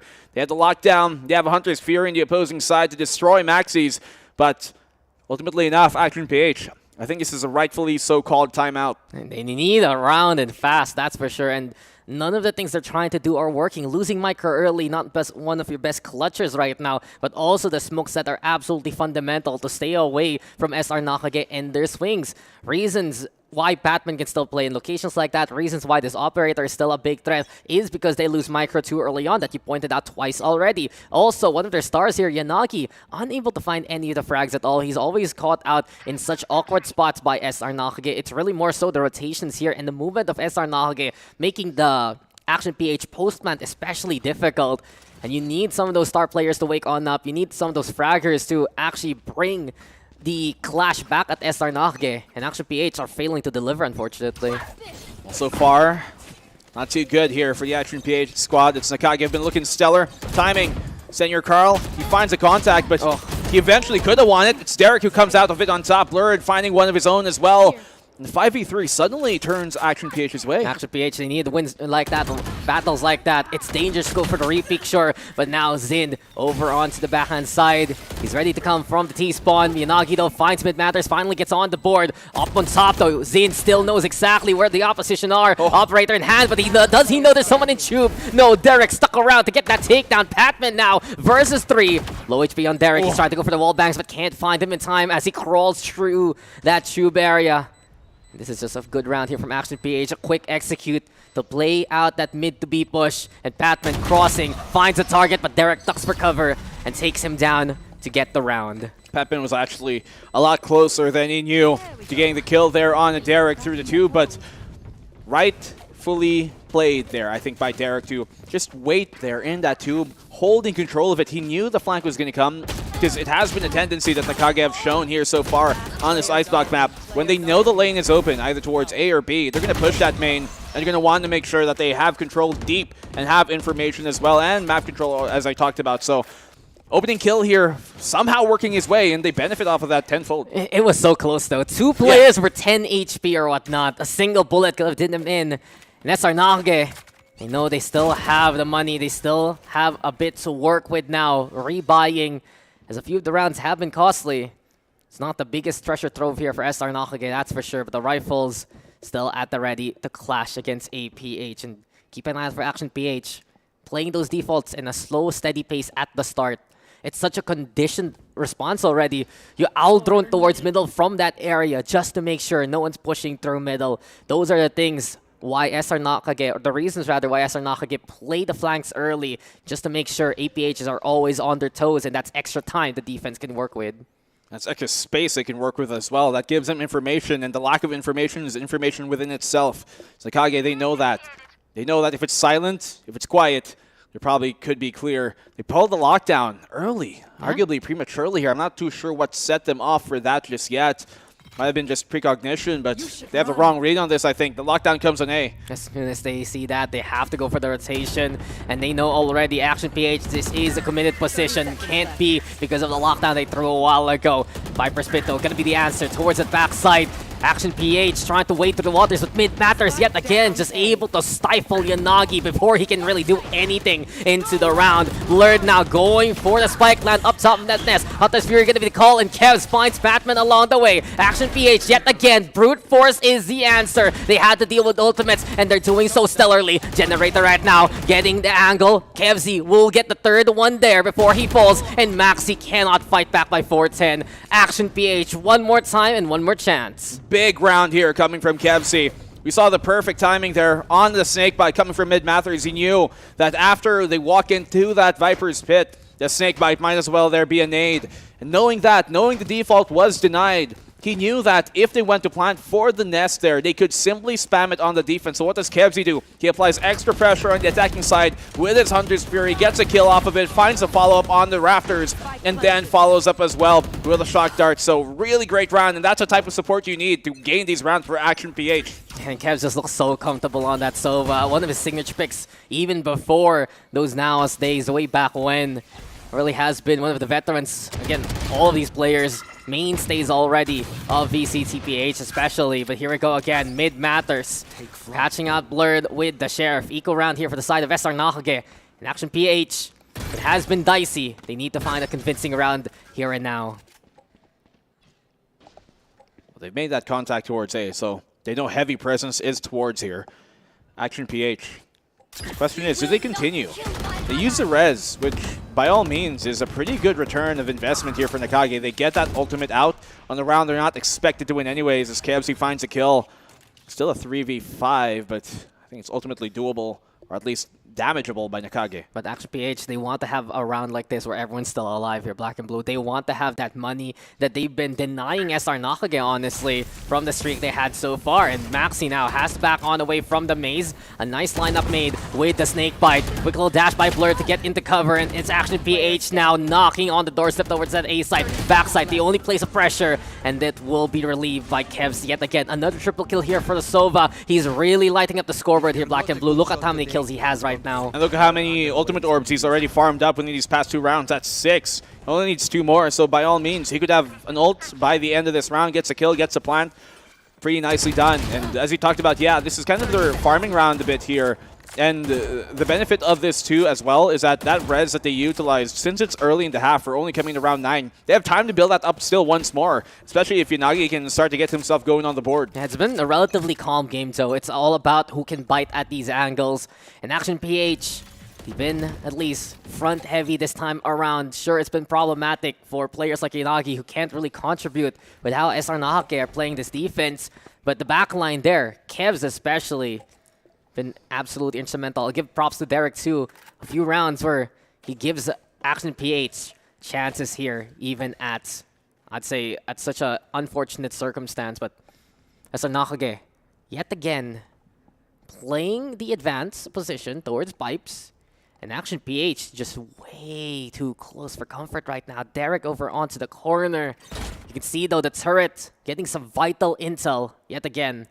Allows Action PH now to move towards the green box, to move towards the B side. The dart is there. Senior Carl preemptive, puts up the wall to begin this defense. Well, they find out Derek's towards A. The Aldrone confirms that. You can see the ping as well underneath those pipes. The plant's going to come towards the B site instead. Senior Carl has a big job to do here. He can stall this so much. He still has a slow orb. He still has his own wall. Actually, no, he's utilized it to try and block the time. Slow orb's gone now. Yanagi's the one with the plantable spot. They're buying and burning so much time. If they got mollies on this, then they can waste even more time. Mid-Mather still has a snake bite. No one's boosted up. Senior Carl going big. Micro on the trade immediately. But still, the plant hasn't gone down. 15 seconds left and ticking. That's been a problem so far. And SR Nacague just denying the objective as much as possible. Zin and Maxi already just holding down the line. Action PH, Desperation, Kevs looking to commit this one. Found in the corner and just absolutely exterminated by SR Nacague. Convincing hold yet again here by the defense. Yeah, and that's a risky run on a late round plant. You get one shot and one shot only. And at that point, there is no way that Action PH are going to hold that down. Someone's got a plan, so that means only one active gun available in that 2v4. They can simply overwhelm them, and just the amount of time they were able to burn because of how long it took them to actually gain control of yellow and of B main, that was huge. You saw there the single barrier or placed there by Senior Carl bought them so much time to waste. Isn't that the problem right now for Action PH? That time. The fact that SR Nacague still always goes for the spike, and Blurred, that has to hurt. He tried to navigate on top of that tube. The spike, funny enough, bouncing off just to go somewhere anyone else can retrieve it. But beyond that, Action PH, you can feel a few of those jitters right now. They wanted to go for the fast execute, make the play work towards that B side. Kitchen now vied for here by the attack. Maxi setting up an alarm bot too, just to know if this is going to be that high ground plant here from the rest of APH. And it's pretty telegraphed. Micro has that Viper Spit. They still have that mid presence. And SR Nacague, they know what's up. Yeah, they know when you have a Viper Spit towards that halls, they're going to pop it and be able to go for the second floor plant. Actually has a good angle here actually to potentially catch him off. Oh no. Sees Yanagi, but gets Micro instead. Sees the second and the third. Derek on the trade, but the damage has been done. This is looking to be another Nacague round. Yeah, this is just unfortunate for Action PH. It's always the players that you need falling first and foremost. Micro yet again dying as he's trying to go for the transit. And this time around, a chance trying to be made by Derek as well as Kevs. They don't have the cover this time, but at least they have the spike. Drop down now. Zin's gonna hear that coming, and he's not peeking as of yet until he goes for contact versus Kevsy. But Kevsy is just too damn good. Still fighting and still keeping Action PH alive. Snowman area here for mid matters. Derek keeping an eye out. Patman also with the navigation. It's all about the backstabs here now from SR Nacague. But Pevs again and again, reliable as per usual. He is just feeling it right now here for Action PH. It's Patman who has to try to find a way out, but there is just no getting the hell out of here. Derek with the wraparound, and Action PH, it was dicey, but they get it done. Dude, Kevs is keeping them alive here, frankly. He is buying them rounds that you would think are so dicey. We saw that on the A site as well a while ago with that Viper Spit popped by Mid Mathers, and he was able to help them dismantle it. And then Derek here, great on the trade. Funnily enough, these two teammates in the past, but now they're making things work again. What's the history, huh? A game with no abilities. Yes, where everyone's KO. Yeah. Basically. They strike. They strike. Counteractive feeling. Yeah, in a global offensive manner. Yes. I'm glad we are on the same page. But that's still a very good point we can talk about while it's a timeout. These guys come from that tactical FPS scene, and you can see the nuances. You can see the what's that term? It's just where they really come from. It really feels like right now you're getting a blast from the past whenever you get these veterans right now, and they're veterans of the tactical FPS scene, and even to Valorant for good reason, because they're damn good at what they do. But then again, who will find a way to exploit that first and foremost? Who's going to be able to just bring that other pace right now? Because SR Nacague, they've been bringing the flanks, but Action PH, slowly but surely, getting these hard hits, these hard side takes, and willing themselves to make their plan work in some fashion. I mean, the mid rounds, I think that's are going pretty heftily towards Nakage's side, if anything. Some of the rounds that Action PH have won are really because they just simply were able to clutch better, and for sure, that's what Action PH have got better. You saw a clutch coming from Zind a while ago in a round that Action PH should have almost assuredly won, but at least enough here. They're coming in big when they need to the most. We haven't seen that from every player just yet on Action PH's side, but it shouldn't come down to that. They have to start winning these mid-rounds convincingly. They won their anti-eco a while ago. Let's see if they can do it again. Yeah, the slower pace now at least quickening a little bit here into this game as Nacague on the eco and on the flank. Micro though holding the line down. Senior Car will be the first to fall. This will be him keeping away though from that drop position, from that belt position rather, and Action PH. They still need to stay alive towards the site itself. Batman, though, trying to hold the line. Goes for the task, finds Derek, but that's all he gets. APH, in the meantime, clearing out as many corners as possible. This should be it for APH. This should be the round that they wanted convincing in. Top to bottom. It's time to get those kills. And Blurred gets the one. Yanagi zipping in. He's been wanting to get a bit of momentum going for himself. And Action PH almost tying up the scoreline. And you know what? Something that has been working in these rounds they've won, Dax. The fact that you've seen that after Micro has been found twice early on in these rounds, he's playing a lot more patient and a lot more disciplined now. He knows that he's taking damage on that bout. He finds a one pick off the flank. So what does he do? He falls back instead and delegates Blur to try and pick up the flank and have, you know, Micro stay alive for a bit longer, because they know losing that Viper, when you don't have a Harbor on this map, that is crucial. That is huge. And when he can stay alive, Action PH can stay alive in the series as well. Yeah, it's just a simple communication. Just cover for me, bro. I need to back on the way. They even have ways to bring that HP back to life because of Yanagi. And really, Action PH right now, we're getting more of that patience in a way, but suddenly the firefight emits towards the middle.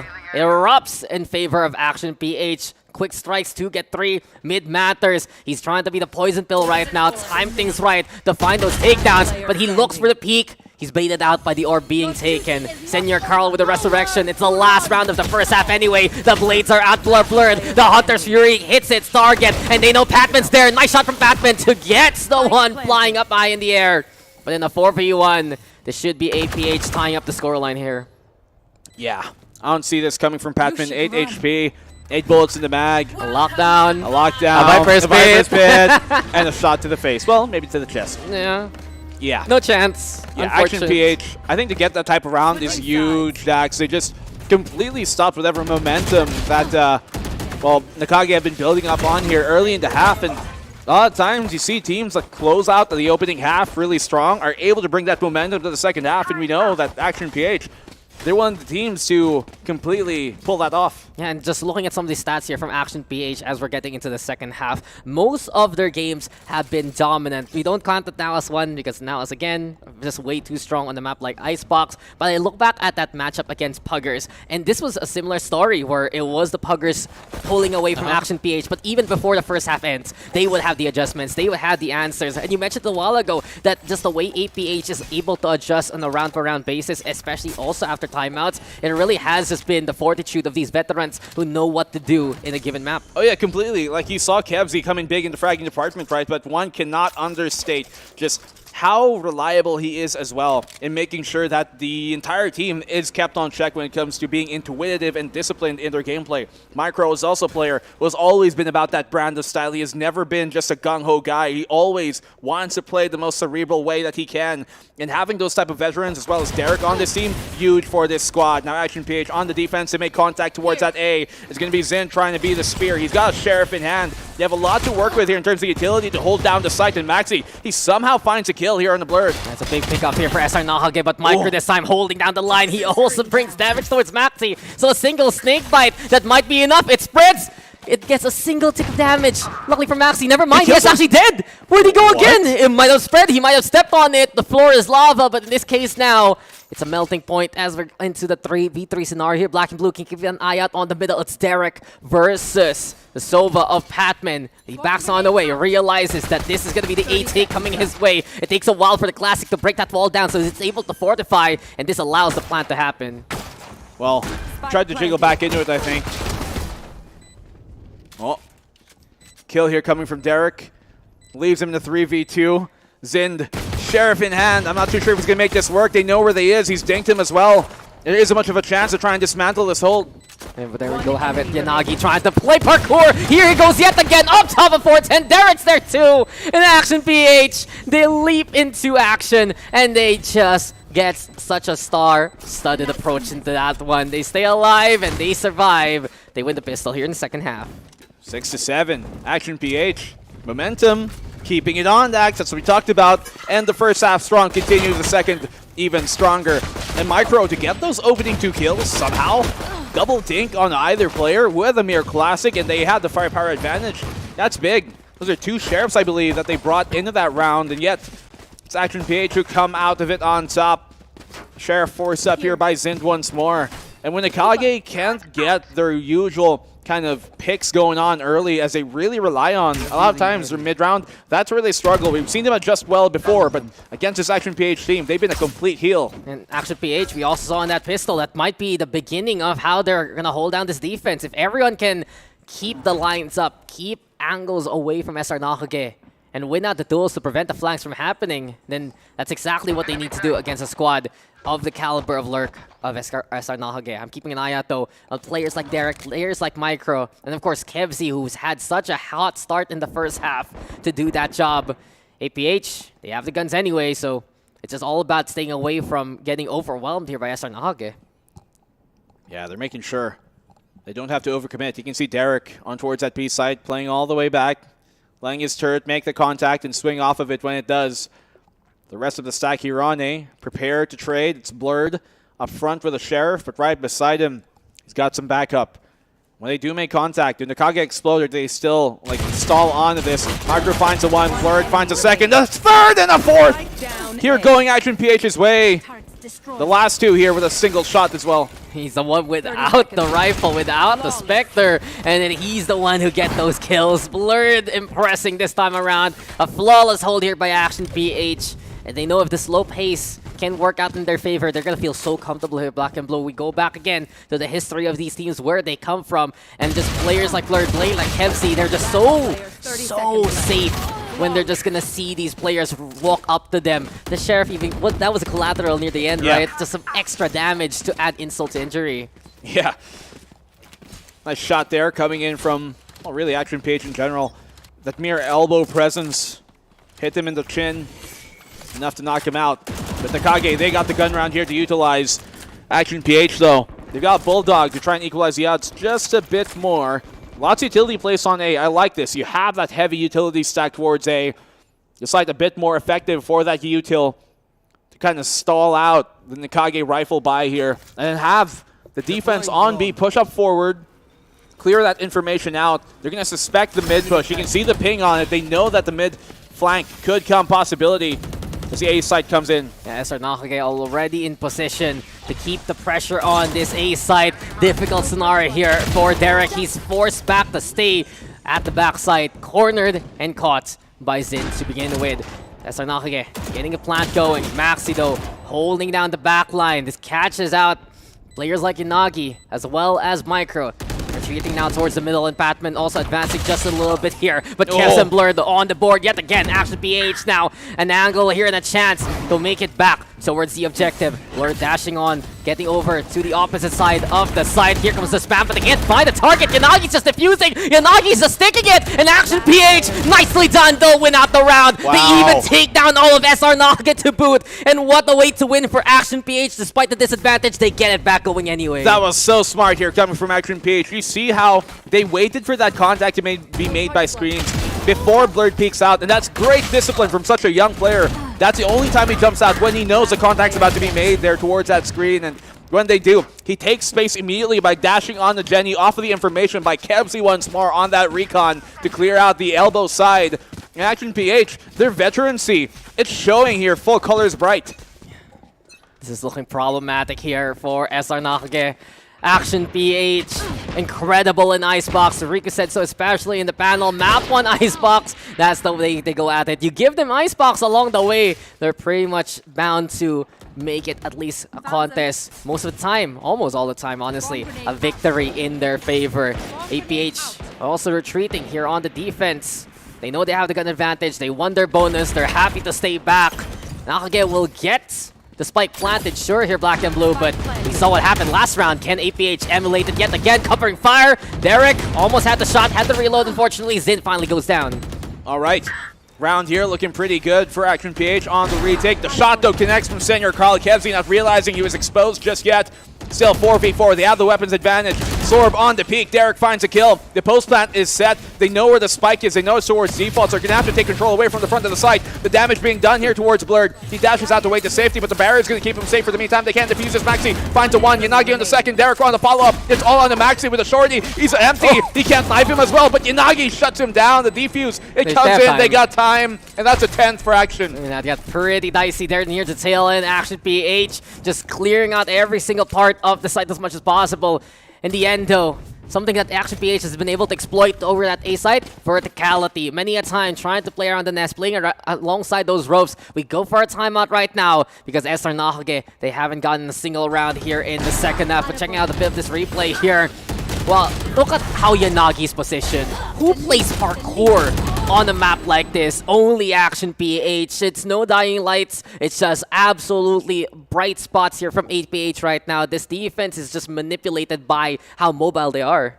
And you see how they recognize what their job is in a lot of these retakes. How many times have we seen Yanagi be the guy to go up towards that nest, towards the second floor rather, on the site? Action PH, well prepared, well rehearsed, well done so far on this opening map 1.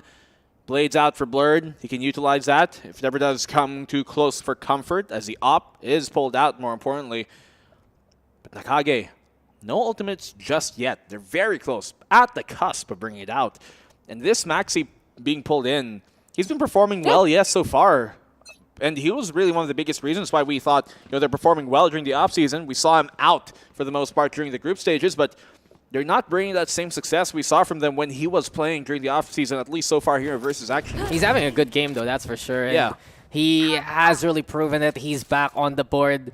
You look at the offseason, near the tail end, there were struggles for SR Nacague. But with the return here of Maxi, especially, and a return to form, that just might be that extra oomph that they're looking for to bring them even further. Unfortunately now, it only happened in the first half, Black and Blue, and here in the second half, we start off with Blurred sniping out the competition. Zin goes down. Well, pretty clear cut. He won that fight. Almost lands a second follow-up here in the Patman, but Yanagi's there to clean up house instead. Boosting himself over, giving himself an extra angle. The shot connects as Blurred is traded out. Yanagi coming in big finally here. I think that's his 9th kill of the game. And now in the 2v4, Maxi, he could get timing. He's found though, and Derek gets it.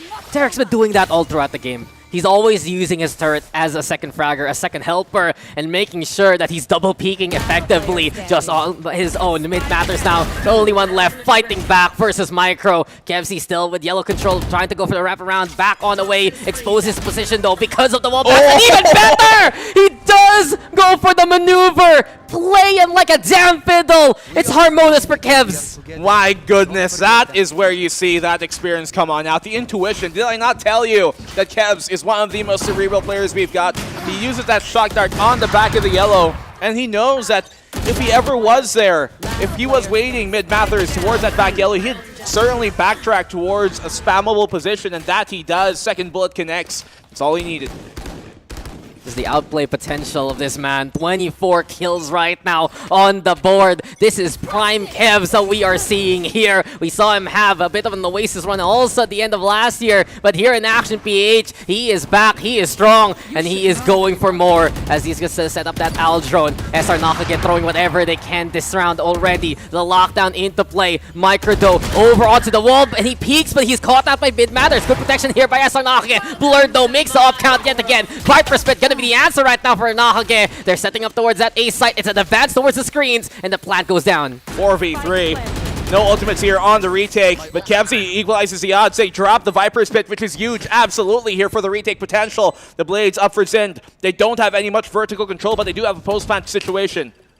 And again, Dart now broken. Hunter's Fury gonna be the call, and Senior Carl, he needs to wade through. He needs to get back, but no corner there. Kevs with a takedown yet again. And the right-click Zin! You gotta hit those shots, and they line up for him. Zin gets 4! Where did that come from? Convenience even, throwing those lines and giving SR Nacague the round. That looked deadly. That looked dangerous there from Nacague, but somehow, with a stroke of luck and a bit of fate, given towards Nakage's side, Zin finds the 4th just when they needed to. They raise the floor so far. Keeping them alive, match point would have been a much more dire circumstance. Kevsey here coming big in the round, but somehow Zin, he found a way. How does he even find that? How does he go for it? How does he recover from that mentally? I Yeah. like my blade. I whip my right click. No worry, I'm just gonna spray them down, and he still gets it done. Zin has been a show of force here for SR Nacague, and a breath of fresh air that they needed here in the second half. Yeah, they need other players to start stepping up here. When Zin gets himself alive, we know Nacague are such a terribly difficult force to deal with. We haven't seen Patman just be as loud as he normally is, especially during that first half. There's a timeout smartly called here by Action PH. Look at this. They've won some rounds in a row. As soon as they lose one, they call the timeout. They know their money, their economy isn't in the best situation. They want to talk things over. They've got actually quite a lot to work with in terms of ult. So this still, I don't think this is a round to be lost just yet. They can pop the Viper's Pit here on the A as the wall is being telegraphed. It's just all about wrapping this up here, Black and Blue. You take that timeout now, look for the conclusion, look to see how you can stop SR Nacague after that last round. It was just fortuitous there from Zin to be at the right place at the right time, and he was able to capitalize. With Action PH, you should still feel confident about these post-plant scenarios as well. They do have the setup yet again. Viper wall gonna be there. Speaking of the Viper, Micro already committing the Viper's Pit towards B. They're really looking to funnel SR Nacague towards the way they want them to. He's got the alarm bot to hold his long flank as well towards that B short side. It's a lot here, keeping him, a lot more than you'd think, keeping him alive. Even with the little weaponry he's got, but the push coming from Nacague is big. They don't clear the corner, but still the frag isn't found by either of them. Zin not connecting, it's another whiff, and Yanagi punishes him for it for not clearing the angle. This time he is found, he is caught. No second chances for you, Zin. Action PH, the first to strike. Derek playing towards the middle. All he has is a Sheriff right now, and he's able to hit his marker. Good shot onto Senior Carl. Mid Matters though, clearing that angle out, and this will be Action PH having to play carefully. Kitchen controlled by Maxi. Kevzi though, leaping up top and just getting right back to his feet to get that takedown through that window though. Patman finds opportunity. Micro preventing any retreat towards yellow right now with the Viper setup. And Action PH, they're gonna have the Reds. They know that Nacague is playing towards the site, and they have the numbers advantage now. Yeah, even without the weapons, even with a single Vandal and the Bulldog, this is certainly a winnable round by Action PH. Will they clear out the default here? Mid Mathers gives himself away. He's in a dicey position, but the backup from Patman, that is huge. He keeps him alive, and they win the gunfight. Blurred in a 1v1. Mid Mathers, he sees him. He knows where he is, but the time is ticking. He has to step on this. He wins the fight, and they should get the round. Do they have enough time? They do. They have time. They have time. They've done it yet again. Action PH. It was very close. Never mind, we were both wrong. A second, perhaps? Half a second? But a step too far for Action PH. The confidence was there. The win was in reach. But in the end, SR Nacague, the kills that you mentioned, the 3 that fell at the very start, uncleared out by the side of Action PH. It was enough to buy that time. That was a Patman round. He finds a frag on the Kevzi and then keeps Mid Mathers alive in such a precarious position. Winning that fight out really just almost helped secure the round. Blurred could have gotten it with a second earlier, but just never came to pass. And Action PH, you gotta remain headstrong after a loss like that. It's twice in a row already. Action PH losing by the closest margins. SR Nacague showing how much fortitude they have here right now. They don't want to be going home anytime soon. Still continue here in VCTPH. And Zin right now had the angle towards Blurred. The wall is there though from Senior Carl to just secure the plant instead. Repeat after repeat. It's all about these duels here between the Jets. And Blurred eventually able to win it out. Mid Matters backing on away towards the maze area, towards the pipes. You can see the lockdown already forcing Nacague to get the hell away. Commit the position though for Senior Carl. He's on the last stand, and he will get the kill. Detained though along the way. Yeah, they know he's here somehow towards that front side. Micro gets a kill immediately. The Recon scans the one on the close. They have to win this fight. Mid Mathers gets one, but he gets taken down. Patman on the trade, 2v2. They have a good post-line position here. They've got some utility to work with. Shock darts available for Patman. He doesn't have the angle. Derek gets a kill instead. And down to the 1v1. Killjoy v Killjoy, 1 HP on either side. The scan ringing true. He knows the time is ticking. There isn't enough left, and he has to concede. Nacague, stay alive and do not give up match Why point. is it going down to the wire like this? Why are we getting rounds this close from SR Nacague and Action PH? But in the end, this has been a string of wins here for SR Nacague. It's still problematic though, because they cannot build the bank that they want. They're climbing closer and closer here for SR Nacague. They're getting closer and closer to Action PH. And this time around, APH is forced to play the eco, but this is where it all really changed here. for SR Nacague especially. They were playing the top to bottom side. They had that post-plant location since Action PH couldn't push past the maze thanks to the efforts of the martyr himself, Senor Carl. It's a 2-round gap now here, Black and Blue. 9-11. Eco coming on up here for Action PH. Nacague, a round they should win. They have to win. They can't let us get to match point as Kevs. He sees the angle. He finds Zind through the smoke, giving himself up just a bit. And the shorty, rather the frenzy on mid Mathers that drops the smoke. The res comes on in for Zind, but damage has been done. They have a good crossfire to retrieve the rifle. Pistols are all they need, and Patman now finding the frags along the way. The firepower strong here from SR, but Micro! The transfer! Unreal from Micro yet again, comes up in a big way. Maxi the only one left in a 1v2 spot. He's playing aggressively though. Over onto 410, just anticipating whoever may come here from the screens, but where did that come from, Micro? We've always expected that from him. The alarm button now to try and garner some intel. Over onto the backside though, it's Kevsy ready, and the 3K for him to put the gap 3 as well. Action PH on match points. What a round for Action PH to win 9-12. Incredible stuff from Micro. We talked about the veterans. Kevsy on 30 frags. That is just such a show. He swings wide with the frenzy, gets the kill, gets the Phantom retrieved. They still somehow aren't able to clear him properly. And Action PH just completely run on over with the less weapons. The Eco, I talked about this is a round they cannot give up. Not against an Eco like this. It can break their mental, and it breaks their economy as well. Just so heartbreaking here for SR Nacague right now. The dart flies, Maxi watches it. Kevs though, does he peek it? Yes he does, but through the smokes. Apparently no, it's Zind with the double jump draft rather. Flies by. And just that air support here necessary for SR Nacague to get the first kill on the board. But you can see how broken their economy is after that one. They have the Blade Storm and they had the Bulldog. It's gone now as Derek finds Maxi. Patman's the one to watch out for. He's the one with the hero rifle. And onto A site, Nacague go. Well, at least they bring it down to a 4v4, but the operator from Lurd here, they don't have much! But Zind, he finds a huge kill on the Yanagi that now removes a lot of the stalling power Action PH have in this round. They take the man count out. They know the op is here. He still goes for the peek. Dangerous, but he comes out of it unscathed. These repeaks are just getting dicey between the Jets. The op though from Blurred. It's the one that might be able to keep them alive. A time ticking, difficult now on the retake here for Action PH. Still have some rifles to work with though. Derek finding Senor Carl, and a shot flies yet again towards Nest. They have an idea that it's the high ground here trying to be capitalized on by SR Nacague. Zindo has to back on the way, low so on the HP. Mid Matters with the frag, but it just gets traded. Mid Matters yet again peeks it out, and with a Sheriff, that's all he needs to get the 3K for himself. Unbelievable stuff here from both of these teams, but SR Nacague, they survive and thrive. I cannot believe how these rounds are being won back and forth.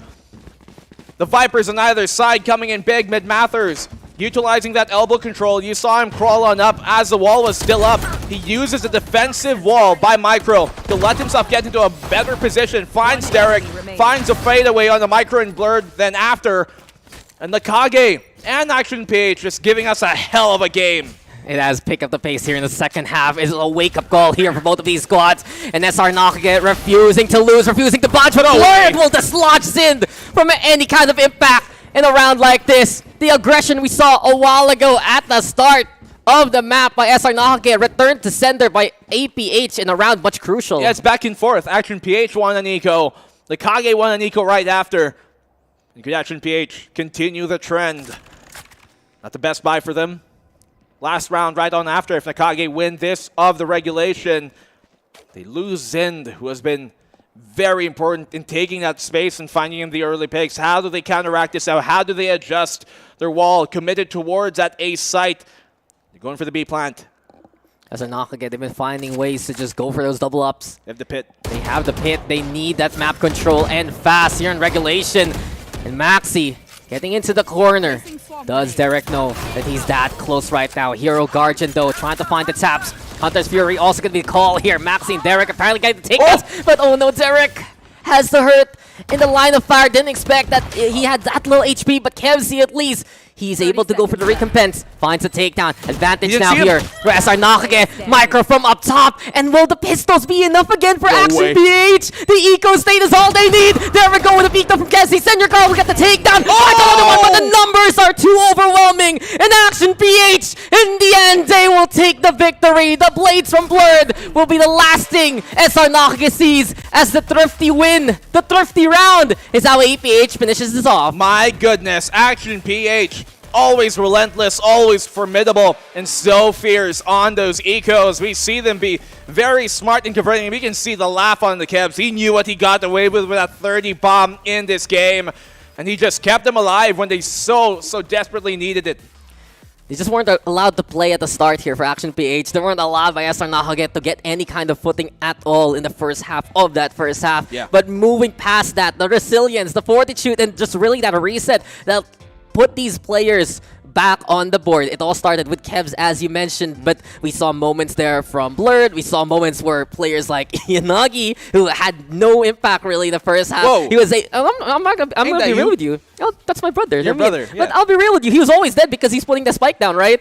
But after a while, especially on the defense, you saw how they're able to maneuver. You saw how they were able to play around those sites and that verticality. And that's one of the big reasons the defense of Action PH was effective, just because of the extra angles and opportunities they were able to make. Yeah, but we also kind of have to give props here to Nacague for making that comeback run near the end of the game during that third act, because they're finally realizing that, hey, if we can kind of just bully them from the space that we know they want to hold, then it's going to be a lot easier for a post plant. And their post plant is really where they were able to somehow make themselves a game here, somehow give themselves a game here, because a lot of the times, they won't find the opening pick, but in that post plant, when they did have the man advantage, they're able to simply play off the trades. They had the utility to also stall on the retakes so much more, but in the end, Action PH just had the upper hand in many of these situations that they weren't supposed to. Yeah, SR Nacague, they were able to buy some angles and some space that wasn't really there to begin with.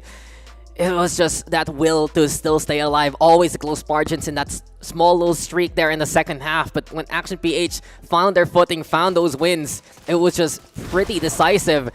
And it's just unbelievable that you see those pistol rounds there from Action PH, and they play it even better. The way that they're able to bring that pressure on, the way that they're able to pull away so much attention, and just some of the micro maneuvers that you see from Action PH with Micro staying alive longer into the rounds. He's able to play his usual clutches. I was very impressed by how Derek was playing that Killjoy, effectively making 2v1s happen just by his lonesome. And just those small things was enough to eke out that victory. Just some extra bits from Action PH to stay ahead of the SR Nacague squad. And just a little bit more. That's, I think, the big thing here from Action PH. Just able to do a little bit more than the competition to secure rounds that look so desperate. We saw just the discipline here on many of these times on the defensive side, not really taking space that they don't need and giving up the ones that they recognize aren't really too important. They play that retake well, even though at some point, Kage were finally able to kind of readjust and somehow through heroics like this, like on Zin, win rounds that you wouldn't think they were able to, but then Blurred comes on in, they peak at the right time, they just subvert expectations on that attacking Nacague, and that's Blurred here, the man himself, delivering the win with GLAB Unlimited. I don't believe that picture. It's not pixelated enough. Yeah. Yeah. Come on, Blurred. You guys later your namesake, but what does that say on his neck?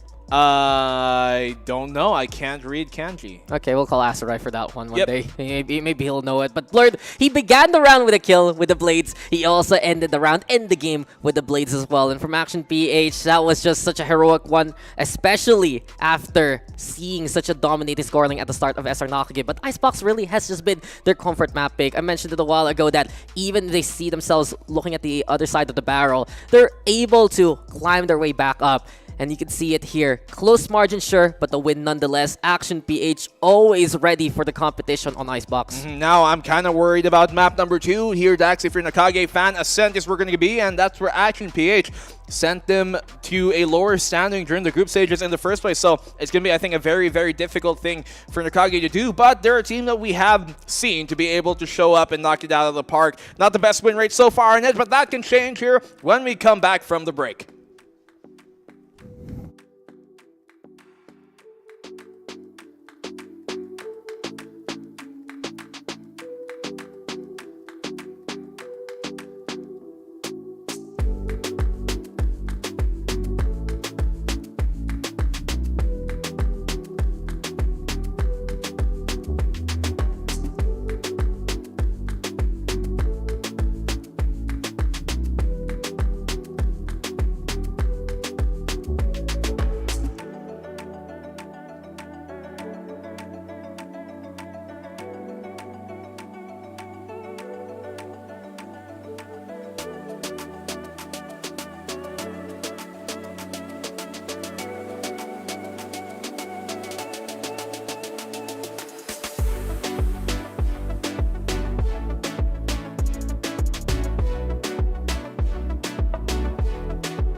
got some of the greatest hits there from some of the bangers that Wow. both SR Nacague as well as Action PH were able to bring. But in the end, it was Action PH who was able to take their home turf, Icebox, in I'd say a close but commanding fashion. Yeah. Welcome back, ladies and gentlemen. My name is Dax here with Black and Blue, and we just witnessed APH take that first map, which was their map pick. Now Yep. we move on to SR Nakage's map pick, which is Ascent. But you said something right before we went into this break here, Black and Blue, and Yep. Ascent has been an interesting story for SR Nakage to begin with. Yeah, especially knowing that, Ascent hasn't really been their best one, at least as of late. They lost versus Oasis, which to be fair is Oasis. They beat Sky Empire and GameLab versus on that, but their other matches in the group stage, not too at least not too convincing rather, and they lost against Action PH as we saw during like their second match of the group stages as well. So Abaddon Abyss is also another team that lost to. So just basically what I'm getting at here, they've lost this a lot, and that's not a good space to be in when you're coming into this on potentially your tournament run. Yeah, same thing. Even in the off season, it was more or less that negative win rate, but you guys can be positive with our playoffs giveaway, as you can get a chance to win some amazing goodies here on the stream. You get a chance to win 790 or 1650 Valorant points, powered by Grab Unlimited, of course, and all you gotta do is like and follow the Valorant Esports Philippines and GrabFoodPH Facebook pages, share the live stream with the hashtag VCTPH, hashtag VALORANT Challengers PH, and hashtag Grab Unlimited. Comment on the live stream which team are you rooting for, and the winners will be announced every end of the playoffs broadcast day from March 7 to 12, 2023. QR code there as well, just scan it, point your camera at it, and you can go with amazing deals with Grab Unlimited. Thank you yet again for amazing sponsors. You're amazing. Of course. Look at that rap. Did you guys hear that? You can join the panel a while ago. Did you hear them beatboxing and rapping? Okay. Give me a beat. Yeah, you know how No, I'm not gonna do that. Not here. I'm not gonna take the shine away from them. Not too man. much. Not today. If only I had a few sticks here, maybe I can go. There you Maybe go. maybe get a toy drum kit. So where were we? Oh yeah, we're talking about win rates. Yeah. You know who has a good win rate on this map? Who? Action PH. Wow, amazing. You know you know what the win rate is for VCTPH? What? 100%. Wow. Yes. You know it's a win rate here by Nacague. The only positive win rate they have in this series. That's going to be in Pearl. Well, Pearl. Map they've lost to Action PH in the past No, as well. no, this is not a good sign for SR Nacague rather. But then again, I still remember when we saw Action PH and SR Nacague played, it wasn't Maxi into the It roster. wasn't Maxi. It wasn't Maxi, and we noticed that as soon as they slotted Maxi back in, even though it hasn't been the best wins for SR Nacague all throughout their history, it's still something they're comfy in. There's still something that they're willing to play, and if it was a close margin back then, right, it should be pretty much the same They pace. beat GameLab on it when they had Maxi, but then again, they lost no Oasis and now also, to be fair, are the two top seeded teams as of the moment. But we're going into map number 2, and that's Ascent. So let Pearl be Pearl for the meantime. Map number 2, Ascent, not the most convincing as of recent at the very least versus Sky Empire, but that Oasis match, I think, at the end of the group stages was something that did kind of turn our heads. We were looking at that to go at the final round of regulation. It did. 11-13. They lost, but in very close fashion. We're looking at the compositions here now for SR Nacague. They pull out the KO on Senor Carl, which the last time we actually saw them pull a double duelist composition out. So I like the kind of change-ups on here. No more Omen into this. They pull out the Astra. Yeah, they didn't have... They had Naru in, that's why they played something like the Reina. So yet again, the adjustments here from SR Nacague, changing it up. I always like mid matters more so on an Astra, though it really just fits how his playstyle works as a whole. That presence globally, he has so much, I'd say, know-how to play his own lurk, but also be able to help out that team, and it's something they can rely on. Action PH, though, in the meantime, I believe this is pretty much tried and tested, right? They run that KO quite a lot. That's been something that they've been able to rely on, and that's one thing you notice about Action PH, especially in the first two maps that we had on Icebox as well as Ascent. They played one thing, they've been great at it, so they never had need to make those changes, but this is elimination time, and SR Nacague, have they done their homework enough yet again to beat Action PH this time around? Well, SR Nacague kind of taking some notes as well. You talked about, Naru being slotted on in the last match they played here in Ascent, so that's why they changed their composition on up, and so now they fall on back to a more tried and true composition. The ones that they did play when they beat Sky Empire, when they beat GameLab.Alpha, and this is kind of their tried and trusted truth, really. And Action PH, they know to stick to that. As a team, newer in Inception, they know that they don't have that much time to deviate and learn things anew. So we're going into map number 2 rather, round number 1. Yeah, it was their most convincing win against Sky Empire rather when they ran this composition. So SR Nacague, a reason why they picked this map over something like Pearl, over something like Haven, well, they're gonna have to prove it as we get into the game yet again. APH though, starting off on the defense. Yanagi, Kevzi, comfort picks as per usual. Yanagi's been very flexible, and he's been playing KO on maps like Ascent, maps like Pearl. So APH, they know what they're doing here as well. Just keeping an eye out on the mains. They're holding on to the tree areas at the same time. There you go with the Nano Swarm. Zin cannot fight at all. Perfect timing, and once again, Derek, he is so good at playing off his utility, making sure the contact is made versus Blurred, and Yanagi follow up. That's 3 kills now. Action PH have found unanswered, but Maxi finally chimes in on the fight. Yeah, Sir Maxi of middle side finding at least one of those kills along the way. It's 2v4, difficult on the pistol, sure, but still doable if they can isolate those duels. But Kevzi's the one who's stronger on the ISO play ball. Kevzi's the one who hits his marker. Senior Carl on the retreats, but with a position like this, he's desperate to try and get that spike back. Duels against Kevzi, but APH wins it anyway. A practically flawless round. They only lose Blurred in that bout. And Action PH, commanding start here so far to really shut things down. And once again, Derek, we have to talk about his utility play. Always making sure that, and this is something actually that I've also noticed him really improve on. Earlier on, when he was on teams like Bren, SBE before then, he would have these moments where you'd see him kind of play forward of his utility a lot on the Sentinel role. But he's really improved in his lurk game and really improved in how to play off his utility. And Action PH, they're loving it too. For him to be on the team like this, he is so important. I'll just be real with you. Yeah. Derek got better playing Valorant. This is an actual statement because he went away for a while to play in the older Sometimes TAC FPS. you need a break. And he just needed the break. And when he came back, he's like, I know how to play this game now. Yeah. I know how to be effective. And we've been saying his hymns and praises all throughout the season because of how much he's been effective with utility as well as his shots. So really has been the adjustments, the evolution of these players. They can't just rely on that old history that they have anymore, especially in 2023. In Action PH, well, still gonna be the same old story, getting those shots, but Zin, nice frag back versus Derek. Inagi though, holding the line, throwing out a bit of that flash action too. He's ready to mow them down, runs out of bullets though, brings out the ghost. Awkward there for Yanagi. A chance now for SR Nacague to make a play 2v2. They have the spike as well, and here we go with the shock start flying on by. Blurred though quite low here, Black and Blue. The mag dumps though, allows him to get close. Blurred finds a 1v1, but Patman closes it out as Nacague. Thrifty round goes their way, making sure they can punish here the openings given to them by Action. Just, you have to wonder, there for Action PH, maybe a bit too overambitious, not retreating, just too confident that they had that gun advantage, not keeping an eye out on that ammo count, and that was just effective enough for SR Nacague to push in and make those kills happen. Great entry made there by Zin, absolutely impactful with that sheriff shot. And it really has just been SR Nacague willing themselves in dire situations to get these rounds. Yeah, and that's what we have seen from Nacague, right? Their opening halves have been pretty good so far in this tournament run, but it's usually the second half where closings out. That's been their biggest difficult part so far. So yeah, Action PH, they push forward on this A main control. Nacague want to split the map, they want to go mid. That problem partition here, and quick little flash. APH impressive with these thrifty rounds. Only the pistols. They can make some magic happen. And they're trying to make a play towards A main as well. SR Nacague though, different plan this time around. Go for mid. Just prevent any kind of rotations towards the CT side. We're keeping an eye out also how they're going to try to play this market entry. Senior Carl apparently breaking the door and breaking Derek's space. Another one here for Senior Carl. Even a third. Left and right. All angles cleared. Mid matters on the lurk yet again. What's new here for the man with 2 names? He's just always doing the same old thing and the same old story for SR Nacague. A comfy way to take the site and effectively take the round. And they get the catch here. Now they know where Micro is as a turret alarms him off the flank. Not a fight he's supposed to win, not at that range, not against a Vandal of all means.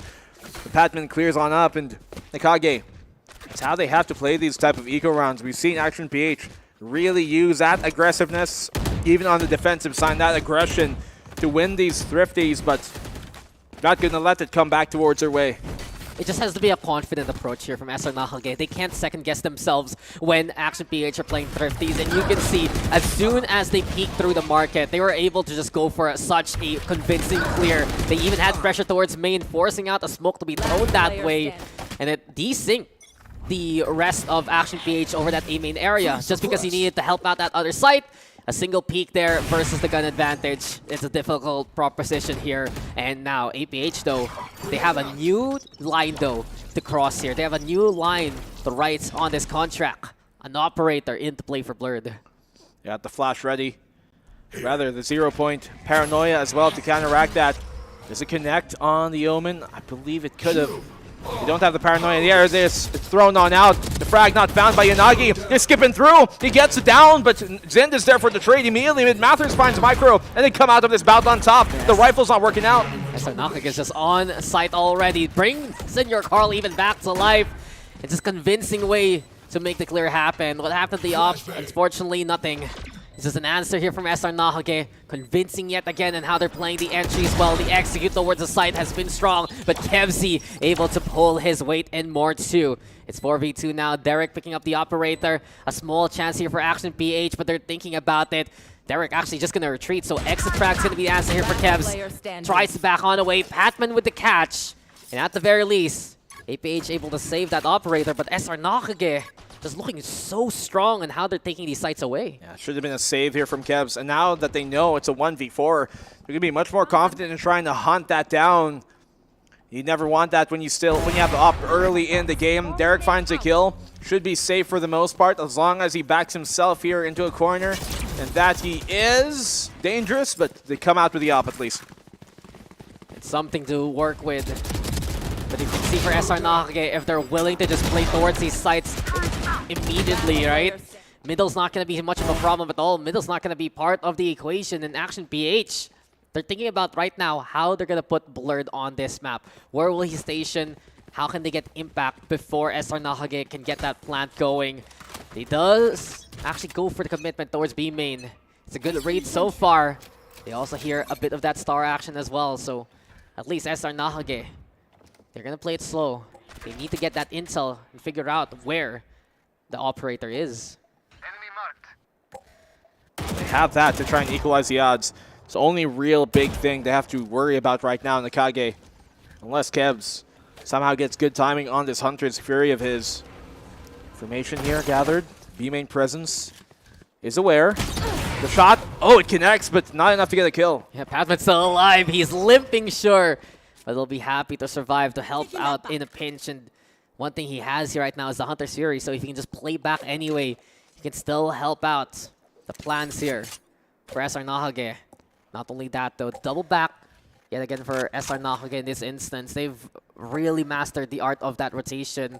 And especially on the map where it gets closer and closer, clustered towards those main angles. These kind of rotates and re-rotates can help out SR Nacague immensely. Hunter's Fury doesn't get much of a catch on it just yet. I think it tags Zind up, but that's all it was going to be. They still have the op to try and halt this, but it's towards mid, so not really ready for this fight. Quick little dash. Zind's already in position. Senior Carl, though, getting ready, but it's Derek apparently with the kill onto Maxi. Speedway contested, but Senior Carl eventually with a takedown. There comes Blurred, though. The blades are out yet again. High impact with the frag, keeping the fight alive at mid. Mathers will deny the ultimate and will deny the Jet of any further kills. Quick little fragment though, throw mid. Mathers, does he know that someone's there? No, he doesn't. Micro with a takedown. Senior Carl, though, pushing through, finds Nacague. It's 1v1, but he forgets about the mark hit. And it's Micro again who comes in clutch for Action PH. Time after time, he's able to just keep this team alive here. Yeah, and off of the eco as well with a mere op and Blurred. Those were the kills he needed to find, and that he did. He thought about that threat to come online. And that blade of his as well, you know, he didn't even need to, but it was the right decision to do in that case. It really just kicked off with Derek finding an opening kill towards the lane to really kind of just shake up the push here coming in from Nacague. They just had the manpower thrown against them. It just feels like we're getting a bit of vintage from both of these teams. This is vintage SR Nacague, how they're playing the rotations and how they're understanding what site to take. Action PH in the meantime, the greatest hits that we mentioned a while ago, some of the classics, the micro clutches, just Blurred with blades, finding a bit of momentum and a bit of room to work with here. Some of the stuff that have brought these two teams to the playoffs in the first place, and really Ascent is somewhere where I'd say both teams are comfy in right now. Comfy map. I mean, cozy. It was here during launch, so you better damn well be at this point. That's a long time ago. Yeah. You talk like a boomer, man. Oh my goodness. Oh, the boom gets brought. Yeah. By Derek. Goodness gracious. Oh my darling. And oh my indeed. Oh. Word. Even from down low, finds Senior Carl. He's just sticking around by the default with 10 HP. And that's Nacague.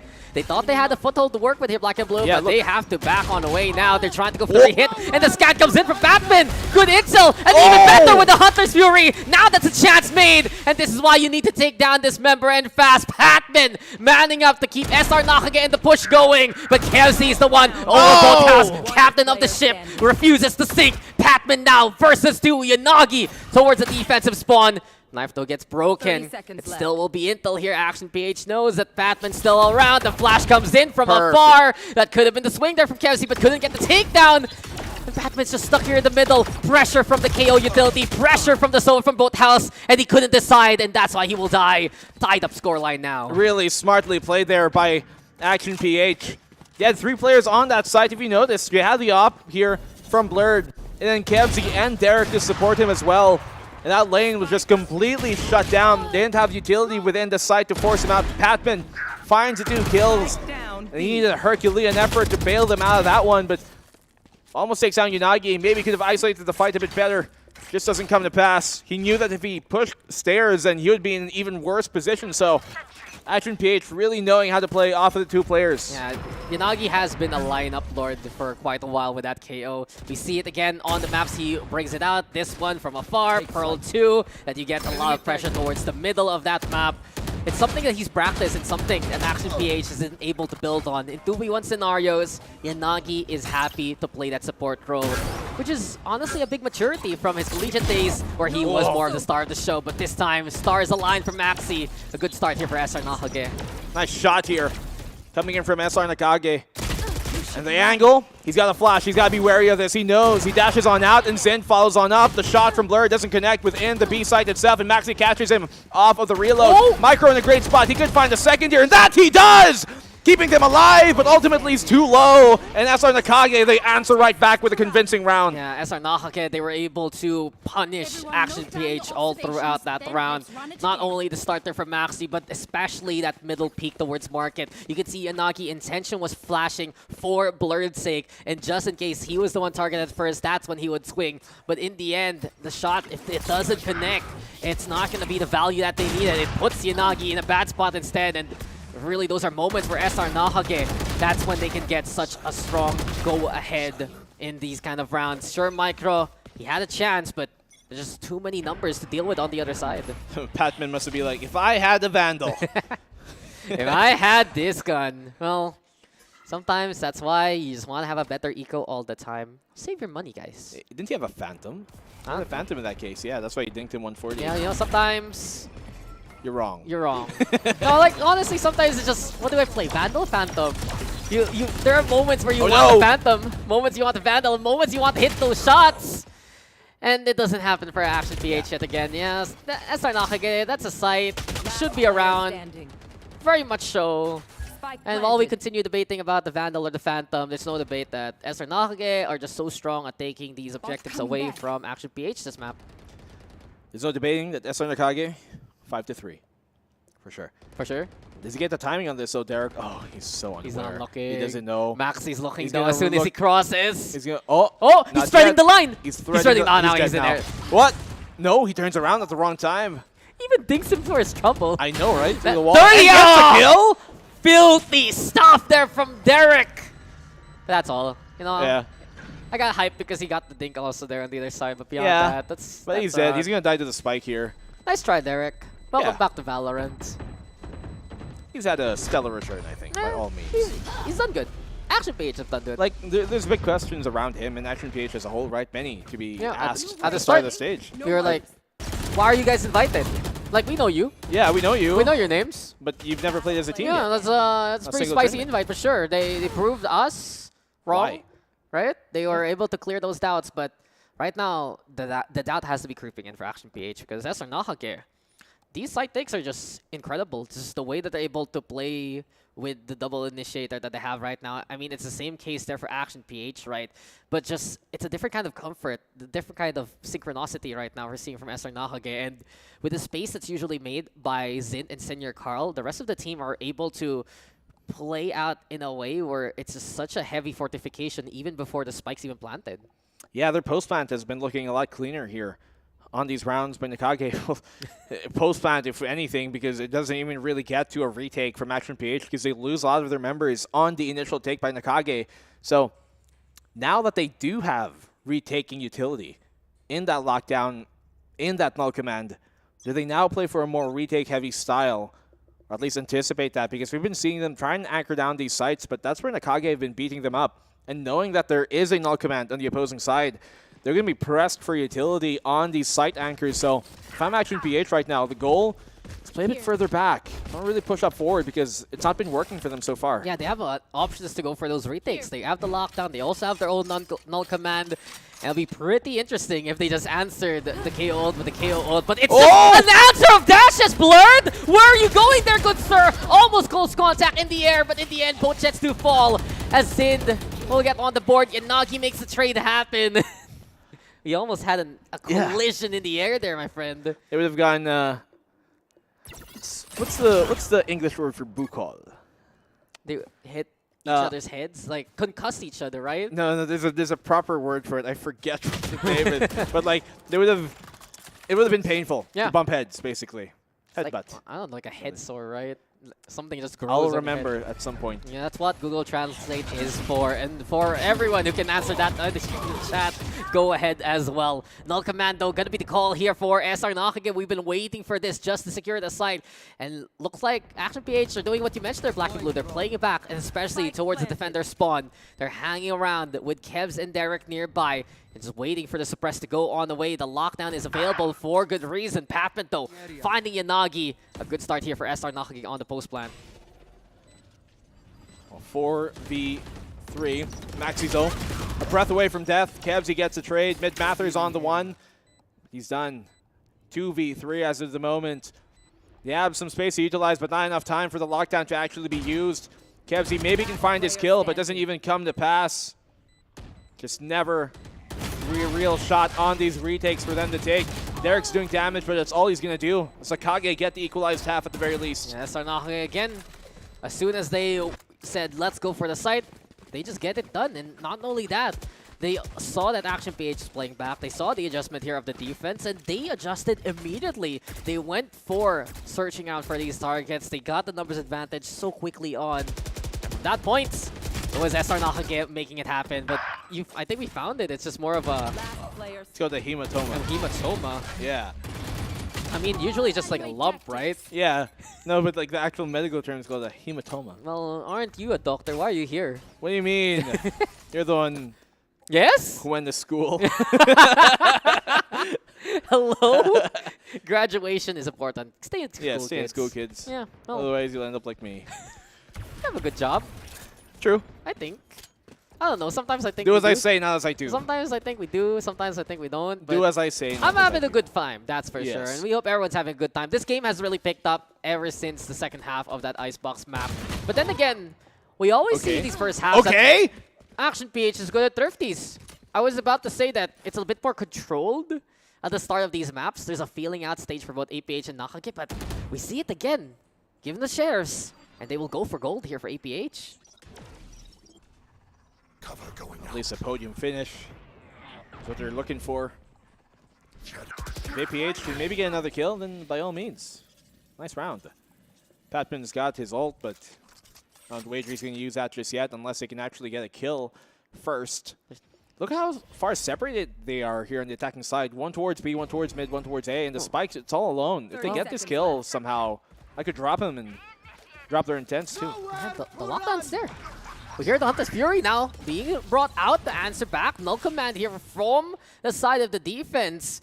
And Senior Carl, he's just crossing through the smoke. So, surprise, surprise, Dynamic Senior Carl, Yanagi not able to keep an eye out for his own teammate, but at least he finds Batman. Now that the flash comes online, Yanagi's not dead. Eventually, Senior Carl gonna be able to get the confirmation of the staircase, though. Very perilous corner, and mid matters. He was too low on the HP. It's all up to Senior Carl now in a 1v2. He's gotten 3 so far, but 3's all he gets. And Action PH, they do it again. The thrifty states, we see it one more time go in their favor. You can never call these rounds whenever a thrifty is put upon them. It seems like they just are always so aware, at the very least, of making sure their man count is their strongest factor. Not taking fights one by one. And if ever, able to punish the opening peaks that the Kage like to assert early in the round. Derek finding that shot, should have been a kill first and foremost, but he follows up anyways. And Yanagi, I think he had information there on the cross coming in from Senior Carl, even though Senior Carl was able to go towards stairs. I just don't know if they recognize or deliver that information clearly. Action PH, they force a timeout here off on the Kage. Who wouldn't take a timeout after that? Yeah. They got thriftied again, and it's become such a big problem because Action PH has used these kind of rounds to bring themselves back into the matchup. Literally what we saw in the first map. We might see it yet again here in the second. We expected this map to go close here. And Action PH, they're putting themselves in a good position to do so right now. The timeout here for SR Nacague, I think they just have to understand how they should reform given those situations. You mentioned that they're separated right a while ago. And in my head, I was like, this is the classic mid-matters lurk. So the other two will go for that convergence. And also, they've been keeping an eye out on the guns, but the numbers are too overwhelming. The way that APH was able to commit those ultimates too, just to buy that time, buy that space, and it was very effective overall when they're able to whittle down what SR Nacague had left. Well, what do they got to do? Nacague, the operator here, found now by Blurred. Okay, information given away. Now you know that's available. How do you play around it? That's a big question. They do have blades on the Zind, but it could maybe shake up the pace here. Derek finds a kill on the Zind.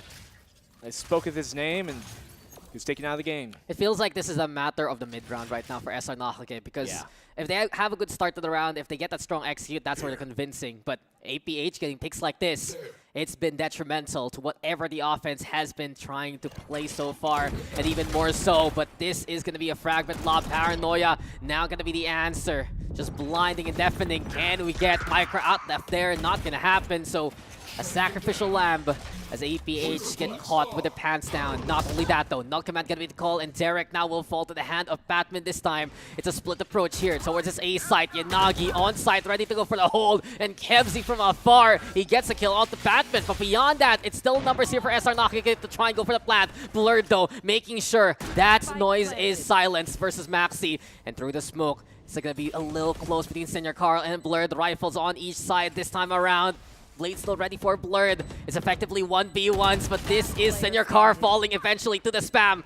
You hear it. The blades, the pressure piling. Mid matters all alone. He's caught in the middle. And Action PH, they make the retake work. What a round again for APH. So well played by Action PH there. You see the push coming in on the split. Action PH are just ready to cut them down. Yeah, they give up the plant, but they're cutting them down with it, doing damage as they come on in. Derek once more playing these angles. A bit of a, I guess, mishap here coming from Micro, as it seems like he wanted to cross. He peeked first, didn't find any, wanted to cross. Knew he could have TP'd, but Blurred was just so much more aware of the situation, of the possibilities as well, and tendencies that the Kage like to infer. This really goes to show right now. Action PH, though, they put themselves in a bad spot. They're able to get away with it by just doing wonders from afar even. Just the influence really of Kevs all throughout this series cannot be understated. And Blurred really trying to line up the good shot there. Couldn't find any of those targets, and That costs him Derek as he was in a very committed position towards main. His time around Nacague trying to get towards the side. A last stand towards the boathouse, and Blurred is there to just be with his shipmates here, keeping an eye alive on the sinking ship of a sight. But Kevzi able to hold down this fort, or in this case, this boathouse. They're still here stacked. They're still here getting takedowns. And through left and right, through port and starboard, the directions for Action PH to use will lead them to a tight scoreline. Wow, east and west, but That's seems a like Nacague on the way down south. Yes, it is. You know what else is a bank? What? There's no more bank, dude. The half is reset. Yeah, there's no I got you there. You got my joke. Yeah, you You're know so smart, it. you know. What? You're so smart. Oh, thank you. Yeah. I love the compliment. You should be a teacher or something. Maybe in another Professor life. Dax. Aren't you the professor here? Aren't No. you the analyst? Aren't you technically... You need a license for that, sir. Oh. That's what the form was for a while ago. That's what it was for. That's why I was doing the If you form. check his Twitter, you'd know. Right here before the broadcast. Again, a 6-6 scoreline. Again. Again, a slower pace to start the game. Again. Again, so I'm expecting a pretty wild second half one more time. Again. Again. We go again. Well, we have a game on our hands. Ladies and gentlemen, Zind here. There's no one to play off of him, though. Once he makes contact, there's no swing, there's no counter help. So he has to let them go in deep. They don't check him. They have no idea. They're making sure to keep it marked for the most part, but... Hello? They back up again. Oh no, but up close! The frenzy is even more formidable. They realize the mistake, and suddenly Action PH, they caught Zind over onto the corner. Oh, the lurk. No escape, but as you mentioned, the lurk is going to be into play. Mid-match going to be able to get that takedown, but Derek's going to be there for another 2K of his own. Maxi Shore finds his target, but Action PH, yet again, through main and through to the site, they will not be stopped. They're so smart in their buy, too. They have their backline players like Derek on the flank, and players like Kevzi on the back line to have a Sheriff, and then they keep Blurred with a Frenzy for that close range because they know he's going to be the first contact. They buy 2 Sheriffs on the pistol round. This team, who does that? Certainly, well, Action PH do, and you see the benefit off of it. Easy kills, 2 to the body is all you need on these targets. And on Nacague, another pistol round they struggle with, pushing on the B. As a Nacague, they need to figure out what they're going to do for the defense, though. And this is a Bucky. It's a security guard here at SM. What? Couldn't find anything to work with as Blurred just goes for the shots up close and personal. No match for the Spectre, apparently. APH, this is a free site for them. Difficult retake now for SR Nacague. Caught a bit sleeping there. Seemed like he wanted to back out, but the tagging just a bit too much. Shock darts connecting. Zen good for the first shot, but they know the presence here is heavy. And I think Action PH, they're weighing in heavier on the situation. 1 confirmed towards Market. They know 2 is CT. I don't see a way that Nacague are going to win this, but maybe with a shot like that they can. Maybe that's it. Maybe that's what they need to do. The Sheriff getting the shot on. The Spectre's going to get picked up here by SR Nacague. Mid-Matters, he does it one more time. Derek with the mow down towards the 2 on the opposite end. But Mid-Matters able to get the 3rd kill and the gun out at the right moment. Should be enough time to SR Nacague return to sender a thrifty state to win out this round this time. What a shot. For some reason there, Kevzi, he held on to the Bucky. Thought he could be cheeky perhaps with it, even though they had better weapons to utilize. But, I mean, he did have a Sheriff for the long range, but we see how that went. Funnily enough, it kind of looked like a pretty good hold already, but the shot being connected on here. The Sheriff, all you need is a bullet to the head. You needed 2 for that Spectre to really work its magic. The only investment there for SR Nacague was that Bucky and a few of the pistols that they tried to run with in the first place, but the power of SR Nacague right now. In the end, the Bucky works out because it baited Kevs into holding it instead of like a Spectre or something else. It's like, hey, you want this one? Yeah. Yeah, sure. Maybe that was the plan all along. That was the plan. Make them, it's like, you know. Come on, he's not just a player. He's probably also your coach here, Maxi. He still has a say for these kind of things. Oh, yeah. 9-dimensional chess. Right here, right now. In on the set. server. Amazing. Incredible. That's some incredible cope right there. I know, right? Look at these VCT casters making up stuff. No, we're spinning a positive light on things, but nothing's going to be positive for Derek at all. As Zind, a tap to the head, and he's already dead. Pistol round this time from Action PH, but from I'd say some of the other scenarios that we saw them on Thrifty States. SR Nacague too overeager this time. He wanted to try and get the ace going, but mid matters. He's ready again. Kevzi though, fadeaway shots. Cannot fight any longer. Nacague take the lead. You're in the favored half here too on Ascent. So this is a pretty good run from them so far. They can continue this. They can secure that lead more and bring us to map number 3, of course, but more importantly, they can regain a bit of the confidence that they have. And Nacague, they're one of those teams that you can really tell when they're confident, when they're not. And especially on a player like Patman, who right now is top fragging. You're going to see him in a lot of these more kind of, I guess, commit positions, but not only that, just confident positions where he'd push on out through a smoke. And those type of plays, when you have a player like Patman who can be really good at doing that, they have to capitalize on it, but only with the confidence that he bears. Yeah, fly high though here for Blurred. Confidence abound as Action PH makes their way towards B site. Maxi though, caught out by the fragment. I believe he was just trying to find a small angle to work with here. But just because of that utility, he is already dead to right. Shock darts fly, and seems like here for Action PH, they're trying to do some chip damage as much as possible with the utility they have here. They lose though Micro along the way. It's 4v4, and the lockdown's there to keep the space going. They've bought them some time, maybe to reposition, but they're all committed within the site. No B main presence. The flank is coming in from Patman, and that's going to be big. They do secure that suppress. Oh, he's been given on the way. He's lucky to not be found through the spam. Senior Carl good for one. The trading frags either way. It's all on the Blurred right now in the back of the hall. It's a 1v2. You've seen him come big in the clutch. A Spectre, a Stinger in his hands, but he looks the wrong way as Mid Mathers secures a 9th round on the post. He can't hear anything. He doesn't know. He has no intel whatsoever with everyone dead on the outside. And that's just how it feels sometimes when you're not part of the group, when everyone else having a good time and you try to catch up, they're not there anymore to welcome you. Well played there by SR Nacague. In terms of that retake, they just held back. They gave up that space because they knew that they could have a small little flag to work with. And then from that point on, they just had the right timing and that cosmic divide to just make sure that their objectives in making this retake happen are a bit more one step to 2 step rather than trying to clear out both house and site at the same time. Yeah, making sure they know their plan is set. The flow chart is followed. Nacague secure another round here to extend this lead even further. If they get another round, that's going to be one of the biggest leads we're going to see from Nacague so far in this series. They find the opening pick. Derek goes down. Blurred follows suit. Everybody just falling to the hands of Patman here towards mid. It's all on the Micro once more. And even with all the heroics we've seen from him in the past in the group stages, I think this one's a bit out of the question. He wants the ace. Will they give it to him? Oh, Mid Mathers is all business right now, covering fire, and Patman's just holding. Mid Mathers, hop in, classic. Come on, bring out the gun, man. And it's for the ace. It's for the ace. He wants to I see it now. Well played. Okay, you get the highlight. You get the 5K. Okay. And well done for Patman. He also has Dante's Fury now. Yeah, and I talked about, he's a player, I think most especially on this Nacague side, that you can see when he's confident and when he's not. Because even as a Sova, you'd expect him to play back, but he's the type of player to take these fights and really live in it when it's given to him, when it's fed to him like that. Nacague building his lead further. If Action PH lose this round, that is a huge momentum swing that Nacague have just successfully gotten. I mean, the pendulum is completely in their favor.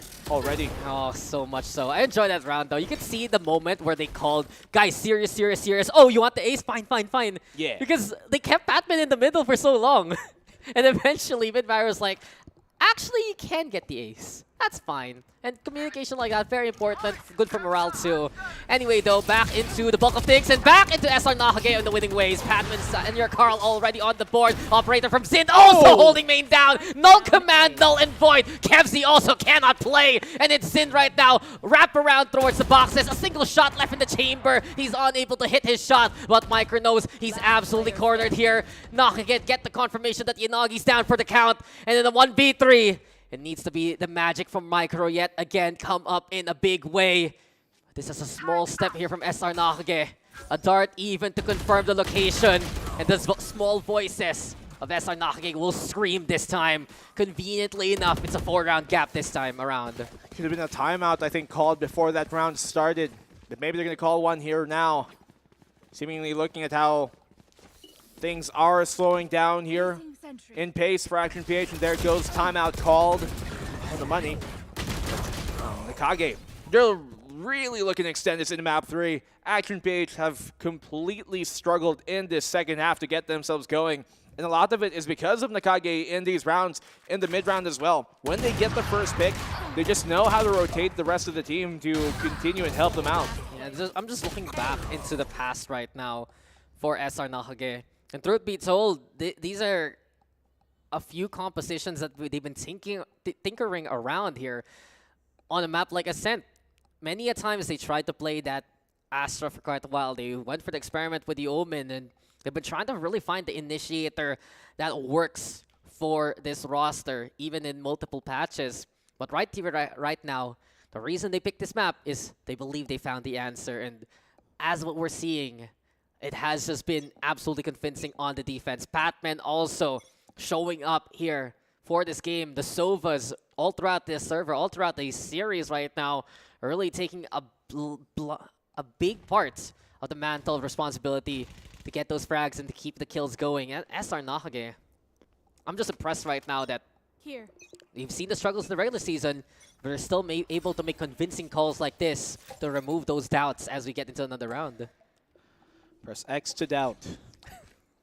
Action PH, it's going to need to be a hell of a round and a hell of a run for them to overthrow this lead Nacague have built upon. Slowly waiting. There's information gained and found. And a kill as well by Zin through the smoke. Timing it perfectly. And that just completely halts Action PH in their tracks. Yeah, it's not allowed to play whatsoever. Here we go again. Zin, the eraser himself, removing so many parts of the APH equation. Kevs and Micro sure fight back, give them a chance to make it towards the side. The Derek up close and personal, that's what the Stinger is strong for. It's 2v2. And as soon as the plant goes down, it's a quick retake possibility. Kevs is already damaged by the fragment. A nice lob by Senior Carl. They've been finding many an angle here for SR Nacague to work with yet again. Speedway now isolating the battle towards Boathouse. He's waiting for Mid Matters though to be ready to help out in the pinch. You can hear the stars being set on up yet again. Maybe a smoke, maybe a pull. If ever that's going to be the call here for SR Nacague. And you can see utility is so important right now. But Mid Matters and Senior Carl, they step a little too far forward and inopportune moments. And Kevsy comes in clutch one more time for APH. He didn't want to give away his position there. You saw he had the recon available. He had the shock dart as well, but he knew as soon as he did that, that the swing from above him could come. Good effort here by Zin, using that verticality to get an extra sight line, get 2 kills with the op, but Derek, that was crucial. The fact that he was able to win that duel there towards the back hall, rather towards the backside, the Boathouse, with a Stinger up close, gained them the space that they needed to get the plant down and ultimately win the plant. Such a gamble sometimes, as you can see. SR Nacague wanted to be as secure as possible on that retake, but it just wasn't happening. Calls yet again from APH, those micro decisions from Kevs, and now it's Zind again and again. This operator is just becoming the enforcer of this server here, my friend. So many times we see Zind impactful with the frag yet again. Well, he was wider than the turret there, so Derek wouldn't have had information that was to come. Nacague, they're good at winning these gun rounds. It's the thrifties from Action PH that really have been throwing them for a loop, but if the pattern continues, then maybe they can win this once more. They have the Hunter's Fury to push back a bit of the defense here on the CT. They got that recon as well. They should have the sight plan, but once more, no B main presence here, and that's going to be important now that Patman secured it.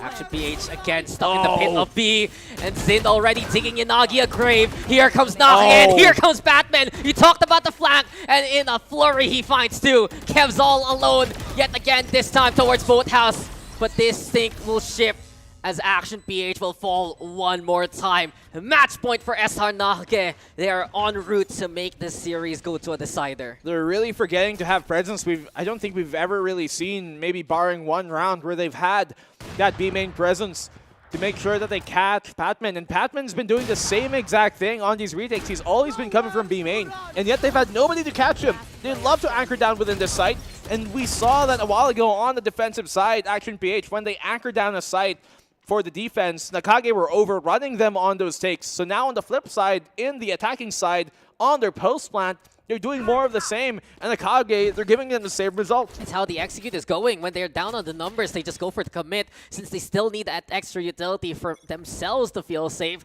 And that's something SR Nacague has been able to exploit. I told you that this operator from Zind has been the enforcer, has been the law of the round so far. And it might be the same case yet again. Zind with one. Microdome does find Patman, able to equalize the odds early. But Device for mid finally going in favor Action PH. Derek even catching out the operator. And that's one of the biggest threats. APH now mitigating as many possible factors here from SR Nacague. Bulldogs doing some work. Action PH potentially could keep themselves alive for another round in this map. The turret's giving away that B main presence now. Maxi trying to capitalize off of it, trying to catch Derek in the committed corner. He sees the angle. The teammate's not too ready to swing just yet. Paranoia connects, and there he is, taken down. 1v4. It's all in mid-Mathers. He's over into the middle and is just way too far off to prevent anything. Action PH. If they're going to win those duels, then that's going to be the answer, apparently. It's the easiest answer. Just kill him right now. It's still dicey, though, and I do wonder how they're going to adjust for the next few rounds. The start's not looking the way that they want to. It will just be slowly navigated by mid-Mathers. So what's his plan? Is he going to jump over it? Oh, he's going to wait. He's going to go for exits. Breaks the turret now. A chance to fight, and no chance at all. Okay. Yeah, really interesting. What a interestingly clean round from Action PH, because it didn't start off that way. You saw Blair just rush on in, although he was supported, to be fair, but there was a smoke in his way as well, so it kind of cut off the angle at the right time. Just kill him. That's the answer. I'm waiting for how Derek even found Zin backing away towards market. A repeat, perhaps. When you win duels like that. If it was just a spam. Exactly. When you just win duels like that, or you just get those picks, you just take it and run away with it. Only problem right now, it still doesn't solve the crux of the problem itself. Still hasn't really answered how APH is going to work at disparity. I guess, though, since there's no operator this time from SR Nacague, they've rendered that point a little bit moot, as Zind will try to vie towards main. Well, there was an Odin. You heard the spam come from that. Shot here on the recon. Deny it from finding information on the committed micro. He is an Omen, so he can back away at any time, though. They don't get the catch on the Zind. Almost could have, but as he's a Jet, Tailwind coming in big.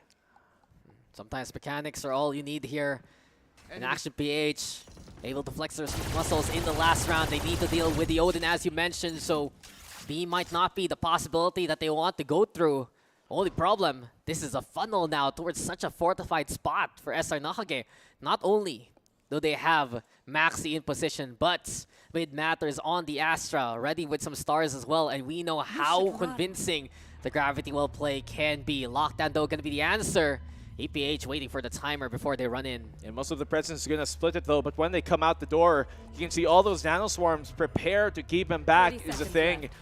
Gives him space, yes, but are they going to put for more even deeper towards that hall, rather towards that tree? Or they go straight for the site? Inagi's in, but Maxi's within that site still. He's alive, and he gets the kill. That's huge. The fact that he's able to get one and done. He can get another. Derek gets him down. Yeah, good push there from Derek, realizing that Maxi's ill-prepared after a few shots committed, and Blurred this time from afar finds Senior Carl. So Action PH, they have the numbers. It's going to be a retake here from the rafters, especially Zindo dropping on down, even finding Micro, searches towards help. Blurred, though, from afar, gets a good kill, and it's the Blades now ready to just keep the pressure on. 2v1. They're playing a bit of a game of seesaw, keeping Zind in the middle. Shocktar still getting the damage. They know that he can't commit for the spike as of yet. There's a bit that intel. They don't care that they're known, that they're found. They have Zind in their tracks in the middle right now of everything. A single HP, and it will fall in the field of that battle. 10-12, Action PH keep alive. They play that 2v1 so darn well. Knowing not to give up an open position, not to give up an open angle here, really, where they could be isolated, jiggling, not committing to these fights. Great hold here still at the end for that Killjoy to get the one off on the Maxi.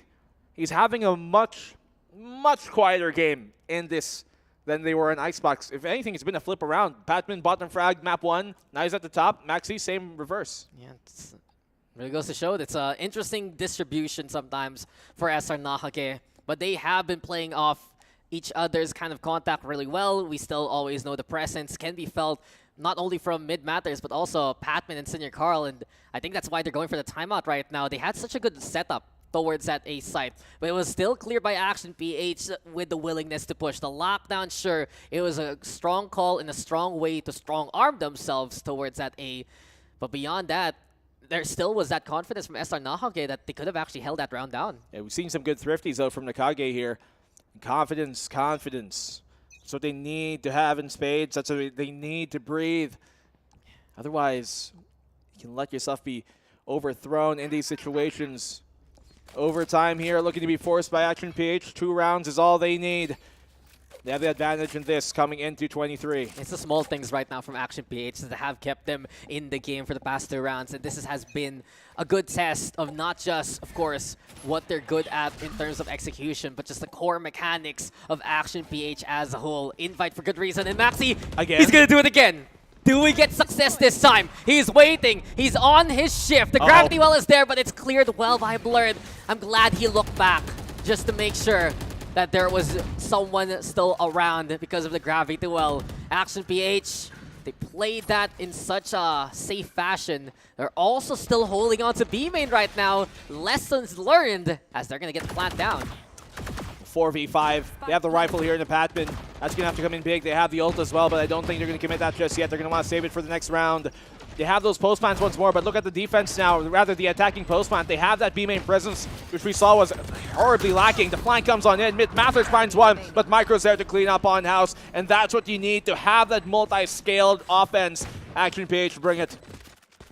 They keep themselves safe by making sure it's safe.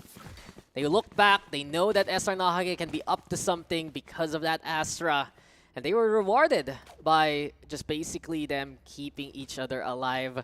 Nothing much to be said about that round because of the gun disparity, but this is it. Last round of regulation. The ultimates, though, for SR Nacague are piling on heavily. And I really wonder how this is going to go for APH. They need to be careful on that post plant. If they're committed towards B especially, they are going to be in trouble to both the Cosmic Divide and the Hunter's Fury. Plus, of course, the lockdown later on. Yeah, there's so much pressure here that they can apply on this defensive side. Even on the execute, they can pop that Hunter's Fury. But look at the flash. Denies him information, but Patman finds a kill. Here comes the counter Hunter's Fury. Maxi finding a big one. This could be their shutdown, and that it is. 1 left remaining. It's all on the Kebsy to extend this into overtime in the 1v5. Yeah, turn the lights off and close the door rather on your way out. We talked about the ultimates, and all they needed was Patman. He got the kill, and from that point on, he knew the push was coming. The Hunter's Fury to let loose and let the rest of Action PH to come back on Converge. It's just so well played there by APH. They don't put Maxi in too much trouble. He's just at first contact, but he retreats in time to have that lockdown pressure. And Kebs, he's been incredible this series. It's a tough task and a tough ask. Yeah. But when he's clutch, the odds are very much so stacked against him. He doesn't even go for the plant. He wants to double back, send the defense to rotate towards his side. Probably get a kill here on the Senior Carl. No, not even. And that's the game. Map number 2 done, sealed in the final round of regulation as SR Nacague stay alive in the tournament to bring us to map 3. Yeah, half a minute ago, we knew the round was over, and then 30 seconds later, it was finished off by Action PH. SR Nacague, they get back into the thick of things. They get back with their own mapping. They're and not in their chairs. Where are they going? Where'd you guys go? They ran. Bathroom break. Bathroom break. Yeah. Oh.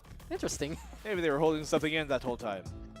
Well, sometimes we gotta go to the CR, and SR Nacague, they needed to hop over there after that one. Yeah. It really was tense though, truth be told, and so many rounds where Action PH, how the hell did they win that? Through sheer force of will, some really small decisions that led them to the kills that they needed. You saw there from Kebs, you also saw there from Derek. In the end though, as we're gonna be checking out the stats right now, it was another close margin, and this series does promise that. Veterans all abound. SR Nacague though, they're the ones who took that win. 30 bomb for Batman this time. In the Battle of Sovas, it's looking neck and neck. I mean, map 1, close. Map 2, even closer. So you can only expect more of that same, as he talked about, Dax. Those margins being ever so infinitely defined here by either side, because you don't really see anybody pulling away in some of these games. You would almost expect it to be a much more lopsided game from Nacague, just based on how that half has gone. But then Action PH, they crawl back to bring us to the final one. But I feel like in this game, the big problem here by Action PH was that they just were a lot less quick at adjusting the same way they were in Icebox, where in Icebox takes them a round or two to be able to adjust on their half.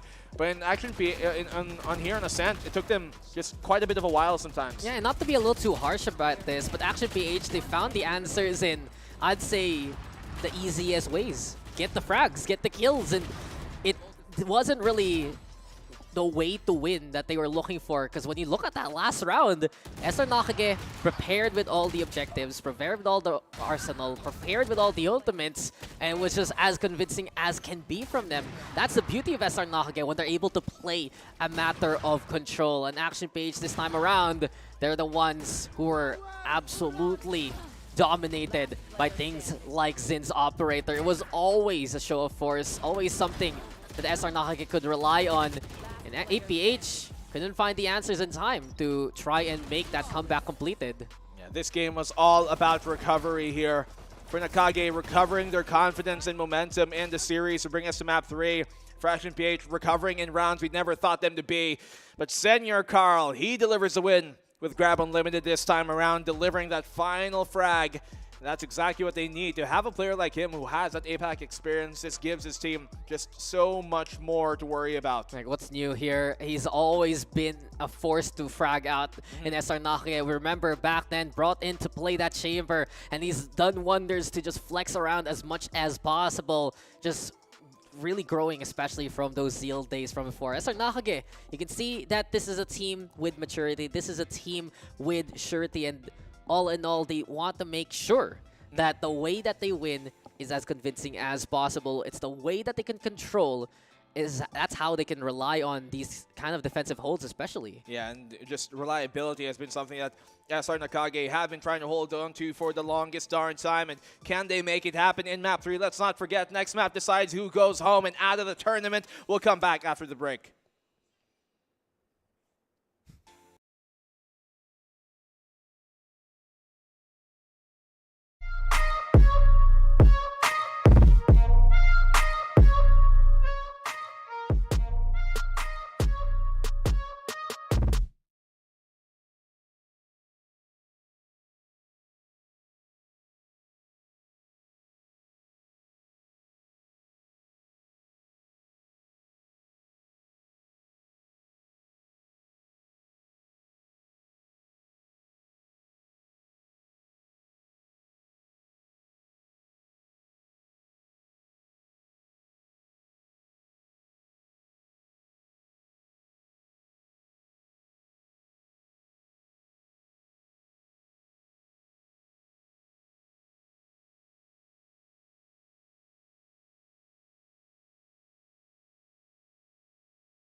fight for survival. That's exactly what we're seeing here. SR Nacague able to tie up the scoreline after a wonderful map 2 from them. And now we move over to the decider. It's going to be a tried and true classic here at VCTPH. I believe that is going to be Pearl. But before anything else, my name is Stax here with Black and Blue, and we're going to get it yet again. We saw really, it's the same kind of story. First half is neck and neck. It's a bit of a feeling out phase. But in the second half, one of these two teams are able to just inch their way to that victory, be more convincing. And this time around, that was SR Nacague. Yeah, finally, right? Small margins, Dax, you talked about earlier on, and I think this Pearl map is going to be a very curious one.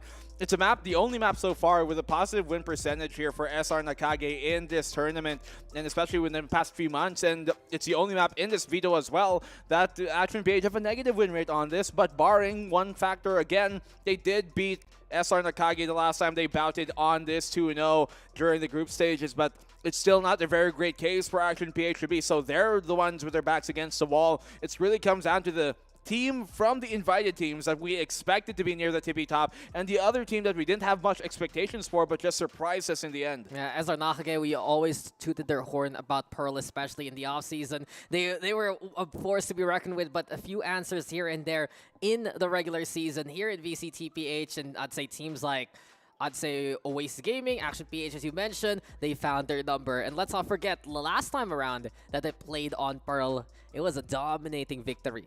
By now's Esports is one of the moments we were like, what happened there to SR Nacague? This is not a series that they're playing properly, but this time around, here against Action PH, you can see the competition is closer than ever. Yeah, it's really weird because as we talked about, right, off-season dominating, one of the best maps, one of the best teams on Pearl here when you look at the Philippine scene, but then just hasn't replicated itself here in the stage, in this actual VCT run of theirs. But yeah, I think I'm hopeful. After that map number 2, I'm hopeful a bit more for what SR Nacague can bring to this, because we see them kind of have some faltering moments, yes, against rounds that they honestly shouldn't be losing in the first place, but ultimately enough to get the job done. The thing is, though, you can't let it get that close. You can't let those margins be that small. Yeah, but we're going to be checking out those margins here with the Agent Select, figuring out what these two teams are going to bring this time around. Wouldn't be surprised, though, to see pretty much the same old for both of these squads. SR Nacague, something they've relied on is the Astra so far, but never mind. We're making a change for both, actually. So Yanagi, he's going to be on that Neon. I do believe this is the comp they're running this time in the playoffs for APH. They also have the Sky as well, highlighted there by the boxes. But this is a big change up for SR Nacague. The Viper into play. Double controller is going to be there. Zindo on that Phoenix of all things.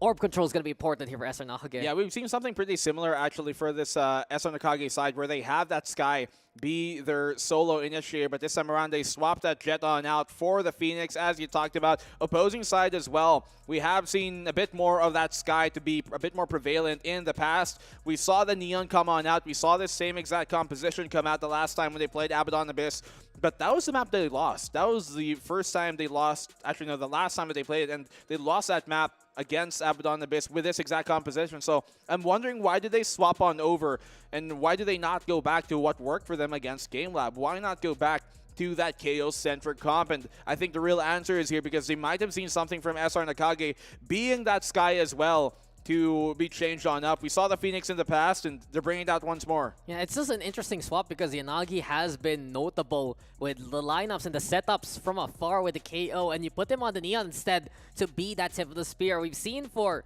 Action PH, they adjusted that comp a few times with the Raise Fade, with the Jet and the Sova instead. But this is such a whole different ballpark that they're running right now. I'll say that for SR Nacague, looking back into even previous weeks, I do believe this is something that they ran against GameLab.Alpha here in the playoffs, and it was such a dominant way to actually win. It was that double control that was able to set up a modification of what they ran against Oasis Gaming, which was double duelist instead, and they felt like, okay, we can have a bit more of that objective control if we have some more smokes. And case in point, SR Nacague on the attack, and you can see that Viper wall is already set up for A. I see some teams like to run the double controller here, Nacague being one of them. They have a one wall smoke, one orb smoke. So no matter what happens to either controller, they have an option to play with, option to utilize. Phoenix coming in big. I think that's a big one here. Coming in from Zind. Let's see how they play off of this space. That wall can be big. They got the wall as well on Action PH, to be fair, for the retake here on Nacague. But it's going to be a very different utilization of the fact they've made noise towards A, and that pulls the defense here from that A site, Dax. And this is what Nacague like to do.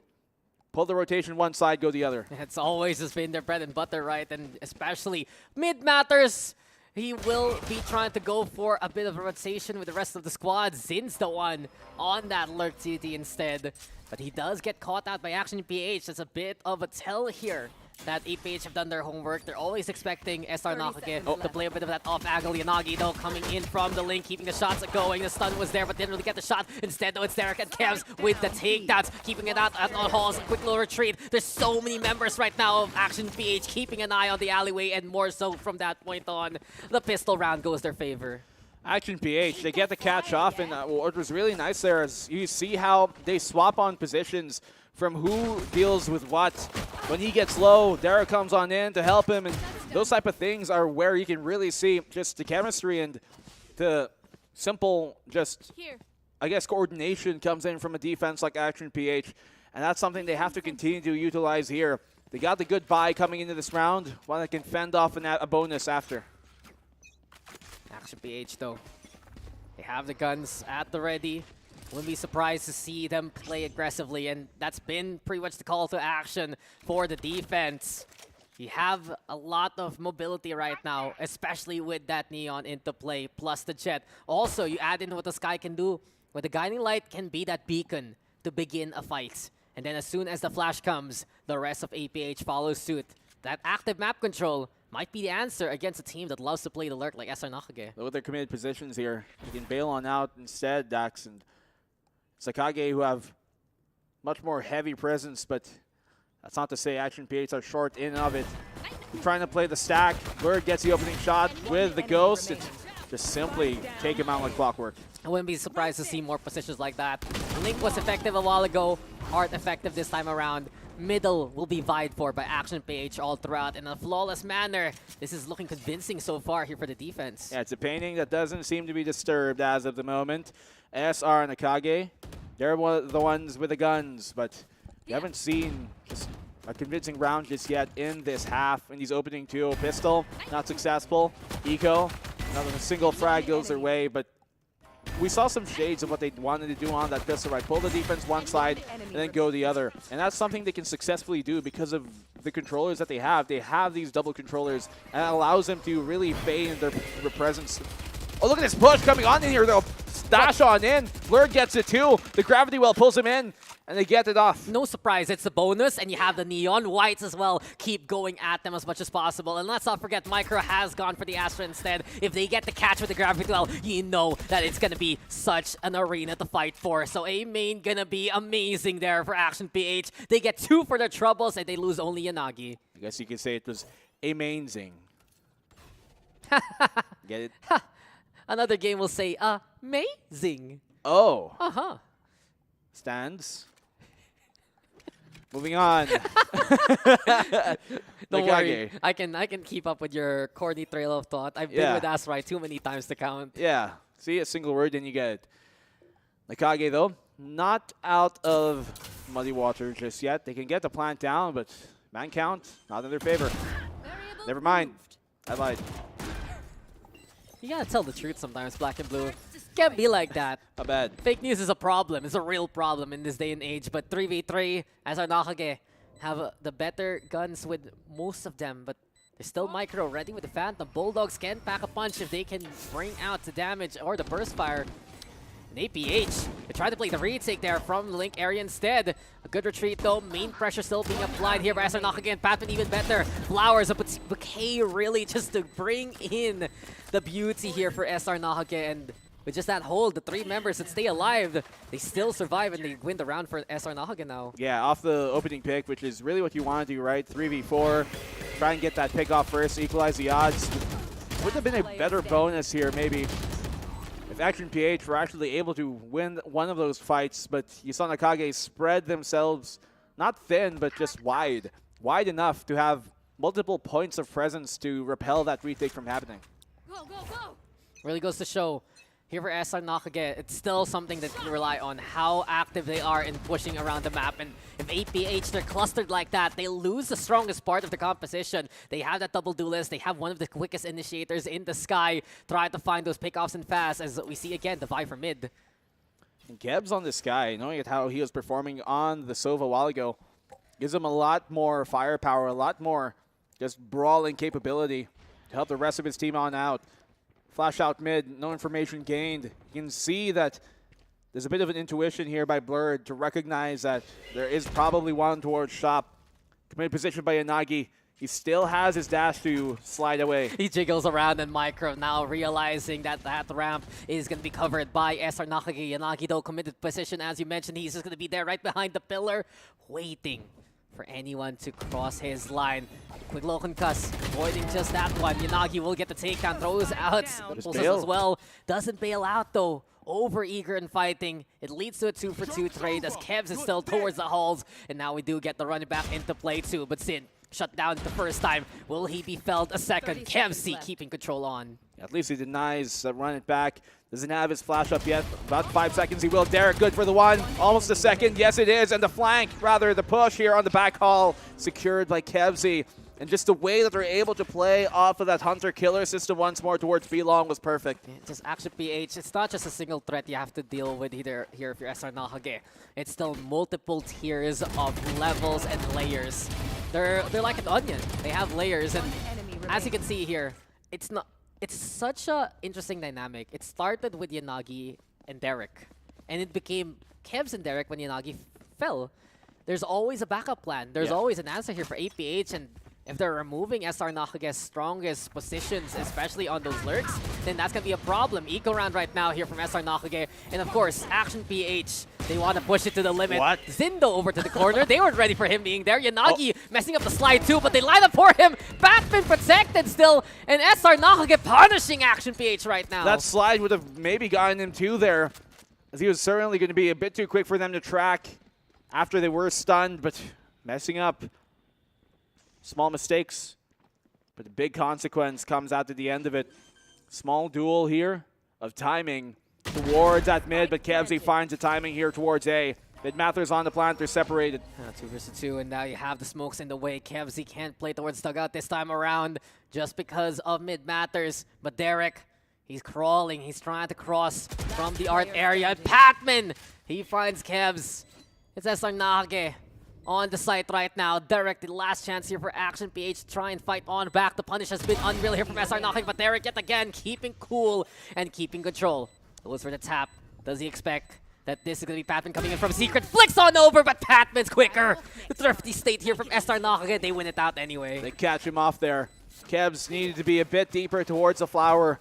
Wait for the timing off of the flank. Wait for Derek to get a bit closer before he aggresses that far, but he's a bit too deep. Allowed himself to get isolated and just misplay. Mishaps here happening towards that mid. You see, they had a good idea, I guess, to try and push that deep with Blurred and Yanagi, but it just wasn't coordinated well. It's a great idea. You have the Jet, you have that Neon. I've said it a few times already, and I'm going to say it again. But you can't make mistakes like that. We talked about the micro calls here and the micro moments from Action PH. Micro? Exactly. Wow. That's why. Because they take, I'd say, interest in what he does. They take a bit of inspiration too. And we've seen those small calls give them the edge. But if they're going to mess up like that, with some of the slides, with some of the peaks, that's going to be a problem here for Action PH. Because that's what has bailed them out of bad situations before. Well, let's see if maybe this time they're going to pay the bounty for it. We got ults utilized, but will they even need to here? Nacague, Action PH. They're going to need a bit of a band-aid to throw this their way. But maybe if they find a pick, maybe that can change. The flank being pushed up on in here. Did Mathers found? He's dumped some damage in return. Now the Seekers though looking for the punish. The guidelight's going to be there too, and the gravity well is perfect even. Derek now caught on out. Patman will get the takedown. And a retreating overdrive from Yanagi. just trying to find a line of lightning to zap anyone chasing after him. But after the show, it's SR Nacague now in control. Cosmic Divide to go for the call, guiding light towards the back of sight, and Yanagi using the overdrive for long range as much as possible. Not as efficient as you would like. Zin already burning out Blurred. The fast lane to try and go for a bit of cover. Yanagi gets one for his troubles, but that's all he gets. SR Nacague on site, and they will be able to tie up the scoreline. That was very precarious there for Yanagi. Runs out of the overdrive, got the kill. Maybe could have found another, but expanded his ammo at that point. And Nacague, they secure the round. Made it a bit dicey. Got the, well, had to burn the Cosmic Divide at the very least, but it's Action PH, who I think are still doing pretty well, especially now that they pull out the op for the first time in the round. Micro still 0-4 in here, but you see at how they knew that the defense pushed up so far towards A main, which meant that the rest of the defense for Action PH had to be on the long rotate towards B, so they're going to take a while to back him up on A. And it's the beauty of the Seekers, right? Especially in close quarters. They're going to get effect. They're going to give you intel, and the punish was strong yet again from the attacking side. SR Nacague has just been able to outplay Action PH for a few of these rounds, and it has rewarded them with such a good economy to boot. They have the run back yet again ready for Zin. Senior Carl's ready with the Viper's Pit. We talked about how important those ultimates will be for SR Nacague, and they're ready yet again to go for another bout. Nagi making contact here. Alarmbot secures that there's more than just the one. I think that's both of his relay bolts thrown on out, so no real stalling power there. Seeker gets some information, wants to crawl on through. He has to get the timing right, and that he does. Bails. This time around, he understands what he can get away with. We saw a while ago a few overheats and overcommitments. This time around, Action PH prepared with Blurred with a shot, but Naxi will punish again the mistake. Didn't expect that he would just stop there in his tracks. Kevzi, though, shutting down the run back. Doesn't even get much distance. Kevzi, though, oh, the blind is perfect, but he doesn't want to overcommit. He's waiting for Yanagi to go for the help, and that he does. Action PH. What? It's just been so responsible right now from Yanagi. Even through the doorway, he gets that takedown. The only two left. We got Mid Matters and Sender Carl, the two controllers now dealing with Derek. I can't believe that Action PH were able to get away with that B-Link hold. It seems like the Gravity Well would have certainly stopped Yanagi in his tracks, and Kevzi was kind of exposed there. Just barely had a sliver to work with off of the Molly. So Yanagi finds another, and Kevzi closes out the round. That's incredible here on the hold. How did Yanagi even find the Viper with the pit online? I will never load. The wonders never cease here from Action PH. They get back on the board. That's 4 for Yanagi. And speaking of 4, it's a 4-3 scoreline. This time, this is the limits being understood. Maybe a while ago, limit testing. This time around, you understand what you can do and cannot do. Limitless, they seem to be. Relentless in pursuit. That's true. Literally chasing him down there, Yanagi. The Gravity Well, counter Gravity Well by Micro. Actually coming in big in that round. Yanagi timing as well. And that really was his entire point that round. Timing, timing, timing. Perfect time to help out Kebsy. Perfect time to slither through that arch smoke, and perfect time to spam through the smoke on towards the A plant. Yeah, Action PH, they're getting away with things that you'd expect SR Nacague to try and do. This is a game where we haven't really seen much of the lurk action actually from SR Nacague. They've been shut down many a time. Sure, near the tail end, it was that small duo making their way to that A site, but the casualties were already piling on. You go back to that pistol round where Zin was caught out so early, and it already dissuaded SR Nacague to do the things that they usually do. They got the rounds through counterplay, through punishing Action PH, but we really haven't seen the SR Nacague that has worked not just in the PH but also in SEA. Counterplay? Counterplay. Counterplay 2? And, you know, you gotta find the source for your engines, my friend. Oh, really? Mm-hmm. Who would have known? Make sure we got the global influence of the map here with the double controller on Nacague, Guardian on the mid-mathers. You know, Micro, he still has 0 frags, but he's been doing a lot more work than the scoreline might suggest with his utility. Yeah, he's been good at catching. He's been netting these players literally. With the Gravity Wells, it's just like, stop. This is not allowed. And it's been very helpful for Action PH. It just really means also that Micro doesn't need to be in that fragging role all of the time. Supporting the team in the front line especially has been something APH is looking to make work with his composition. I know he's one of the players on this. Damage done. Great heads up by Kebsy to spam that angle. But he's one of the players also calling, you know, the shots on this team, so he's definitely got more than that to worry about. How do you know that? Did you ask him? Maybe. Of course he did. He's your boy, but now Abozind catches out Yanagi to begin with. Art now opened up here for SR Nacague. They can move towards the link as well. And this could be Derek actually putting this down towards Dugout. Maybe a little dangerous, but he's still fending off the rest of SR Nacague. APH though, not going for the wraparound because SR Nacague just waiting for someone to push, especially through the waterway in the middle. That's good here though from Action PH. They don't want to let go of control that they don't have to just yet. Derek, I think this is a good idea for him to play off of this. He knows that they're going to be in a scramble when they do come into the site due to his utility, and that will allow him to maybe net a kill here. Oh, he's found a sliver. He could even push through this if he wanted to. Yeah, if anyone wants to go backside, they have to deal with Derek, but through the smoke and more, through that wall, Patman with his spam, and Patman with another one. There's just no stopping this man, and that's a round over. Micro, he hasn't needed it to get any of these kills. Right now, he doesn't need to fight. SR Nacague, they didn't fall for it whatsoever, and they just made sure they were safe, secure, and they knew the angles that there were small little partitions that you notice. I mean, I think that just completely heads up from Patman here, and he has been improving as this series has progressed. Map number 1, quiet. Map number 2, extremely loud, and the third here, almost deafening the amount of impact he's had. That's Micro's first kill, I believe, of the game. Yep.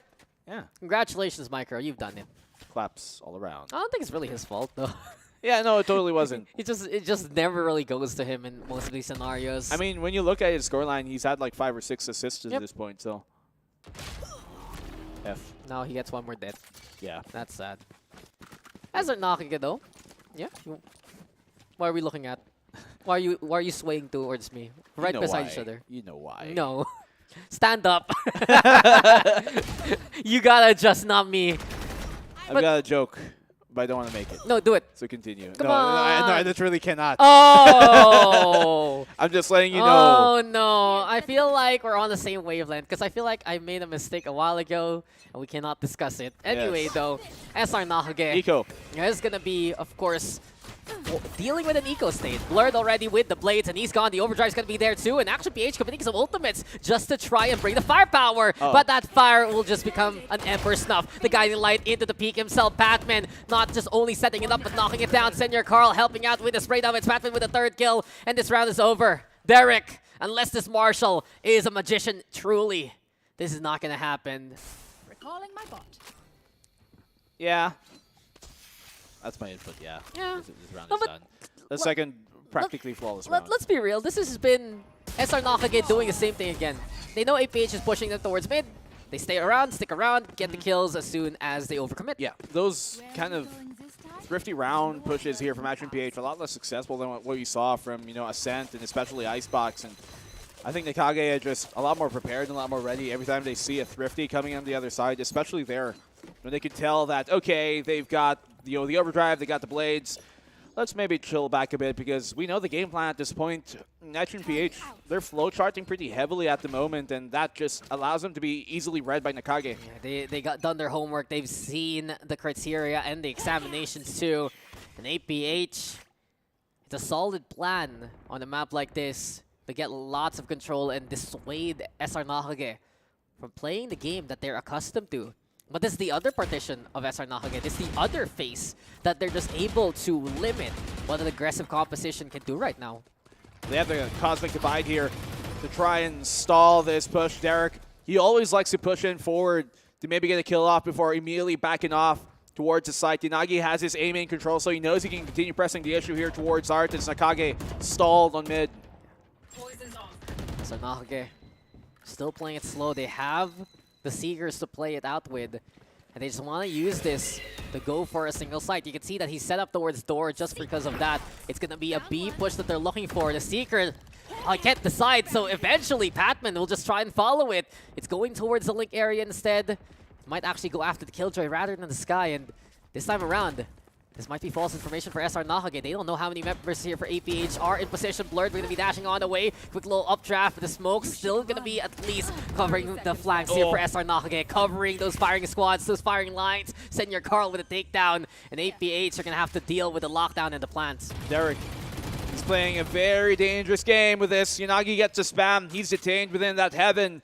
plant denied for the meantime, but they should get it down here. The push denied by Nacague. He knew where to just keep that mouse held down, but Maxi and Senior Carl fight back to make it 2v2 over into the corner towards Lake Kemsey. A single wall separating them, but Maxi taking a step further, and will get the takedown. It's Derek now versus Maxi. Battle of the Killjoy, smartest players we've seen on the server. One was a coach, one has learned utility. The turret, don't bother, puts him at 1 bullet radius here. A single shot will do each of these Killjoys in, and Maxi able to clear out the turret. He wants to cross, he wants to navigate. Derek though waiting for him on the opposite end, and in the battle of veterans, it's Derek who comes up ahead. Should have enough time to get the defuse, and Action PH keeping the score line even. The extra bit of utility there. That turret was kind of scary for the meantime, for the moment. I thought he almost died to it. Yeah, I feel like if that full burst came from that turret, he'd be dead. I think it's a 3-round burst, right? Yeah. I think he only got hit by one of them. Because he flicked me just like, ouch, that's not allowed. And he was in the proper angle to kind of dodge it as well, so luckily for him, able to come out of it unscathed. That extra bit of utility on the alarm bot, giving him the added early information to be prepared. Still, Nacague making these rounds close. I think the real big thing there that they were able to do on Action PH was deny that first plant attempt from Yanagi. Yeah, just Yanagi, the proper spray down, and he wasn't even the one detained. Yeah. That's gave Zind a full sense of security, thinking that, oh, okay, I'm just going to throw the flash and I'm going to be able to get this kill. But Mid Matters steps over, Yanagi goes down. Immediately, though, on the other side of the map, Kevs makes a trade happen. Derek's there to help out in the pinch. Main controlled here by Action PH. This forces SR Nacague to go through the alley. Trailblazer gets the bite. You need a quick little shot after that one at the rabies and whatnot. Flash comes in. Kevs gets the first. Almost went for the transfer on the second. But in the end, Action PH denying SR Nacague. Still man count, though, here in the favor of Action PH. They have an alarm bot to alert them of this presence. Now they know. One confirmed. Their wall is already pre-placed here towards the A site, but they get the kill. That is absolutely huge. They needed a kill like that just to open things up. Forces the rotation, especially from Micro. Just because of the utility they're throwing. Clearing out even the main angle. It should just be... Oh, man! The spray through Derek! There was a Viper screen, sure. But he just knew where to just shoot. He just knew where to go for the spam. And right now, Senior Carl, he knows that someone's going to be secretly behind you. Senior Carl is there. But Micro, he's ready. Goes for the mode down. Still alive, but eventually gets the takedown. That almost was a mistake there from Micro, but he'll manage. He's cool. And APH take the lead. Tough to spam at this point. It's feeling like a bit of a luncheon meat. That's how just thick these spams have been. They're just finding all the proper timing, opening the can of worms, and coming out of it on top. But just Nacague, even with down the man count, they're really good at making sure they know what to do. You see them check that main. You see them get the catch here on the flank. He just was unaware of Micro's presence, who's found himself a second in the half. It's the breakfast of champions here this night. It really just goes to show who can get these kind of opportune kills. Or in a way, it's really just that heads up, right? Just how they know how the map works, how they know how these pushes are going to come from. It's allowed these kills to happen and to give chances for both of these teams. But here we go again, Black and Blue. I've seen the scoreline before. Yep. Twice already. And I've seen how it ended. Many ultimates ready for both sides, but the one to watch out for here is Zin with the run it back. Derek, though, first contact towards the mid connector. A few taps with the Guardian. I'll be backing on the way for now. And the Guardian is difficult to fight.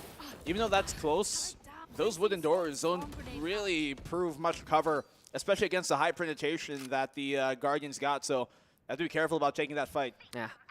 High density, high caliber, expensive bullets there on that Guardian. Seekers, though, already searching for targets. And that's information here for APH. We're in. Okay, these guys are playing mid. How are we going to go for that kind of rotation? I like the call, though, here from SR Nacague. They're going towards that B site. I believe I saw a guiding light thrown towards main as well. I'm not too sure if that corner did high blurred, but the Cosmic Divide is the call. Counter Cosmic Divide just to snuff out the noise.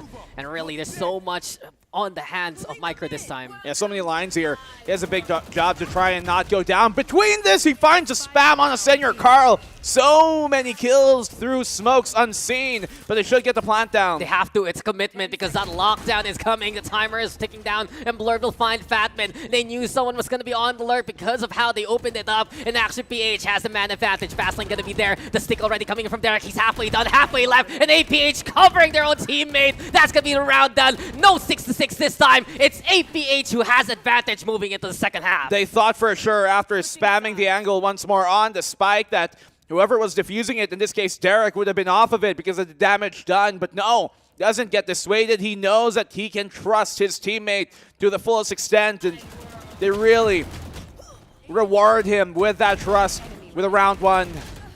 Micro coming in big again. We've seen for Action PH, one of the biggest detriments that they've shut down the SR Nacague offense with is the fact that they kill the spike bearer. The one planting, it just slows down whatever plan SR Nacague had to do. If some members are already under a retreat for post-plant, it forces them to go back and just rethink how it works. And it's some good adjustments sure from SR Nacague, not enough in those situations against APH. Yeah, and then they catch the flank off here coming in from Patman.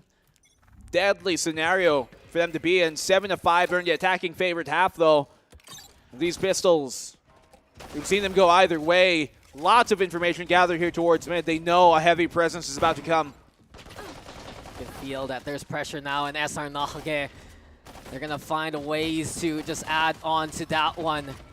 Batman already finding Yanagi blurred here, still fighting by the box. It's getting spammed heavily. Too many holes in this grave. That Maxi turning the opposition into Swiss cheese. And from that point on, SR Nacague confident to play towards Link. It's blurred left here, and Action PH on the offensive. Just needs a color swap, but in the end, it's the color of SR Nacague that shines brightest. That's absolutely vivid this time. Zin is ready, just backs on the way for safety. They have the numbers anyway. They don't need to forfeit any more lives. And blurred as soon as you peek. That's 1, that's 2, that's 3, and Zin is going to be good enough to help out Mid Matters to get that takedown. And there we go. Usop, the color is back. Nacague on that defensive side. Actually, Action PH have swapped on over. But yeah, just the shutdown here of that art push really coming into full effect. You see the swings come on in with the gravity well to really pincer them, and a lot of that was enabled by the information Patman found early in that round. The Trailblazer scouting out mid, confirming the presence of 3 APH players. Just simply allowed the defense to prepare themselves for what's to come. Yeah, Patman got a swift kick after that map 1, and he has been absolutely amazing in the past 2 maps. Continuing on with the train of thought from Ascent. Action PH, though, playing towards the middle this time around, and you can see here that APH, they're just going to look to find that one big push. You have that double duelist anyway. We've seen that happen on the defense for such a long time. Aggressive on the offense. What they want to do. SR Nacague, though, they understand that's the call. Patman's ready. You also even have Zin there in position. So as soon as they cross the flames, Zin's already repositioned away. Patman's there. He's still fighting. Patman's not done. He won't be stopped at all. And Patman just brings the ace and brings the round to SR Nacague. They knew it was coming and they did not fear it whatsoever. They were both within the stall there, and it seemed like it all went towards Patman's way. He found every head that came together and just really making sure he can back up his teammate Zin, who was trying to escape, but he found everything for himself instead. What a hold here. You talked about him coming at the start of the round, and he certainly delivered. That's my boy. Yeah. Sometimes we have moments where Pat Boy becomes Patman. Give him a pat on the back. And there you Patman. He's just truly come alive in this series in the last 2 maps. SR Nacague, they have tied up the scoreline, but this is bonus time. Aggressive yet again. Patman finally shot down. I thought it was going to be another moment of magic, but Kevs, he's still also one so reliable, so strong in the shots. A good punish right now from APH as they keep the suppressing fire on. There's a really good double flash show play that they had there. Luckily for Nacague, Zin's able to back off safely without nigh a problem. He's taken down low though, but he's got his hot hands to get himself back up to speed if ever that case may be needed. Action PH slowing down the pace here. They have the flank, they have the lurk rather, coming off a micro. Who could get good timing in art. Keeping an eye out also if Micro can get any of those punishes, but then again, it's Derek already leading the charge here for APH. Flash comes, does Zin actually overcommit onto this? No. Max on the way, stays behind the toxic screen set up here by SR Nacague. The reposition one more time here on the defense. We've seen this a few instances wherein the cross can be strong, but not this time. Kevs with the read. Again, the spam just so strong at staggering the opposition. Slide on in, yet Nagi does not miss in those instances. Maxi falls to his hand, and the rest of SR Nacague will follow suit. A cleaner take there from APH. Yeah, that's the type of round they need. I'm surprised they didn't go for that rotation, seeing as how they kind of had micro a while ago towards mid, but obviously they didn't know if there was still a Killjoy lurking here at the seams. They had confirmation on two, being Zind and Senior Carl, Phoenix and the Viper respectively, but now's the gun round. Now is where I want to see if Nacague can still continue what they were doing a while ago on this defensive side instead. If they can stifle what APH is trying to do before it even starts, it's a small window of opportunity. But SR Nacague, they're going to try with it. Guiding lights do clash, and the birds will collide midair, as it will be the flashes now to dissuade SR Nacague from any of their plans. APH, a bit more utility to throw far forward. That's what Yanagi can do especially. There we go, those in it can already with the takedowns. Blurred finding Patman as well. And the gamble there from SR Nacague, it falls apart. Well, birds of the same feather are probably the same darn bird. They are. Week of Fabs 2023. I heard that. Is that really a quote? Yes. Is that for real?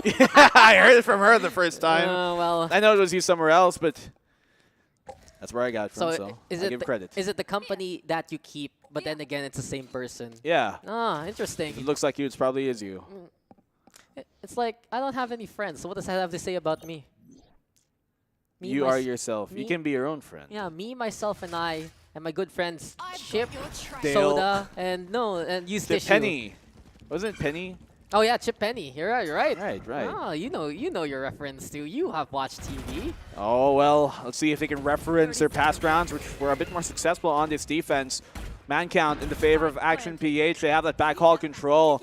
And most of the retakes not really going to come from the long flank. Yeah, we've seen how effective backhauls is, especially for the attacking side. Another pressure point to apply on the retake. Only two avenues now. It's going to be Link, or is it going to be from the spawn side?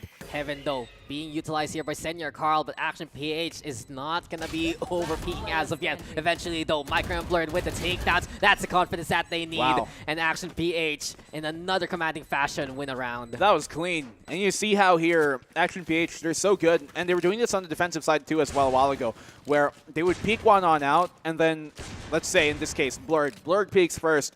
After he makes contact, he dashes back out, and obviously the opponents, Nacague, who are focused on Blurred, are kind of on attention to his dash out, but then someone else swings from that, and then when they're back in cover, someone else swings, and just really shuffling things here, I think, is the best term for Action PH. They just know to be ready for the trade. Even if they don't lose a player, they still play to trade. Yeah, it's just been the case in point right now. Action PH is always sure about what needs to be done, and they commit the right amount of utility to stop SR Nacague in their tracks. It really feels like it's a flip of the script. We saw the same thing being done by SR Nacague a while ago, but Action PH, confident approach yet again towards the middle. Nice spam towards the box. Blurred will find Senior Carl. How many times have we seen through the walls, through the boxes, and through the smoke action this game?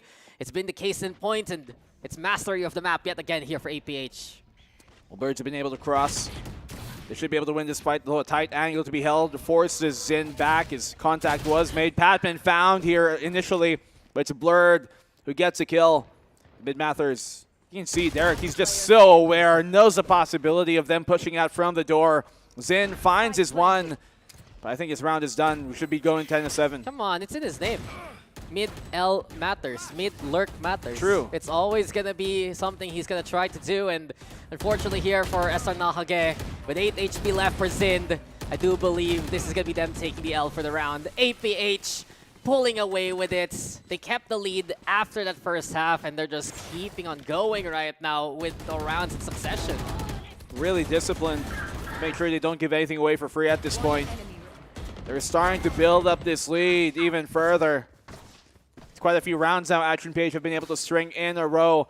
And we see on these anti-eco rounds of theirs, they really like to make sure that they take away mid-control against Nacague, who have actually many times on over in the past. We see on their attack, they like going for mains instead of mid-control.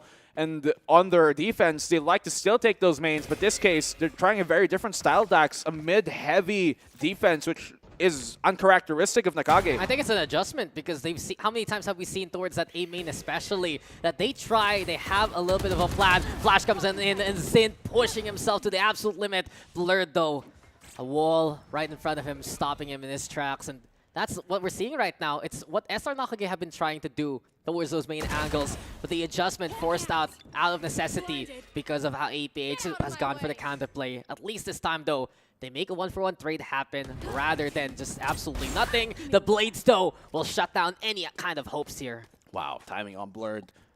He knows the backtrack was there on Patman. It has been an adjustment as you said, but is it the right one in this case? What has it gained them? Yeah, I think that's the debate right now. Middle just exposes you a lot more compared to main, and maybe they just don't want to go for the other side. I mean, since there's not really any presence. We saw Action PH try and do that on the defense a while ago as well, like try and take mid control heavily, but even they weren't successful in doing it against Nacague. Yeah, just too many angles, a little too exposed. Especially the double up draft showing the prime example, and Action PH now because he'll be able to get in. Blurred though, kicked to the curb by Maxi. The gravity well's there too, keeping APH contained, but Maxi couldn't go for the peak. Too many guns pointed at him. Derek, sure, he's vulnerable, but he will not be stopped. Maxi goes down. Senior Carl now ready to go for the shot, flushing out the competition with the snake bite. It's Kevzy though pushing. Senior Carl making the trade happen, but with 6 HP, a single bullet and a single peek will do him in. APH with another one. They're 2 away from moving on to the next round. And there goes Micro once more, playing with expectations there. Senior Carl thought surely he would not peek the same exact angle his teammate just died from, but he did. Not coming from the other one.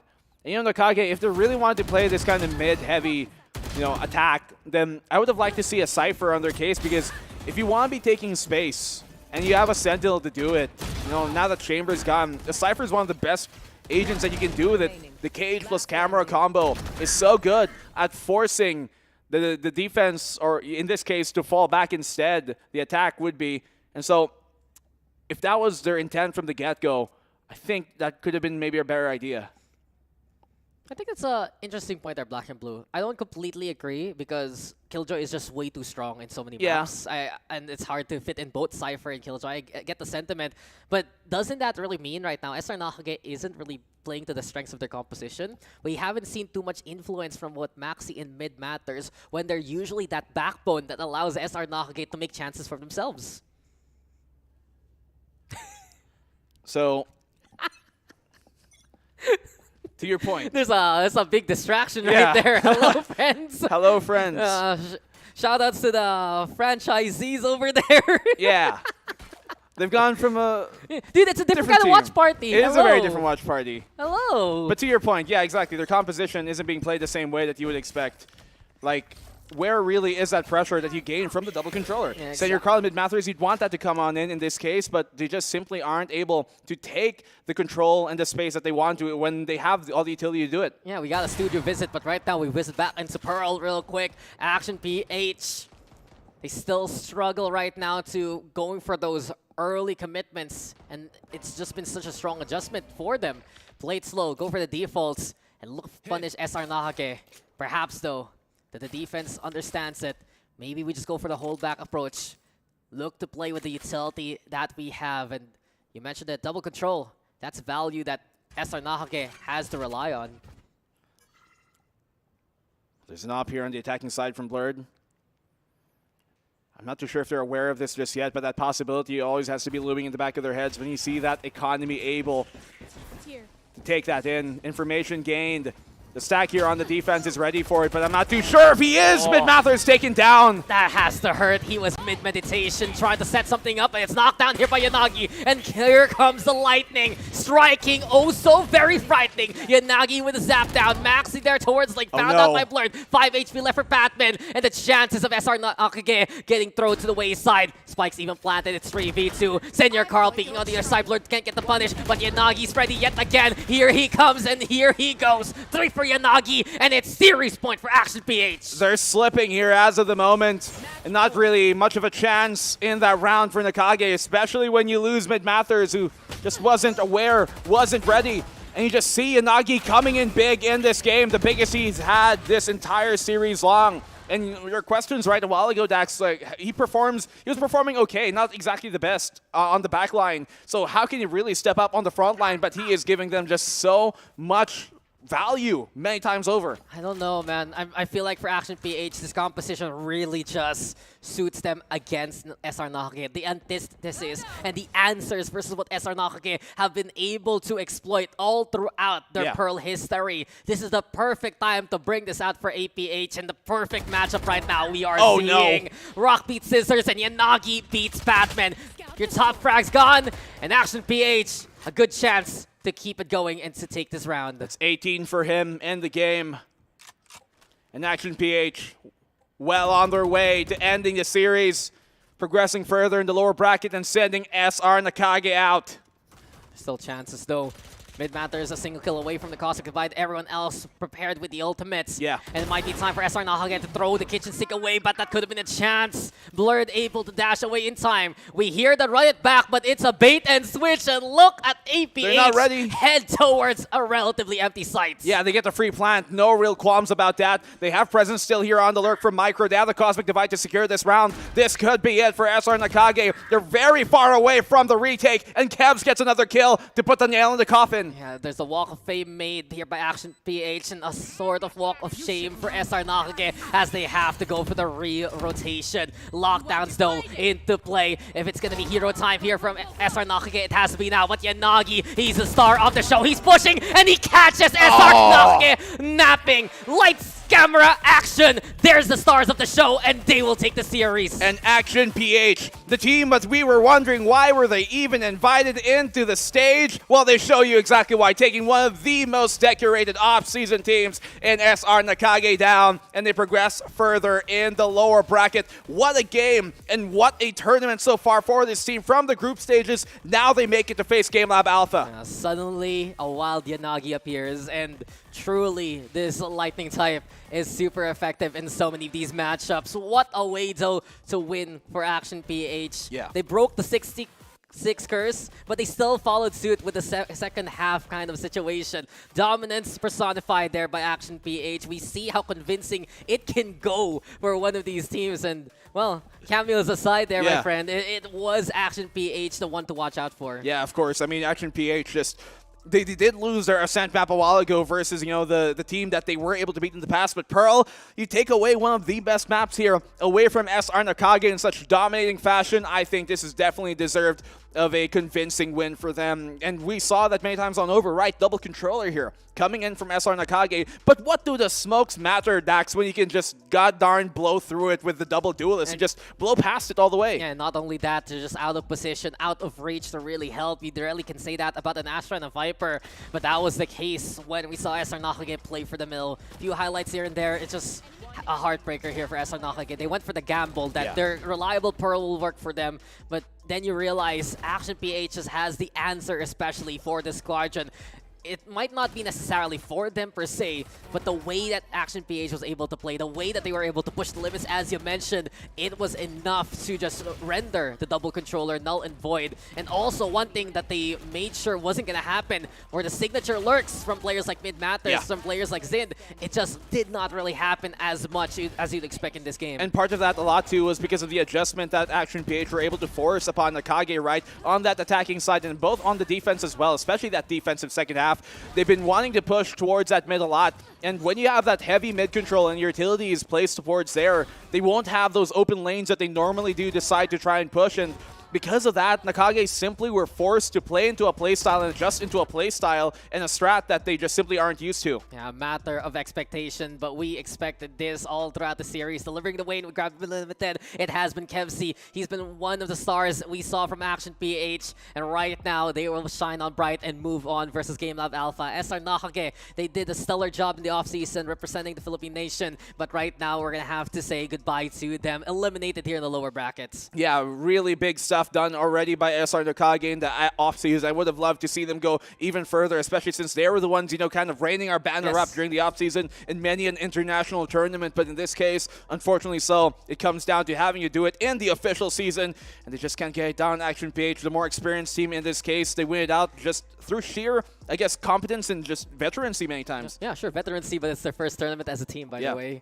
By the way. That's a point of contention to really watch out for. But in the end, it's APH who's able to move on. So much core mechanics that they've been able to hammer down. A few adjustments here and there. We talked about in the first 2 maps that's pretty much the only comp that they really ran all throughout the season. But here on Pearl, it's just that extra bit that they could actually work with that really brought them to the forefront. Well played and well executed there by APH. It was such a close series, though. Yeah, I was really impressed. I mean, it's funny because during the group stages, it was against SR Nacague where we were super impressed by Action PH and newly formed incredible roster. And then once more in the playoffs, this is when they bounce back. This is when they make things happen after the loss versus Abaddon Abyss. Yeah, feeling of deja vu. But of course, we're going to repeat on with our trends and toss you guys over to the panel. You want to take it now? Maybe, yeah. Go Panel. Maybe. Go. Yeah? You guys want to come ready? here? Maybe. No, maybe I mean, not. one of them a while ago. Bye.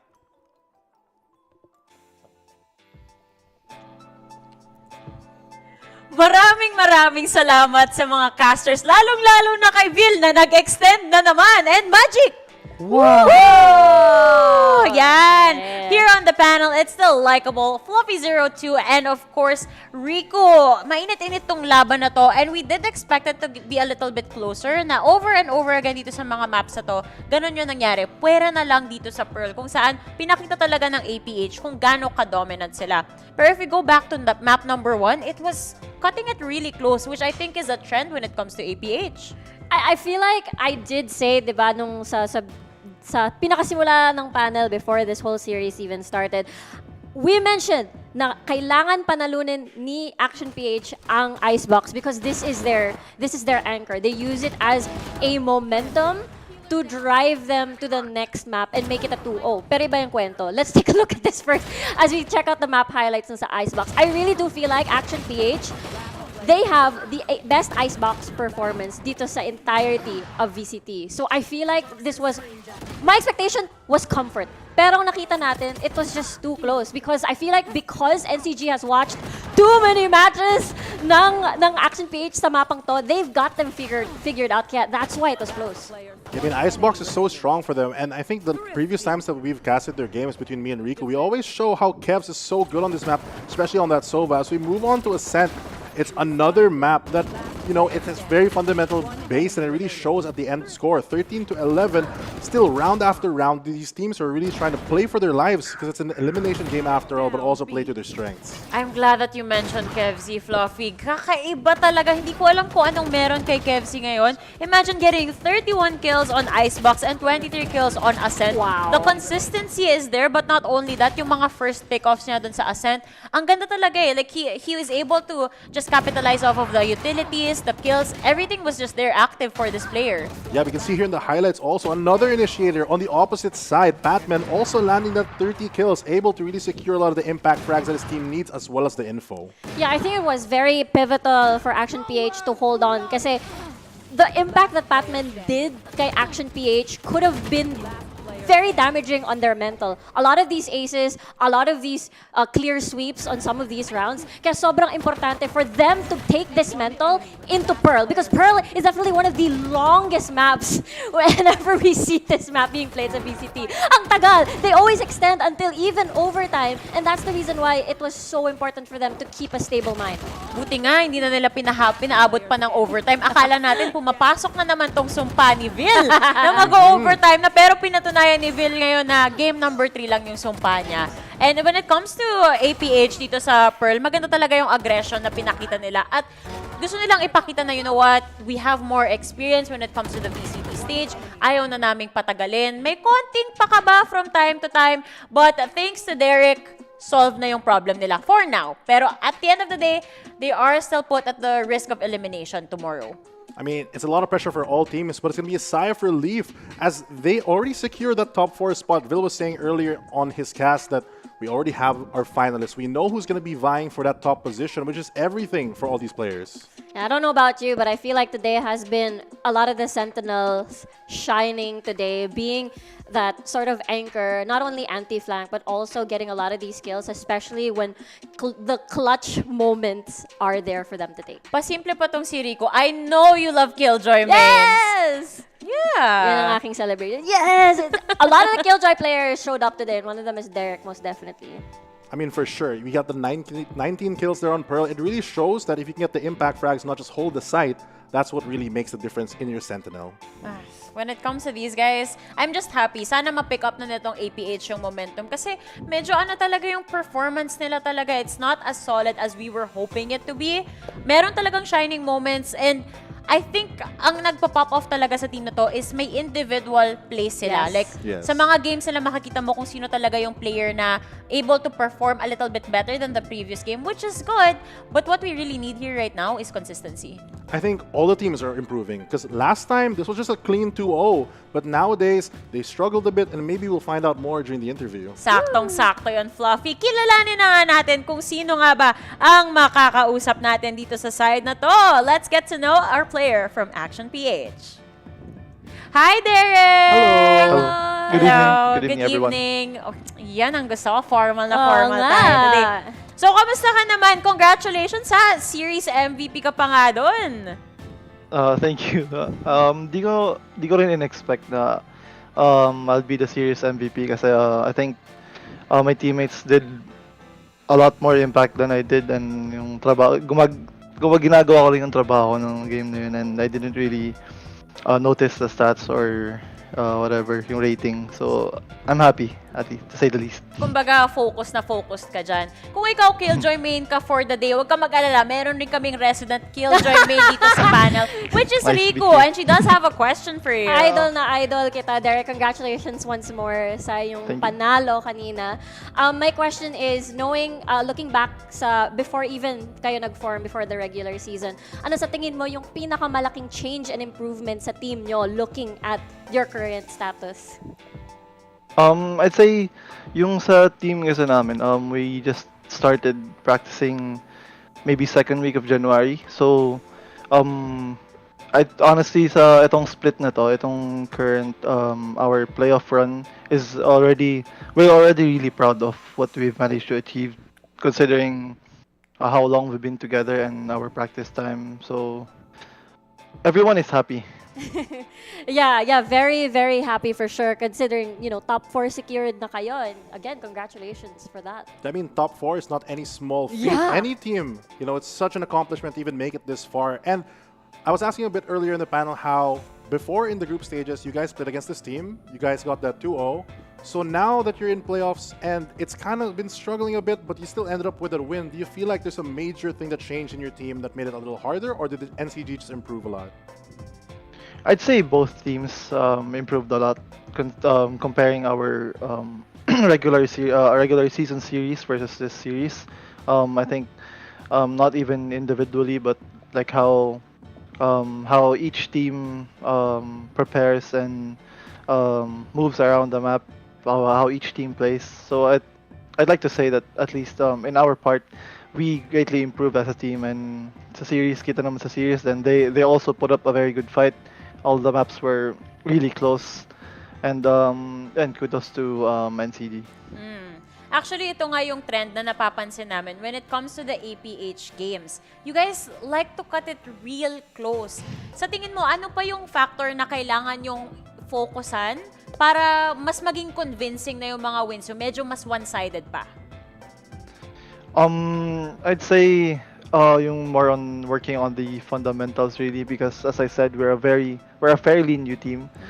We haven't polished a lot of things like crossfires, how we set up our post plans, our utilization of our utilities. So I'd say lahat yun. We just need to polish our fundamentals as individuals and as a team. Maganda yan na meron silang self-awareness din within the team kung ano talaga yung mga bagay na they have to be wary of, especially dito sa games na to. So, really nice answer from the players that we've been interviewing the entire day. Pero Derek, this is your chance para i-shout out lahat ng mga minamahal mo sa buhay. So, why don't you go ahead and give them a shout out? Intense. First of all, I'd like to thank each and everyone who supports Action PH, each of the players' families, especially my family. Thank you for supporting me throughout my venture into my esports career. And I'd like to especially thank yung mga people na naniwala sa akin na I've stepped away from esports, from competing for like almost more than a year, and marami pa ring hinahanap ako or naniniwala sa akin, and now that I'm here, I will take this opportunity to thank you everyone. Well, I think I can speak on behalf of everyone here na we are proud. Ang ganda ng performance mo, ang ganda ng balik mo dito sa ating VCT stage. One more thing, bago kita pakawalan dito sa ating interview. Ang susunod na makakalaban nyo, GLAB, sa tingin mo, ano yung magiging score?